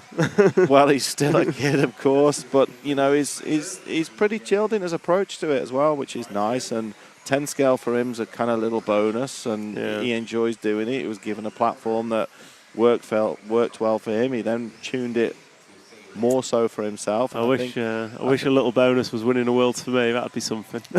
Yeah. Don't we all? I mean, to get one is a lifelong ambition to now have 4 at his ripe young age. Yeah. Do you think any of the guys this day and age can challenge the records of people like Masami and Kalari? And I don't see it. There's just, I don't know, I think... So Ongaro's got 4. How many can he get? How many will he get? But he's not... 6 is a good number. Yeah. I mean, that's record-breaking in itself. You look at Masami and the professionalism he brought to the sport at a time... It was so many levels above what others were doing. Well, it's what they're doing now. Yeah. And he was doing it across multiple similar classes. Yeah. Like, Davide is an 8th off-road specialist. I think it's fair to say. Oh, yeah. But there's only one class in that. Yeah. Whereas when you're on an on-road electric specialist, you had 12th, you had 10th pan, and you had touring car. Yeah. I know Masami never won touring car, but you've got more classes to go at. He did win touring. No, not he didn't. touring. Surakan won in South Africa. Yeah. 10th off-road, you've got two-wheel drive and four-wheel drive. Yeah. I mean, I think for me, I'd love to see Davide do a 10th on-road and see what he could do. Because that would be the true multi-class, multi-discipline. It would be, but he needs to fall into the brand that has obviously, competitive package where he kind of. But that would be the transition just to see just how good he is. Because you look at the likes of Bruno, Reinhard, Hara. Yeah. They're on road, they're off road, Yeah. and I don't think there's anything to say Davide couldn't do on road. As you say, you need a competitive package and the right platform. And for me and the on-roaders will probably slate me for saying this, but I think the transition is always far easier from off-road to on-road than it is from on-road to off-road. I guess I've got some experience with that. But for me, if you can drive an on-road car as well as he does, off-road car as well as he does, then the transition to on-road is much, much easier. But I think given a platform that works, he could compete with it. If he could do a 10th on-road Worlds, I think, any on-road, to be fair, but that would cross on-road, off-road, nitro electric. Yeah. You'd struggle to look past him as genuinely the best multi-class, multi-discipline racer we've had. So what's harder to win? Are we saying 8 scale off-road is one of the hardest classes? I think it's got to be. It's not just racing. Is it fair to compare them? It's all different disciplines, but if you look at 8th off-road, not only have you got to beat the other drivers, you've got to beat an hour-long main, you've got to beat failure of equipment. I think... So is an 8 scale Worlds off-road worth 2? Now we're starting. Yeah. I always say to Neil, a Worlds is worth €10, so he's got me beat hands down on that one. So, Would you swap all your euros for a Worlds? No, I wouldn't. So it's not worth 9? Is it? No, 11. 11. But I wouldn't. Maybe. No, I don't think I would. I enjoyed what I did. Yeah. I've got no regrets. Could I have put more effort in when I was younger? We didn't back then, so it was like I'd have been doing. Well, it's like Masami Masami is a standout. If you look at F1, the way Michael Schumacher changed the approach to F1, there's always someone that'll come along and will raise the bar, and you can arguably say Olowski's done it in what he's doing, in the amount of practice he does, the amount of testing he does. He's a level above what the generation before him did. So who's got who's one of the young guys that's up and coming, that's got a world's title in them? I think Marcus must have. Marcus does. I think Marcus does. It depends how his life pans out. He's still only young. Kobovic? I think so, yeah. I think Kobovic could. Yep. I think we've yet to see the best of Daniel. Yeah. He's never quite settled, it feels like. Yeah. He's another one that's had kind of like a young, kind of hard learning process that's gone on. Yeah. Well, he's in a good generation, isn't he? Yeah, he is now.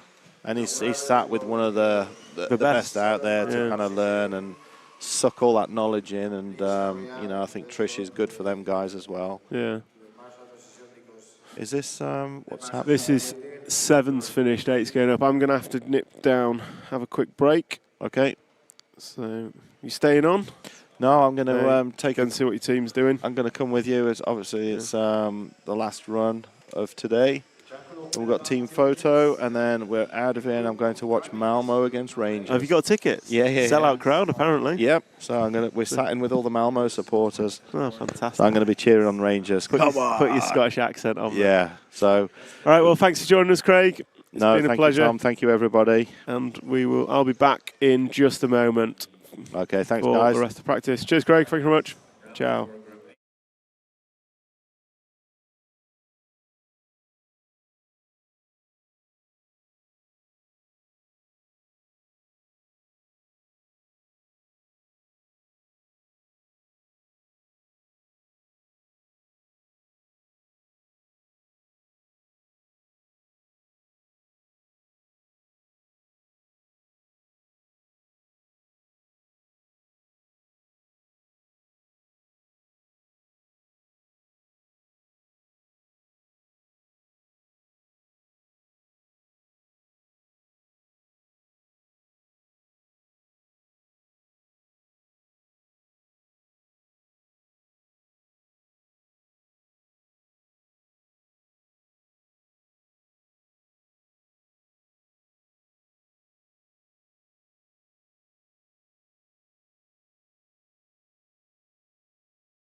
Be careful in the finish line of anything you.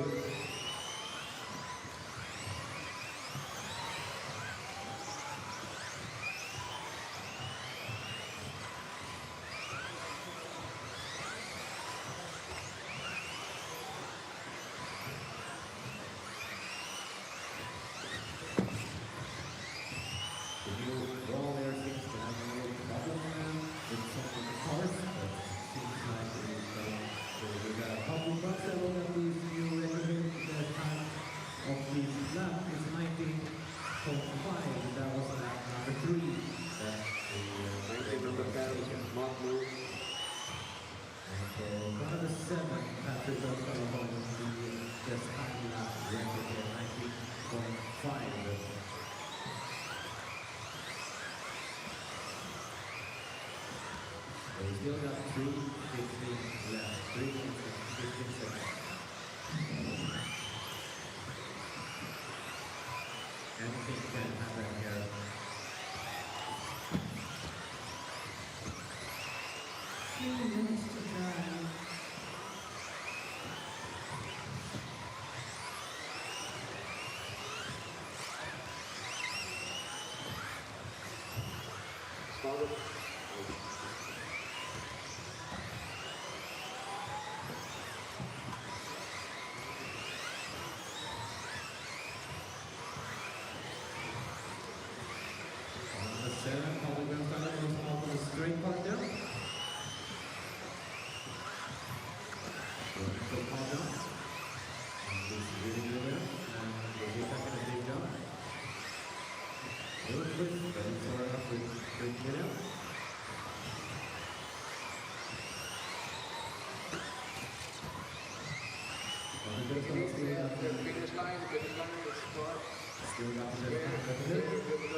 Thank you, number 10. Thank you.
Less than 1 minute left of this race here. We can see that group number 8 is handling it really good. And he's driving. Thank you, number 2.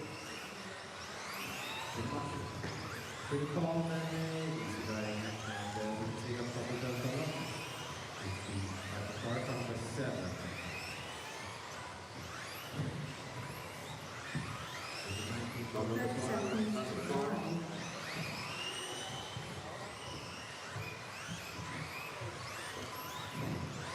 Thank you.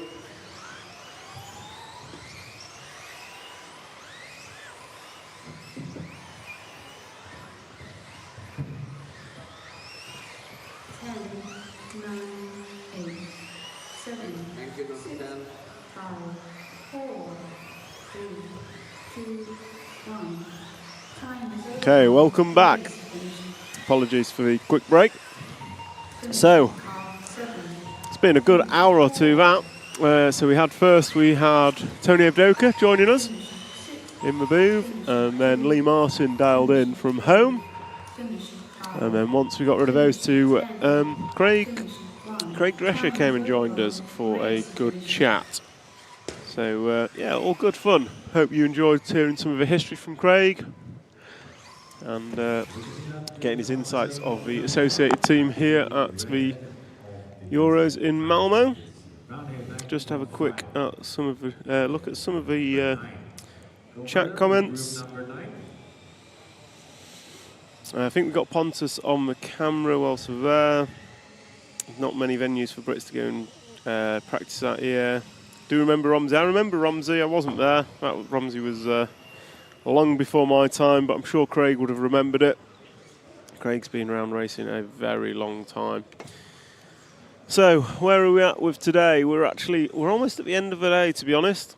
We are on heat number 9 of qualifying group number 6.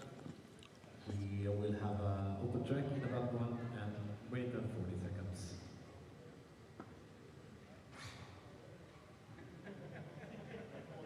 So, we are coming towards the end of our practice day here in Malmo. Yeah, we've got another guest who's about to come and join us. Perfect. So you're going to have to wait probably another 10 minutes before we get onto the qualifying. Do you want to do it now or do you want to do it tomorrow? Yeah? Do it now then. Sorry, take a seat. It's all right, Jem, you can keep that. I'm going to stand up. So we are now joined in the booth by none other than 2004 touring car European champion Jonas Karup. Yeah. How you doing, Jonas? I'm fine, thank you. So, yeah, how's things? It's looking good, I think. We got the four-wheel drive sorted, and so far he hasn't destroyed the car. So going better than two-wheel drive, then. That's a good day. So Jonas is father of Marcus Karup. Marcus was 2022 four-wheel drive European champion. Yes. 2023 two-wheel drive European champion. So he's already out-medalled you. Yes, many two times. European championships. Many times. He's been beating you for how many years? Since he was 7, I think. 7, and he's now 16. Yeah, but then I could keep him down with bad equipment and stuff. Can't do that anymore. No. So Jonas, you won. So your racing history was 2004. You won the touring car Euros in. That was in Sweden. In Sweden. Staffanstorp, yeah. And that was a wet touring car race, if I remember correctly. It was, yeah. And did you steal Craig's car for the final? No, I didn't. But he did test something in the wet Friday practice or something. And then you stole the ideas and won the final. We took some of the parts, yeah. We were the first ones to run an axle in the front instead of a one-way, yeah. Spool. And that was... Because didn't Craig make the B at that one? No, he was in the A. He was in the E. E. Oh, so even worse. Yeah. Our car in the dry was very difficult to get up in the A, but I qualified. But you had talent. No, but we prepared well for it, and it was the end of the run of the TT3, I think. Yeah. So I qualified 7th, and in the dry, and then it got wet. And you won in the wet. Yeah. So let's talk about this week. Obviously, you're here mechanicking for Marcus, or are you just supporting? No, I'm mechanicking. Yeah. Does Marcus do anything himself? He does other than drive? He does all the work on 8-scale nitro and electric 8-scale, but 10-scale I do. Yeah. Any particular reason for that, or is it just? He finds it more difficult. It's a smaller machine and it's more in detail, I guess. The 8-scale stuff is bigger and it's not as. And how does it work with you guys, like with setup? Is it you telling him what you're doing? Is it him telling you what he needs? Or is I mean, along the way, he's getting better at coming up with ideas, and he's got his own mind, but he doesn't know enough about setting up the car. So today, for instance, he tried a couple of things that he wanted to try, and I gave my opinion on it. You said I told you so. When No. I said let's do it and let's try it, but it's going to work the opposite way. But you go ahead and... He went the opposite way, and we went back to my idea, and now he's fast again. Yeah. So. And what's the game plan coming into the Euros? Obviously, I think we spoke earlier in the week. Marcus doesn't get much time to practice. No, he's got the time, but he's in high school now, and he's trying to get a driver's license as well. So he's a busy. We mainly do races, so we don't practice as much. Yeah. So. We race a lot in Denmark and around, and he obviously goes to England with Craig. And So coming into this week, the game plan was just... No, surviving, I would say. No, we know he's good on carpet, and we didn't prepare much for the Nitro Worlds where he made the main, and we didn't prepare much for this either. So it's all new territory, but So we had one test weekend in August, I think, and we booked a hotel for 3 days. We only went to the track one day, and the cars were good. And Marcus said, "I need to go home," and we went back to Denmark again. Okay. So we're wrapping up practice very shortly. I won't hold you long because I know Q6 is on shortly. Yeah. It's looked like it's pretty open between the X-Ray boys, the Associated boys, and the Schumacher boys. Yeah. What is there anything major you're trying that's new, or are you just doing stuff that you've always known and kind of? We went here for the warm up in April, maybe. I think it was earlier this year. There was a warm up in this hall and this carpet, and the floor affects the way the car drives. So we couldn't use the EOS setups and stuff we used back in the day. So we've developed the car and we've changed some of it. Basically, it's the weight bias. We've moved everything forward, which is hard work when you're a school teacher, but we made it work, and the car is much better for this event. So So you've done some work before, and then but through today it's just fine tuning. Yeah, and you never know where you are, do you? You can do all the work at home and practice all you want, but once you go to a different track and layout, and again, until qualifying starts, you're still But he's got some. I mean, getting some 5-minute runs in, and the pace is pretty close to some of the fast guys, then I'm sure Marcus can find the It lad. seems watching the timings that people open up quick and then kind of fall. The times just fall towards the end of a run. Is that a tyres thing, a diff oils thing, a battery thing, or? I think it's all of it. It's the heat, basically. You heat the tires Cars up. coming off hot. They come up smoking, yeah. Okay. So it's power-wise, and it's the tires that light up, and we run new tires every run. Yeah. And contrary to what people think, this carpet is not very high grip. So that's why we use so many tires. Fair enough. And I'm going to let you go because you've got 5 minutes booked. Last question. Yes. Who's going to win? Marcus. Perfect. Good luck, Jonas. Good luck, Marcus. Thank you very much. Thank you, Tom. Cheers. So that's Jonas Karup. I think that's my last guest for the day. I think. They keep turning up. So, yeah, apologies. We've had quite a lot of guests on today. I don't know why I'm apologising. I'm on the mic, can do what I like, and no one's told me off.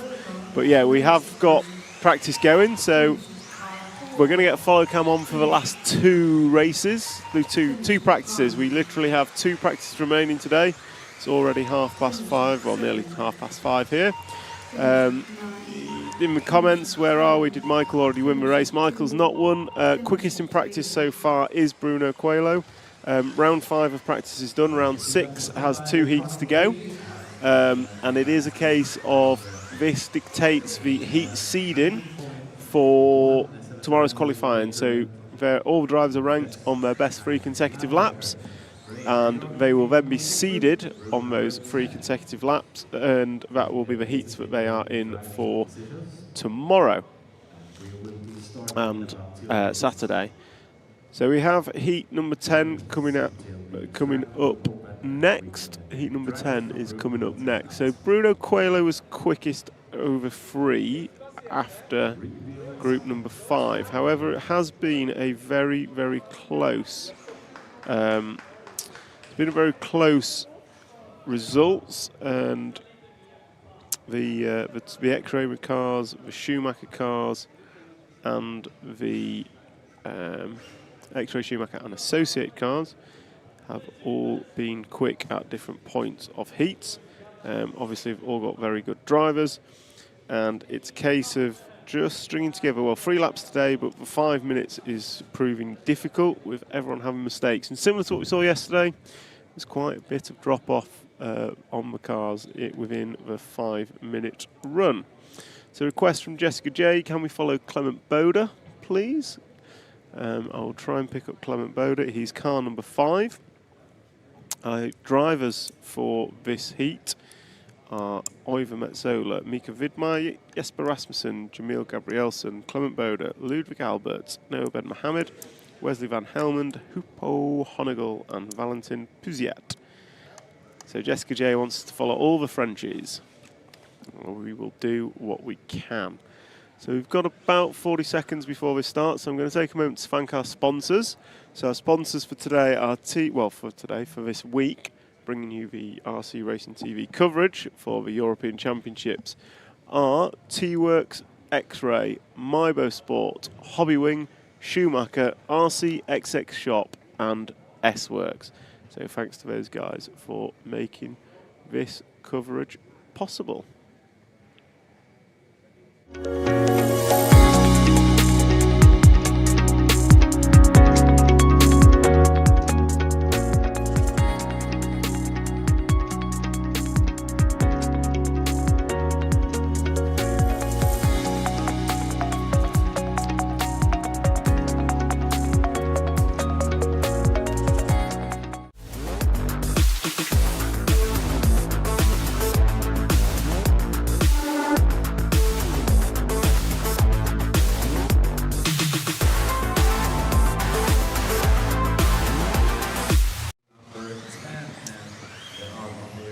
So we are on camera. We have, or we're going to pick up Clement Bode. I think he's at the end of the straight, blue and yellow machine, if I'm not mistaken. Or that might be Noah Ben Mohammed, actually.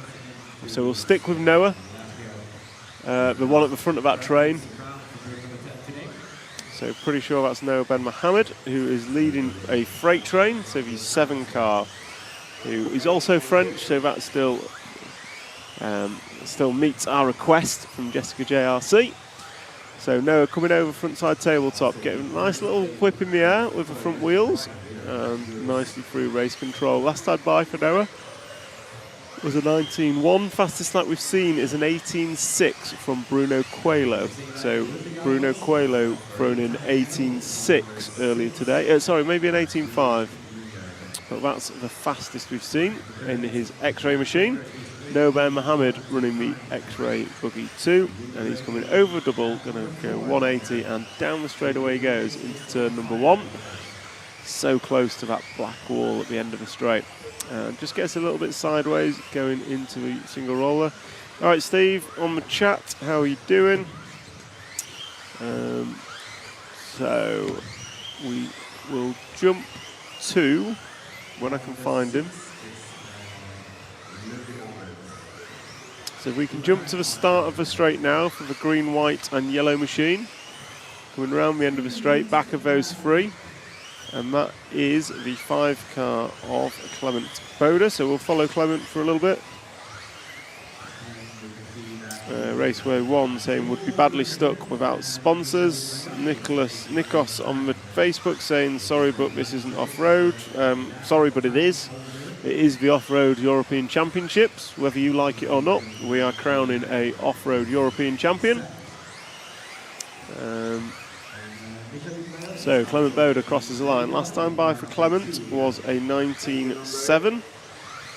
And fastest lap we've seen out there is an 18.9 from Mika Vidmeyer. So let's try and pick up Mika, the S-Works driver. So green and red car going to come in front of the rostrum now if we can, Jim. And he's going to go through the switchbacks and across the start-finish line now. So green and red S-Works machine of Mika Vidmeyer. Last time by a 19.0. His top 3 consecutive laps is a 57.1. I think Bruno did a 56.1. So he's about a second off over 3 laps. So he is on the back straight now and comes into turn number 1. And we'll stick with the S-Works driver as he comes into frontside tabletop. And he is looking pretty fast, pretty handy. 19.1 last time by, so pretty consistent from Mika. 18.9, 19.1, running those lap times fairly consistently, which is good to see. Felix Sandberg, yes, we will upload the pit walks and interviews to YouTube. That'll be done probably next week as individual videos. Just one of those things that we can't do everything whilst we're in the studio at the track. Something that needs to be done back at base. The pit walk was at some point in today's stream. I think it's about half an hour into today's stream. And then we've just had basically round 5 of qualifying was us chatting. So first we had Tony Evdoka, we had Lee Martin join us online, and then we've had Craig Drescher and Jonas Kerup in the room, so to speak, which was pretty cool to hear their stories and how they're handling this week. So 30 seconds to go. We're going to close out with Mika. He's just done an 18.9. He's had a very consistent run. Between 18.9 and 19.1, he's done some pretty damn fast laps. That's a 19.0. And he is down the straightaway now. So he's got quite a consistent car. Nice to see an S-Works driven well. Tell Alan O'Brien this is how you do it. Before I've managed to tell Alan O'Brien, he'll have changed sponsor, unfortunately. So, Mika Widmeyer is done. He's going to close seeding with a 57.1. Ludwig Alberts goes 57.6. Noah Ben Mohammed 57.9. Who's my call for BQ? Oh, that's a bold one. Who do we reckon is going to be the 11th qualifier?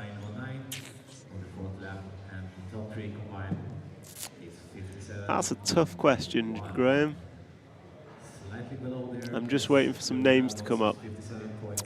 I think BQ will be Max Goetzel. Don't know why, but that's going to be my call.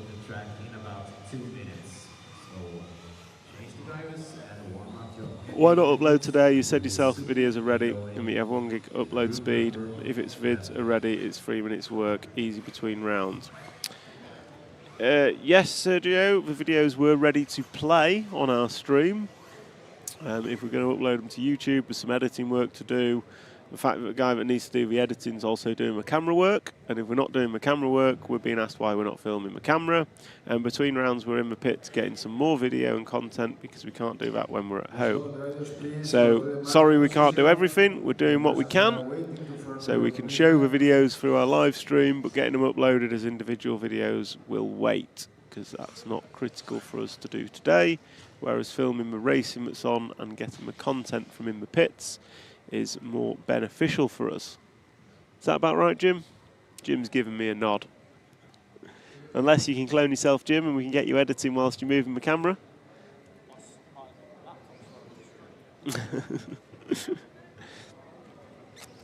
Good day, you all. Amazing, outstanding coverage. Thank you, Rory Holler. Graham North, pint on it. Oh, I don't know about a pint, but go on then. Who's your pick for BQ? If we're doing that, you have to tell me your pick for BQ, and then we can have a pint on it. 35 seconds. Open the track.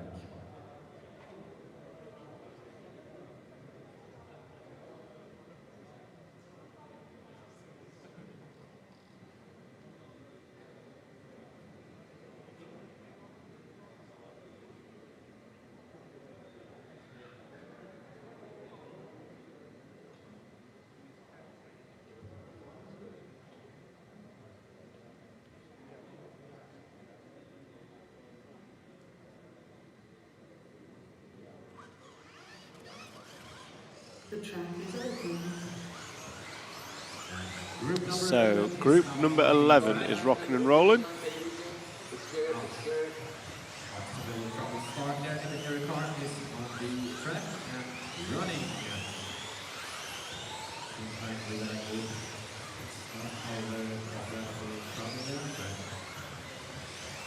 So, group number 11, rocking and rolling. And these guys will be looking for 3 consecutive laps. That's what they need to do for their seeding.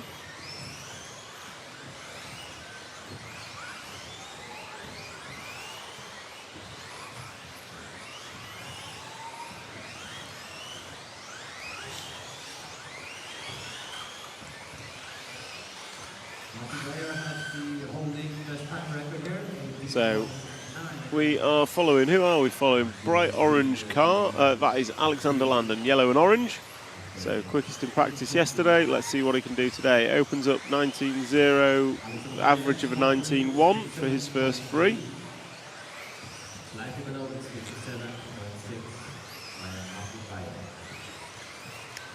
So Alexander Landon is going to go 57.3, Martin Bayer 56.7.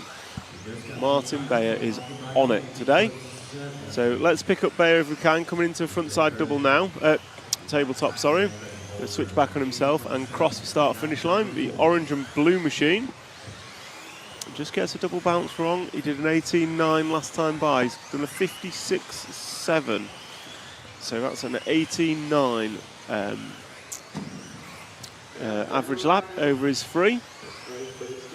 So remember, these guys are looking for their 3 fastest consecutive laps to be able to do their heat seeding. And if we can just jump forward 1 car for us, we'll pick up Pecco for Teabag McPick, one of our RC TV heroes. So Mr. McPick signing up yesterday, gets priority calls on who we follow in practice and qualifying, as one of our RC TV heroes. So we're watching Pekka Ivanen as he comes through the switchback into the frontside tabletop. Going to go back on himself and through the chicane in front of race control. Afternoon, Craig Gibson. Hope you're well. And he's through the centre chicane, goes past a rolling Josh Holdsworth and round the straight. Just pushes a little bit around the end of the straight, but gets away with it. So running on best 3 consecutive laps, you have Martin Beyer, Hampus Berg, Alex Landon, Tommy Hall, Pekka Ivanen, Jon Neumann, Max Goetzel, Josh Holdsworth, Jamie Hall and Elias Johansson is your full running order for best 3 consecutive. Graham North, that was going to be my second pick. So good choice. David Dunn's going Kobovic for BQ. That's a bold choice. So we are watching Pekka Ivanen, and we are going to jump to, if we can, back to Martin Beyer and Alex Landon. So they're going to come into the jump front side section now, tabletop. So let's try and get both, well, all 3 in picture if we can. So we've got Beyer, Landon and Neumann running around together. So all 3 of them quick. Beyer looking exceptionally quick. TQ Chef, there are 12 groups. And the next up is going to be group number 12 for the last practice of the day. Last practice of the day is coming up next. So, yeah, we've got 12 groups per round, and the last of those groups is coming up next for round 6 of practice. Just a reminder that the fastest 3 consecutive laps will set your heat seeding. So the heats are seeded off this round and the previous one. And we are watching Landon and Neumann as they come through the centre of the track and down the straight. It is Landon with a 57.1 and Neumann has a 58.0 as their best laps. Neumann last time by was a 19.3. So these cars really falling off the pace. Bayer 19.3 last time by. Gareth Neo, thank you for great work. Thank you very much. Appreciate the kind comments.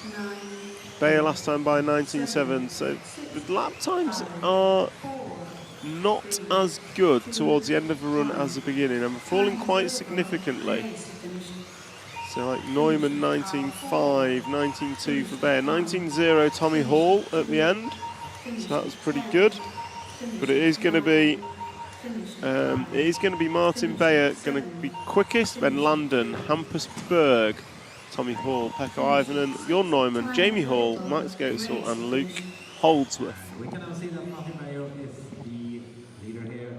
So, 1 more heat of practice to go, and we are going to go to a quick intermission because we have 2.5 minutes before it starts.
So our final practice group is coming up.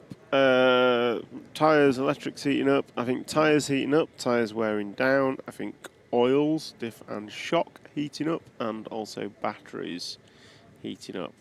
Wonder if Bear slowed down as he was showing how much pace they actually have in that extra. I doubt it's Steve Kirk. I don't think anyone slows down in practice, and Coelho's shown faster, so not an issue. So we'll see what happens here. They've got 40 seconds before they start, and they are going for their fastest 3 consecutive laps. And once they have that, we will get a ranking list that will show us what the heat order will be. Currently, it's Bruno Coelho quickest with a 56.1, Marcus Carrot with a 56.4, Michael Orlowski 56.5, Bartosz Saluski 56.5, Bayer's just done a 56.7 to go 5th, then Mika Widmeyer 56.7, Hampus Berg 56.7, Ronnefolk 56.8, Alexander Landon 57.1, and Tommy Hall 57.4 is the top 10 as it stands at the minute. Number 11 is Una Hattunen at the minute. So these guys are rocking and rolling. And who have we picked up, Mr. Cameraman? We have picked up Bruno Coelho, orange and white car. We'll see what he can do from lap number 1. See what he can do for lap number 1.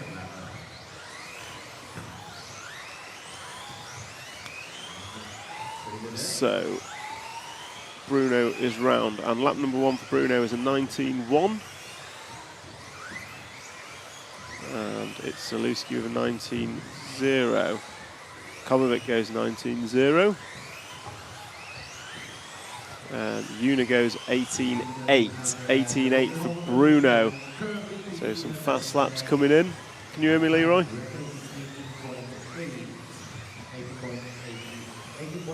Can you get Leroy's sound on?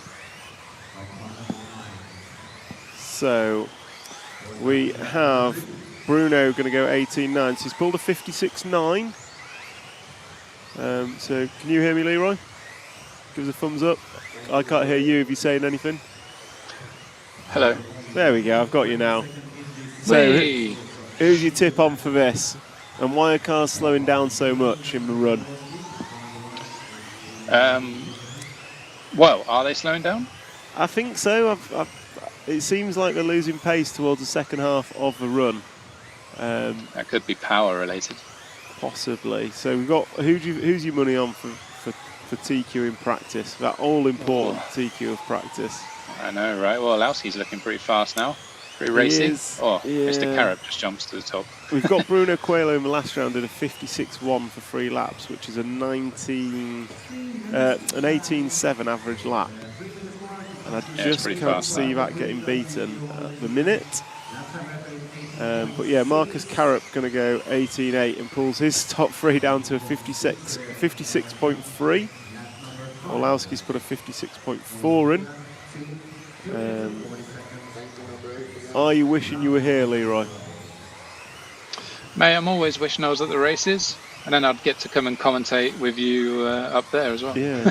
How do you think you'd be doing? Well, I reckon I could have featured in two-wheel drive for sure. Four-wheel drive, you know, it's never been my expertise on carpet with four-wheel, but I'd like to hope I could have jumped into the bottom of the main somewhere. Yeah. We'll pick up Marcus on camera if we can, Jim. Right hand side of the track, blue car over the first roller into the second. So we'll just have a watch of Marcus. He's in a bit of traffic, but he's still turning some fast laps. Question on the chat, Leroy. Who do you think is going to be BQ? Oh, BQ. Oh, that is a good one, isn't it? We've had Jorn Neumann, we've had Daniel Kovacic, and I've gone Max Goetzel. It's a tough one. Yeah, it is tough. I reckon it's going to be Bayer. Oh, Bayer's shown some pace. Well, I've honestly not really watched much of full drive yet. So Bayer's been quick, but Michael Orlowski is quicker. He's just put in an 18.4 to go 56.12 on his 3-lap pace. So Orlowski, me saying the track gets slower, Orlowski's just proven me completely wrong and has gone top of the timesheets, beaten Coelho's time from last time by.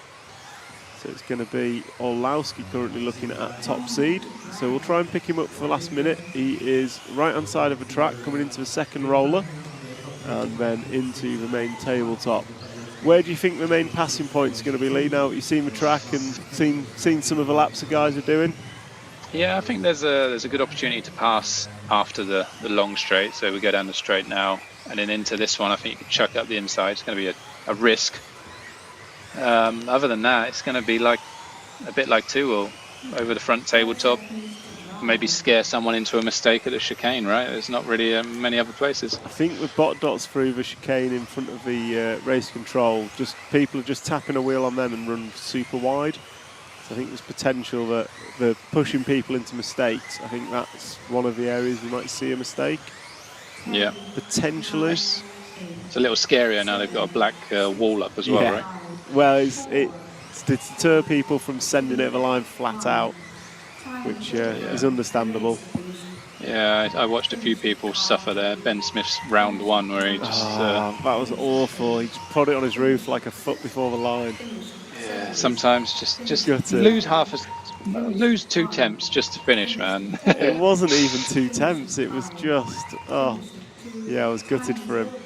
So that's a wrap of practice, and I'll just load up so overall top 10 is going to be Michael Orlowski, Bruno Coelho, Marcus Karup, Bartosz Salewski, David Ronnefolk, Martin Beyer, Mika Vidmeyer, Hampus Berg, Una Hattunen, Alexander Landon, and the unlucky BQ man, Daniel Kobovic. We went for qualifying though, right? Yeah, we did. Absolutely. Okay. Well, I still want to change it because Bayer's obviously faster than I thought. I reckon Mika Widmer could BQ. I think he'll be fast, but he might make a few mistakes. Yeah, because he actually ran a really clean run in the last round of practice. I mean, you're throwing me all out here. I know. I know. So what do you reckon? So obviously you want to be in Michael's position, top in practice and happy-go-lucky, everything's all running fine. But when you're looking at like the 8, 9, 10s, do you think you're better to be at the back of the top heat, or do you think you're better to be at the top of the second heat? Top of the second heat, 100%. It's a bit like what happened to me at Yatabi Worlds when in full drive I was going off near the back of the top heat, and because it was like a 17, 18 second lap, you were getting caught way too quick. And then because the track's so fast and so tight, to let 2 people through, I mean, that's run over, right? Completely done. You've already lost a second or 2 seconds before you've even started, essentially. Like when Ronnefolk's battery went in two-wheel and he couldn't get over the line, it actually looked like, he crashed, Marshall got him, and he got over the line. I was like, he still might scrape the top 10, but he was like down in 16th. Yeah, so. he lost a load of time with that. I didn't realise he couldn't do the jump either. So he had, I think he had Marcus behind him, and he said on the rostrum, I'm not going to jump it. Because he just lost that much power, which is 2-wheel drive cars dumping is unheard of. Yeah, but I've done it a few times. Yeah, but that's when you don't charge your battery. No, I mean, to be fair, like there was a stage where if your electronics are not very efficient and you do like a warm-up lap or maybe 2, then you're going to be close to dumping. Yeah, I guess that's with the new low centre of gravity lipos that are faster, lighter, smaller, whatever you want to call it. Yeah, when you're running like down 4,000s and you're doing 3,600, 3,800 in a run, you're on the edge. Guess a 3,700 lipo is no better than what we had 20 years ago. Oh, well, no, that's it. So, I mean, we made bigger ones, but, they're too heavy. So. Nobody wants them. So we've wrapped up with practice. Well, kind of. We've wrapped up with practice today. We've got 2 more practices tomorrow. What do you think the head game is going in tomorrow for these guys? You've obviously been in this position. You've TQ'd practice many a time. What do you do going into tomorrow? So the likes of Michael and Bruno, they know they're fast. Karup, Ronnefolk probably missing a touch. Do they throw some more changes at the car for first practice, or do you just go and try and drive the car you've got? I think they're going to be. I think they're still going to be trying to find that little bit, aren't they? I mean, Michael obviously has now found a bit, but knowing him, he's not going to settle for that.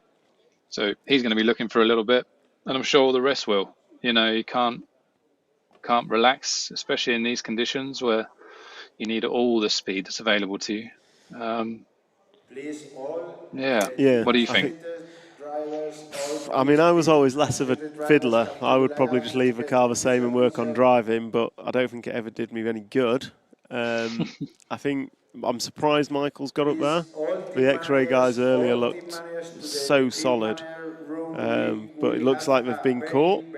You've got a Schumacher up there, and I just think it just feels so open. And I think the big thing for me is going to be the full 5-minute pace. I don't see anyone going mistake-free without at least hitting a bot dot and ending up offline somewhere. Yeah, I mean, this is going to fall right into the hands of these well-travelled touring car guys, Bruno, Orlowski. This is right up both of their street. Are we calling Michael a touring car driver now? I mean, let's be honest. He came from touring car.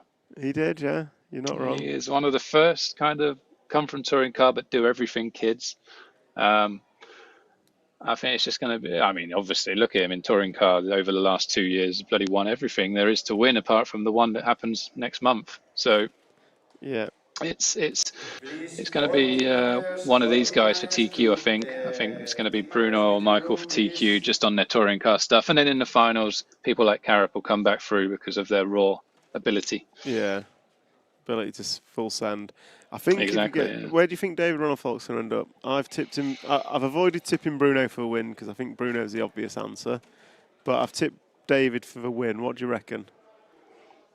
I mean, again, he's going to be there or thereabouts, and he, you know, he's done a bit of touring car himself now. So, so David Ronalfolk, the touring car driver. I'll tell you who's going to win. Mark Reinhard. Reinhard. I did see on his Facebook he was getting on a plane. Yeah, he's gone to Austria though. I think he's gone the wrong way. Well, he's not the cleverest, is he? No. But yeah, Mark might have had a good chance. Yeah, he did message me say he should come.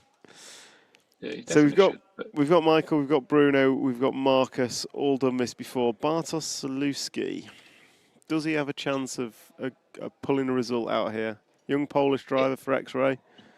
He's definitely got a chance for a podium. He's so fast in four-wheel drive. Has been at EOS. Recent times he's been real up there at EOS. Hasn't got that breakthrough win yet though. So I mean, we've had a few breakthrough wins at the Euros, right? Tommy Hall, Marcus, you know, Michael, 2015. Michael, yeah, I suppose it was, wasn't it? Yeah. So yeah. I mean, Michael did really well, because he come from scraping the main 2014 to winning in 2015. What changed? He went to Schumacher. He did go to Schumacher. And I left Schumacher. And you left. But honestly thinking back, the Robin Hood track was so good for belt drive cars. Yeah, I think we realised that, didn't we? Yeah, my 511 was so good around there when I was with Tamiya. You didn't slow down really, you carried the speed everywhere, and that's what belt drive cars love to do. There was only one hairpin on it, and it was quite a slow in, slow out. Yeah. And everything else was quite fast and flowing. The shaft was just hard work. A couple of questions. I don't know if you heard the chat we had with Drescher. I didn't. A couple of questions, but he asked me. Well, one question that we hypothesised over. How do you think Davide Ongaro would do in an on-road touring car Worlds electric? I mean, one of the most talented guys in RC. If he put his mind to it, he'd be right there, I'm sure. Because I think that would kind of establish him as the greatest of all multi-class, multi-discipline, right?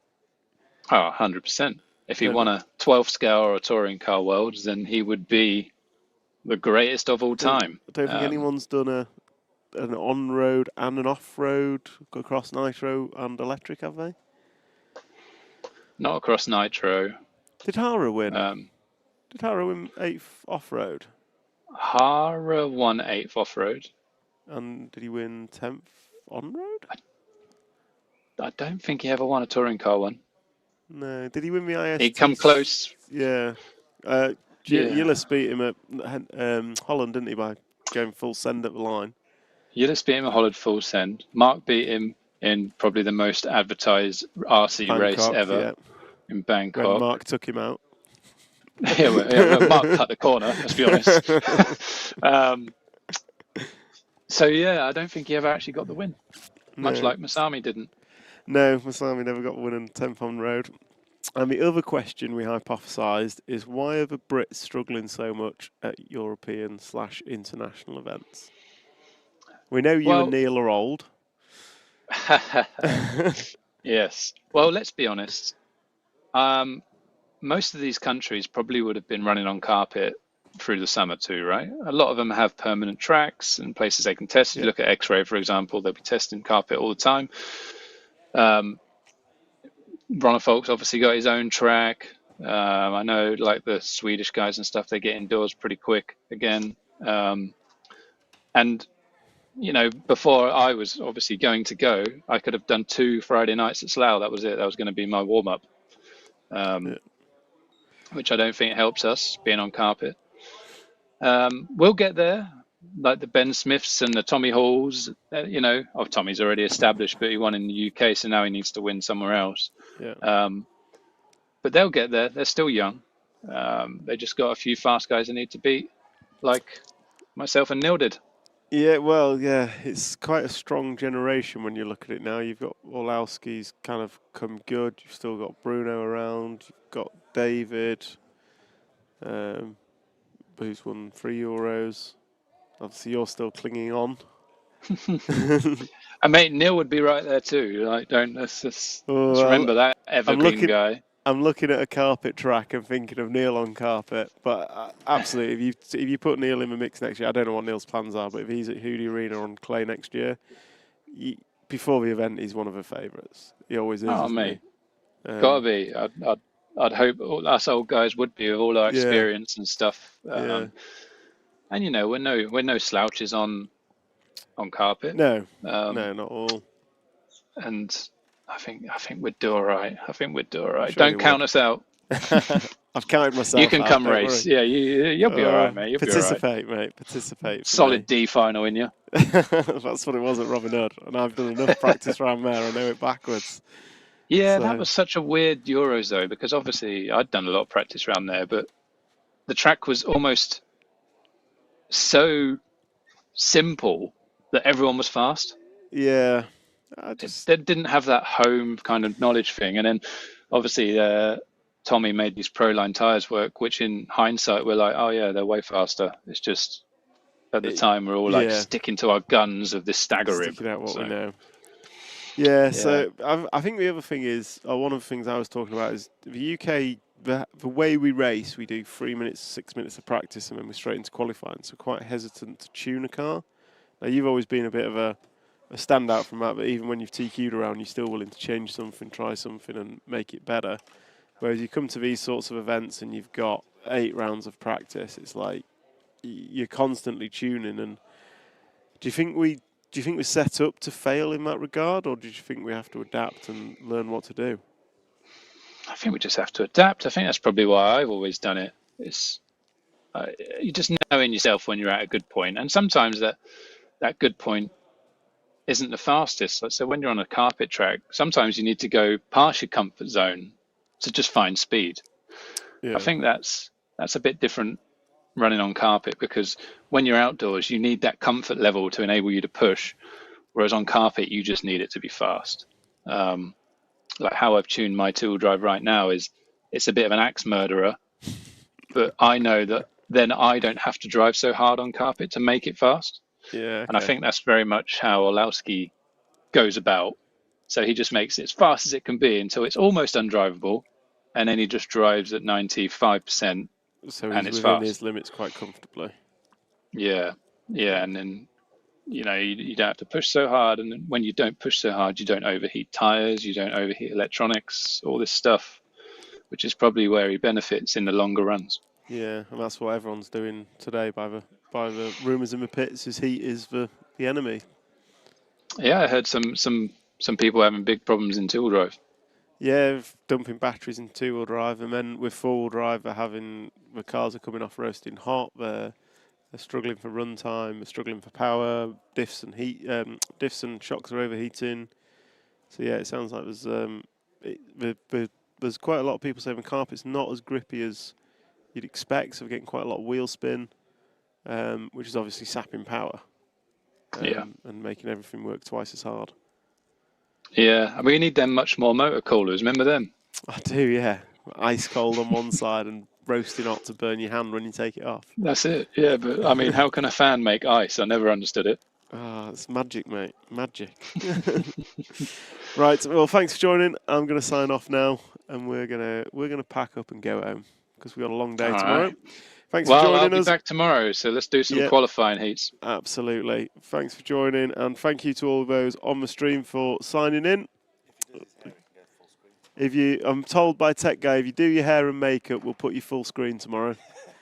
Yeah, I mean, you've done me in today. I've rushed in. It's absolutely hammering it down in England. So tomorrow I'll get the makeup on. If it makes you feel any better, it's hammering it down here, and yet people are still moaning we're racing inside. I'd rather be sat outside, not racing in the rain. So, yeah, I mean, I think there's a happy medium somewhere. We want to race inside, but sometimes we don't want to do it on full carpet track. So I think we can find. We can find something. And that's what we've got next year at Hooding. It's indoors. Well, there you go. We already found it. Look at us. Yeah, magic. Sign us up, thank you, EFRA. Leroy. See you later, buddy. And thank you to all you online for joining us for stream today. Apologies, it was more chit-chat than track chat, but I hope you've enjoyed some of it and had a great time. Tomorrow we will be back. We've got 2 rounds of time practice in the morning. We will be covering that. I'm not sure what time it starts. I think I'm going to say about 8:30, might be 9. And then we're going to go into 3 rounds of qualifying. Qualifying will be streamed in its entirety, so do not worry. You won't have me jabbering on about what happened in 1932. Time practice is kicking off at 8:30 in the morning with heat number 1. The heats are set by what's just happened, so I don't know if we've got a heat listing yet.